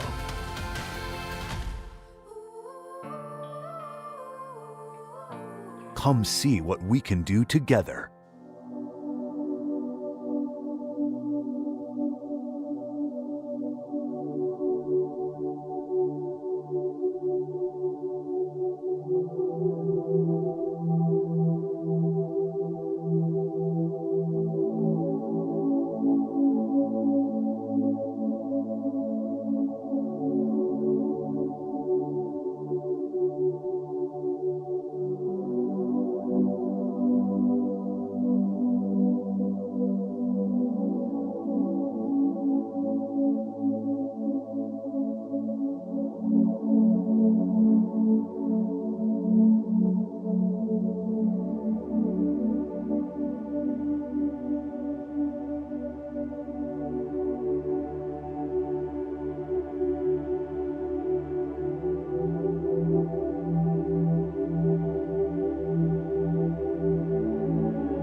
Most of us have pets, and we know that we have to take care of them and give them a home with love.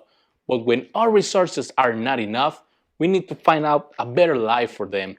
Fortunately, here in El Paso, the Animal Welfare Department is here to help.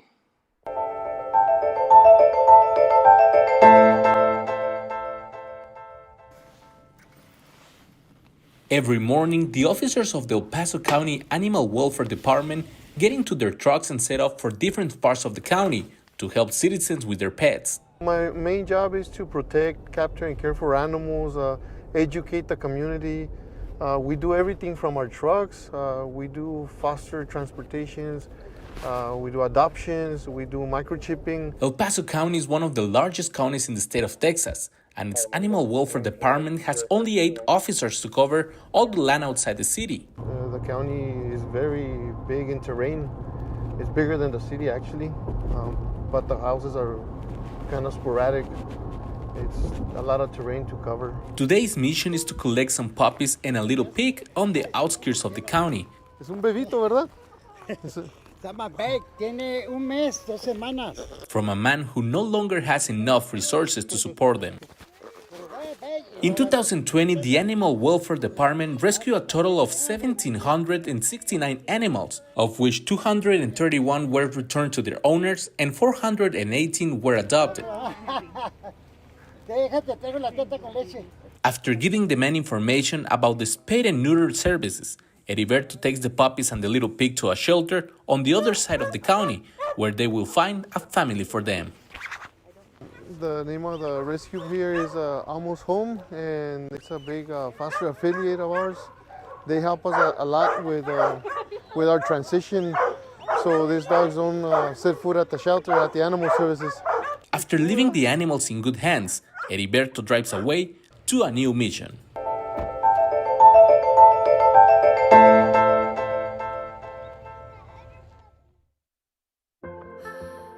El Paso goes by many names. Sun City, 915. We are known for history, culture, food, and art.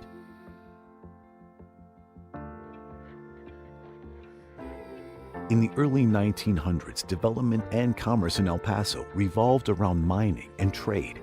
The nationally recognized mission trails are just one example of the many historic sites that portray our region's rich indigenous and colonial history.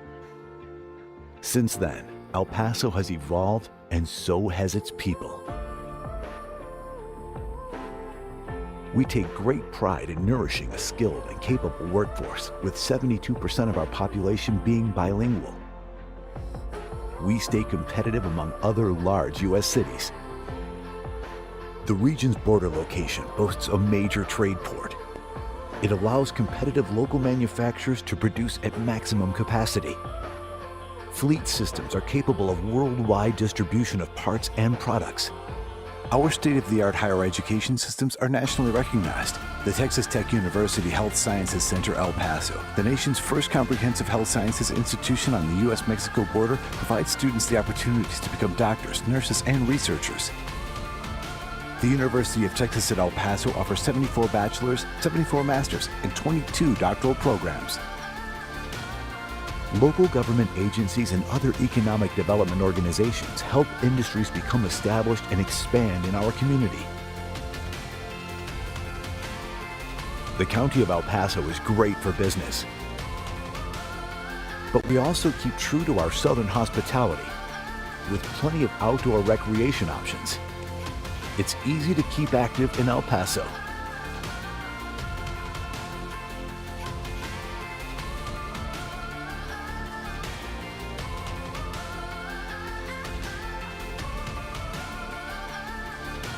We are constantly looking for new industries interested in expansion.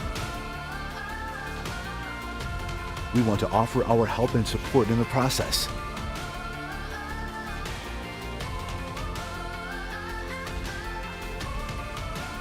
No matter the name, El Paso is proud, strong, progressive, We are El Paso.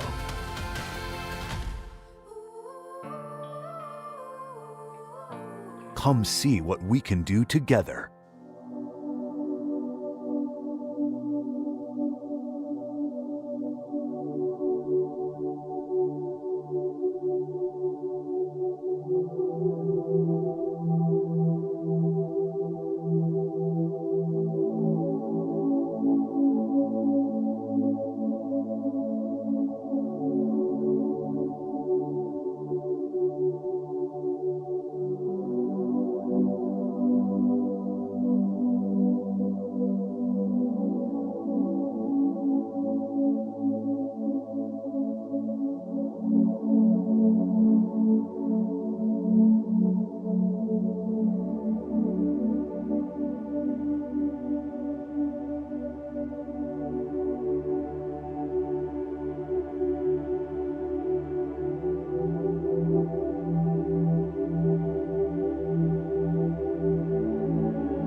Most of us have pets, and we know that we have to take care of them and give them a home with love.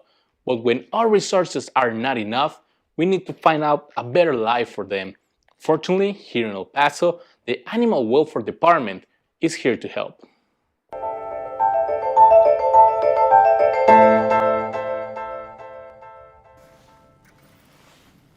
Every morning, the officers of the El Paso County Animal Welfare Department get into their trucks and set off for different parts of the county to help citizens with their pets. My main job is to protect, capture, and care for animals, educate the community.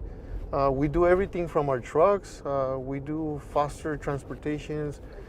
We do adoptions. We do microchipping. El Paso County is one of the largest counties in the state of Texas, and its Animal Welfare Department has only 8 officers to cover all the land outside the city. The county is very big in terrain. It's bigger than the city, actually, but the houses are kind of sporadic. It's a lot of terrain to cover. Today's mission is to collect some puppies and a little pig on the outskirts of the county. Es un bebito, ¿verdad? Está más big. Tiene un mes, 2 semanas. From a man who no longer has enough resources to support them. In 2020, the Animal Welfare Department rescued a total of 1,769 animals, of which 231 were returned to their owners and 418 were adopted. After giving the men information about the spay and neuter services, Heriberto takes the puppies and the little pig to a shelter on the other side of the county, where they will find a family for them. The name of the rescue here is Almost Home, and it's a big foster affiliate of ours. They help us a lot with our transition, so these dogs don't set foot at the shelter, at the animal services. After leaving the animals in good hands, Heriberto drives away to a new mission.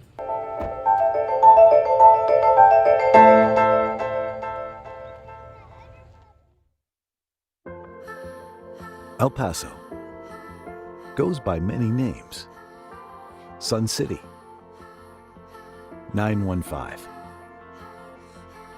We are known for history, culture, food, and art.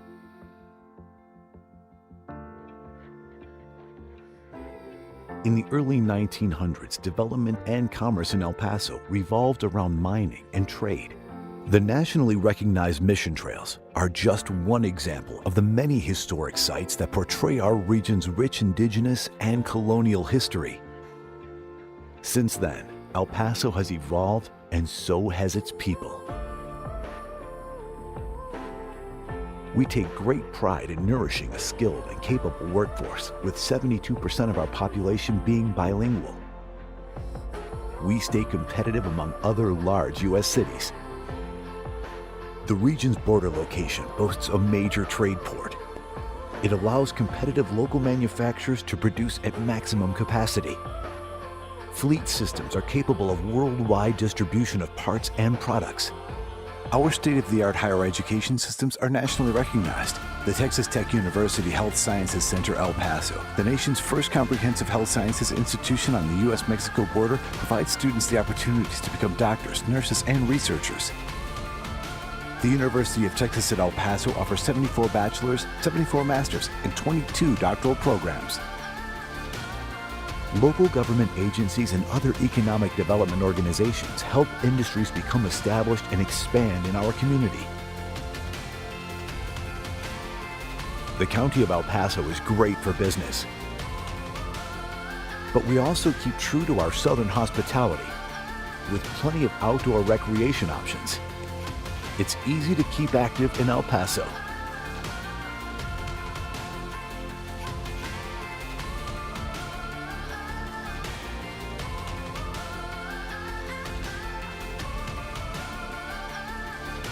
We are constantly looking for new industries interested in expansion.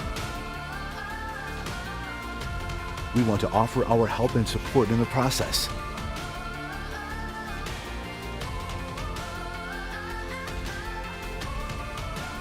No matter the name, El Paso is proud, strong, progressive,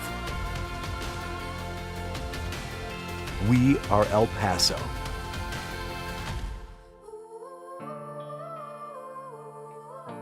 Come see what we can do together.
Okay, go ahead. Good afternoon. Commissioners Court has reconvened into special open session. We are on item number 10 from the addendums to the agenda. Item number 10, discuss special events scheduled for the Labor Day weekend, the Freakazoid Robot Festival at Ascarate Park, and the Labor Day Tournament at the Sports Park, and receive direction on the booking of large events at county facilities and how to proceed with the two currently scheduled events. Good afternoon, Judge and Commissioners. Eric Rosales Negaglione, Assistant County Attorney. There are some legal considerations that the County Attorney's Office would like to brief the court about in regard to this item. So if the court would consider it, a proposed motion would be pursuant to Texas Government Code Section 551.071, receive legal advice and consultation regarding the special event scheduled for the Labor Day weekend, the Freakazoid Robot Festival at Ascarate Park, and the Labor Day Tournament at the Sports Park, and the booking of other large events at county facilities. I'm sorry, Caesar, did we need the motion or can we just go into executive? Excuse me. A motion would be fine. You need a motion. Mm-hmm. Yeah, so moved. Second. Commissioner Holguin, Aye. Commissioner Leon, Aye. Commissioner Stout, Aye. Commissioner Robinson, Aye. Judge Samaniego. Aye. Motion carries. Erica, can I ask you, would it be appropriate to have Dr. Carranza and Chief Rodriguez in the executive session, or do you feel they should be? Yes, sir. We can certainly do that for them to provide some information.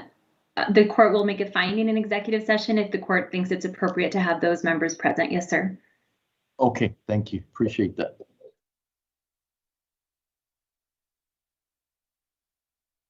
Session to discuss item number 10 pursuant to Texas Government Code Section 551.071 to receive legal advice and consultation from attorneys.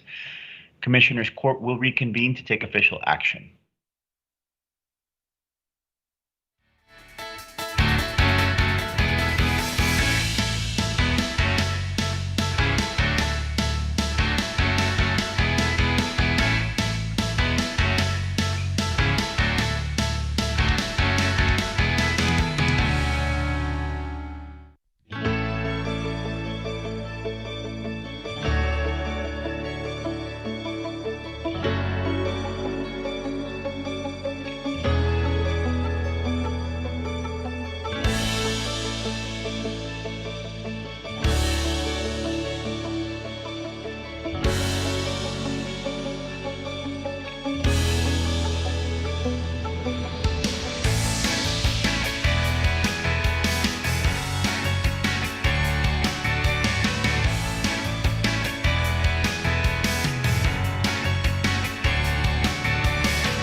most of us have pets, and we know that we have to take care of them and give them a home with love. But when our resources are not enough, we need to find out a better life for them. Fortunately, here in El Paso, the Animal Welfare Department is here to help.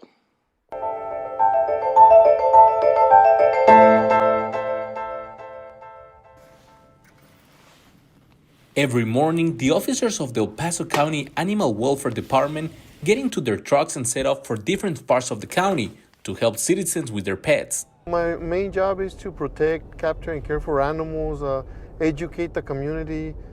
We do everything from our trucks. We do foster transportations. We do adoptions. We do microchipping. El Paso County is one of the largest counties in the state of Texas, and its Animal Welfare Department has only 8 officers to cover all the land outside the city. The county is very big in terrain. It's bigger than the city, actually, but the houses are kind of sporadic. It's a lot of terrain to cover. Today's mission is to collect some puppies and a little pig on the outskirts of the county. Es un bebito, ¿verdad? Está más big, tiene un mes, 2 semanas. From a man who no longer has enough resources to support them. In 2020, the Animal Welfare Department rescued a total of 1,769 animals, of which 231 were returned to their owners and 418 were adopted. After giving the men information about the spay and neuter services, Heriberto takes the puppies and the little pig to a shelter on the other side of the county, where they will find a family for them.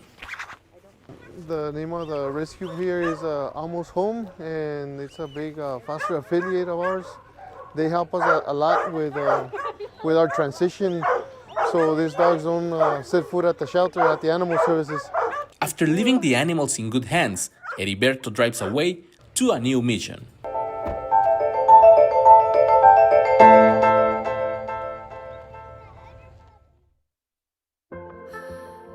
El Paso goes by many names. Sun City, 915. We are known for history, culture, food, and art.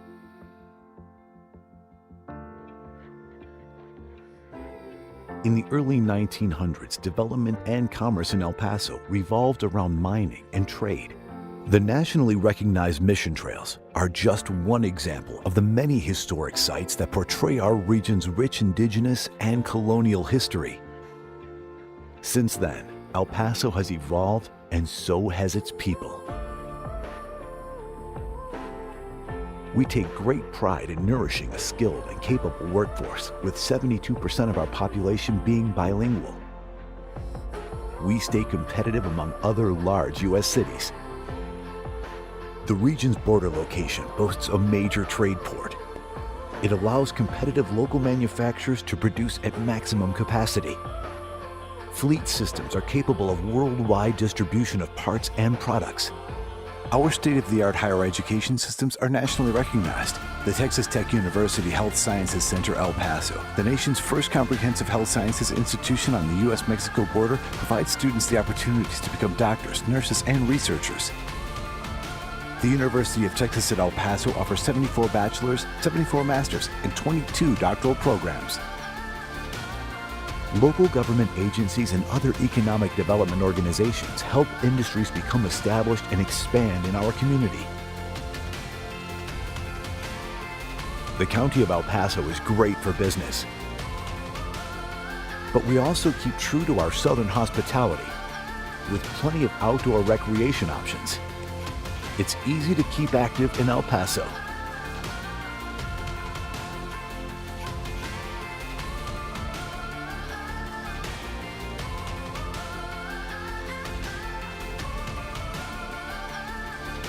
We are constantly looking for new industries interested in expansion. We want to offer our help and support in the process.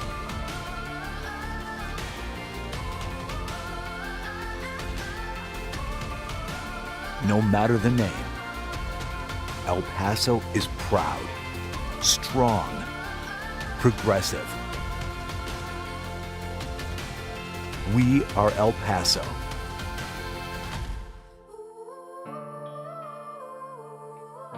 Come see what we can do together.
Most of us have pets, and we know that we have to take care of them and give them a home with love. But when our resources are not enough, we need to find out a better life for them. Fortunately, here in El Paso, the Animal Welfare Department is here to help.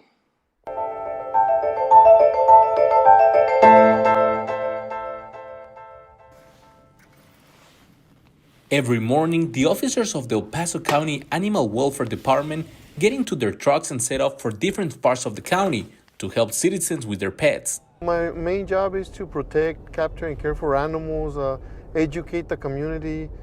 We do everything from our trucks. We do foster transportations.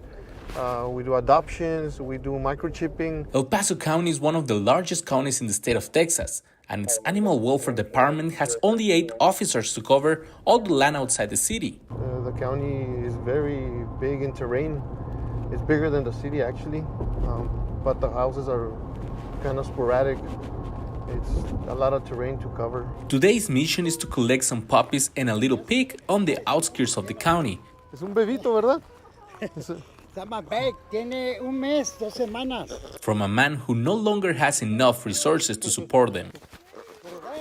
In 2020, the Animal Welfare Department rescued a total of 1,769 animals, of which 231 were returned to their owners and 418 were adopted. After giving the men information about the spayed and neutered services, Heriberto takes the puppies and the little pig to a shelter on the other side of the county, where they will find a family for them. The name of the rescue here is Almost Home, and it's a big foster affiliate of ours. They help us a lot with our transition, so these dogs don't set foot at the shelter, at the animal services. After leaving the animals in good hands, Heriberto drives away to a new mission.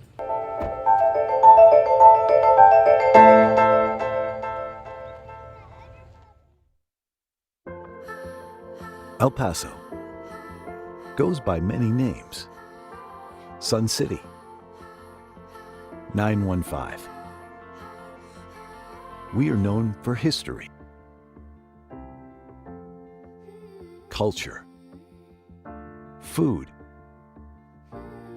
and art.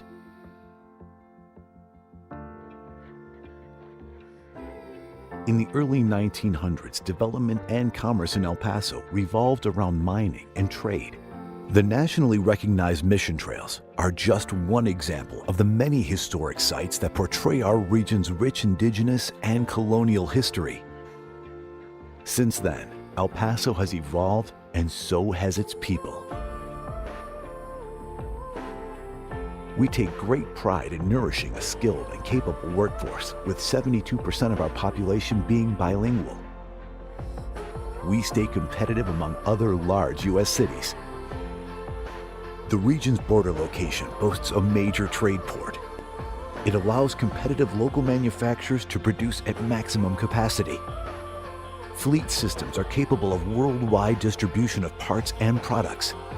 Our state-of-the-art higher education systems are nationally recognized. The Texas Tech University Health Sciences Center El Paso, the nation's first comprehensive health sciences institution on the U.S.-Mexico border, provides students the opportunities to become doctors, nurses, and researchers. The University of Texas at El Paso offers 74 bachelor's, 74 master's, and 22 doctoral programs. Local government agencies and other economic development organizations help industries become established and expand in our community. The County of El Paso is great for business, but we also keep true to our southern hospitality with plenty of outdoor recreation options. It's easy to keep active in El Paso.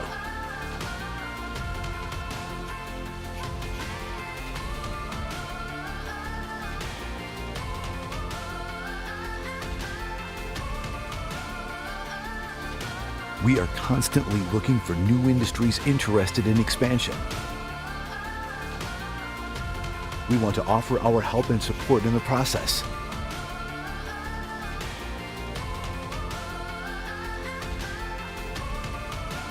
No matter the name, El Paso is proud, strong, progressive, We are El Paso.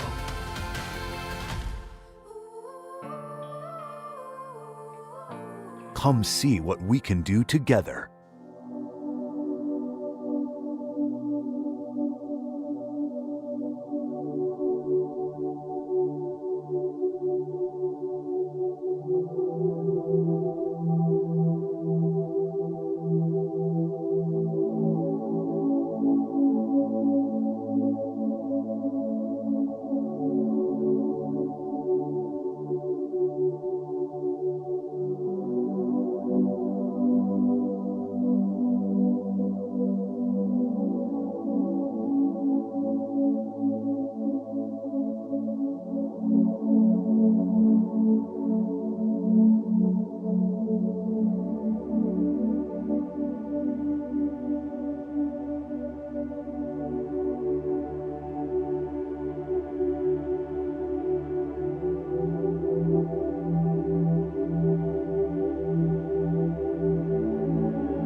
Most of us have pets, and we know that we have to take care of them and give them a home with love.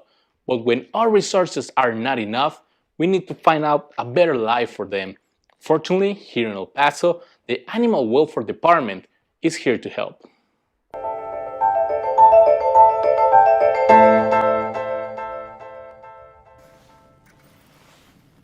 Every morning, the officers of the El Paso County Animal Welfare Department get into their trucks and set off for different parts of the county to help citizens with their pets. My main job is to protect, capture, and care for animals, educate the community. We do everything from our trucks. We do foster transportations.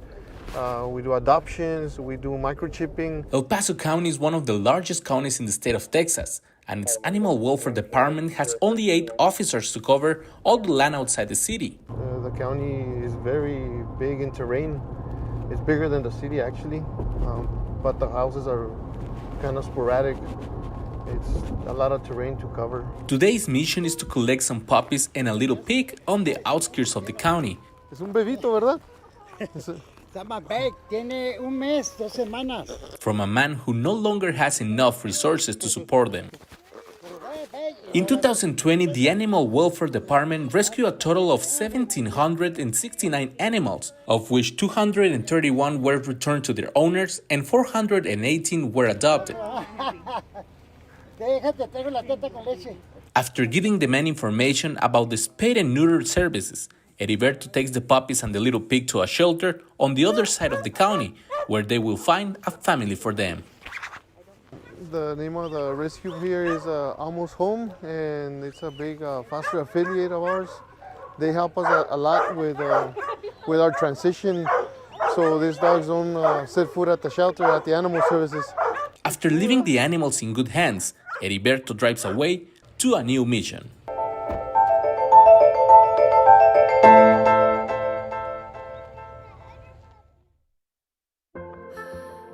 El Paso goes by many names. Sun City, 915. We are known for history, culture, food, and art.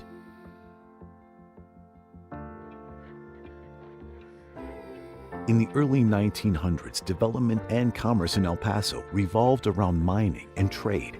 The nationally recognized mission trails are just one example of the many historic sites that portray our region's rich indigenous and colonial history. Since then, El Paso has evolved, and so has its people. We take great pride in nourishing a skilled and capable workforce, with 72% of our population being bilingual. We stay competitive among other large U.S. cities. The region's border location boasts a major trade port. It allows competitive local manufacturers to produce at maximum capacity. Fleet systems are capable of worldwide distribution of parts and products. Our state-of-the-art higher education systems are nationally recognized. The Texas Tech University Health Sciences Center El Paso, the nation's first comprehensive health sciences institution on the U.S.-Mexico border, provides students the opportunities to become doctors, nurses, and researchers. The University of Texas at El Paso offers 74 bachelor's, 74 master's, and 22 doctoral programs. Local government agencies and other economic development organizations help industries become established and expand in our community. The County of El Paso is great for business, but we also keep true to our southern hospitality with plenty of outdoor recreation options. It's easy to keep active in El Paso.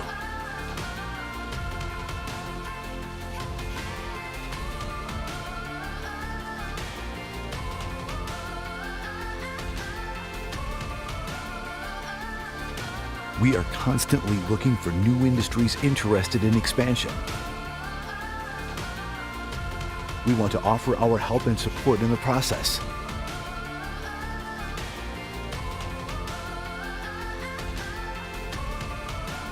No matter the name, El Paso is proud, strong, progressive,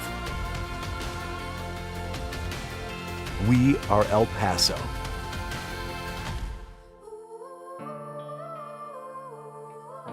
Come see what we can do together.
Most of us have pets, and we know that we have to take.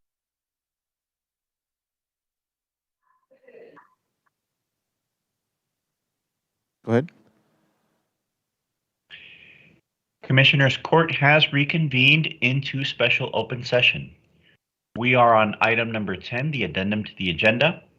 Discuss special events scheduled for the Labor Day weekend, the Freakazoid Robot Festival at Ascarate Park, and the Labor Day Tournament at the Sports Park, and receive direction on the booking of large events at county facilities and how to proceed with the two currently scheduled events.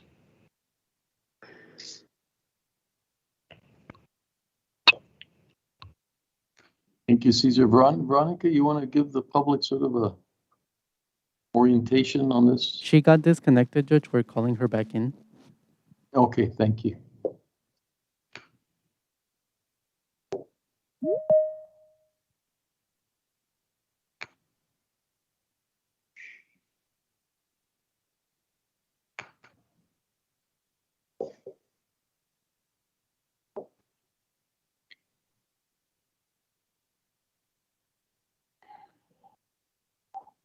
Ms. Myers?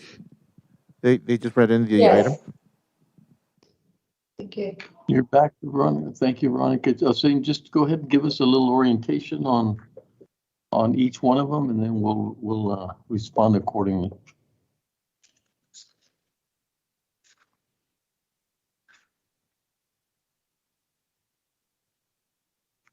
Good afternoon, Judge, Commissioners.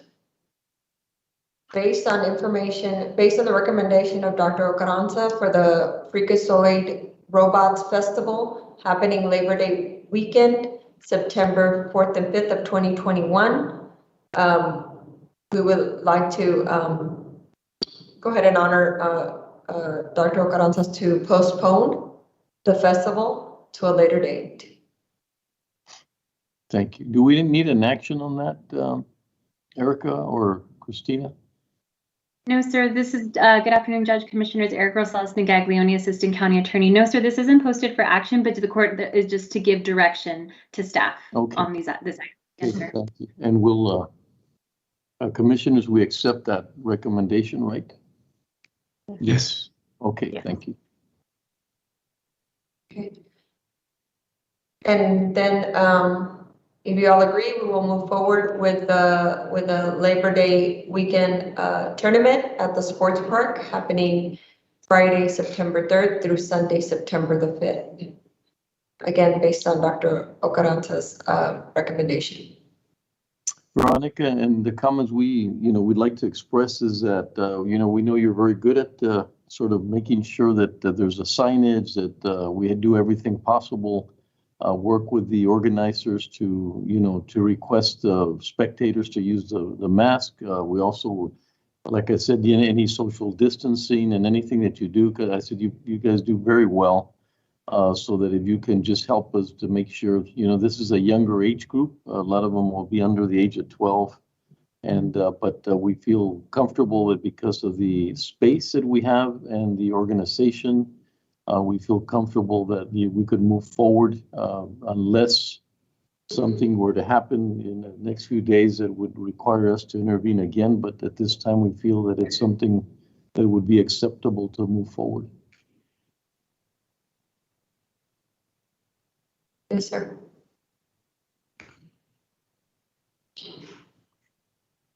And lastly, anything that is that we currently have that's outdoor, we will not host any additional events without bringing to the court that are more than 2,500 spectators outdoors.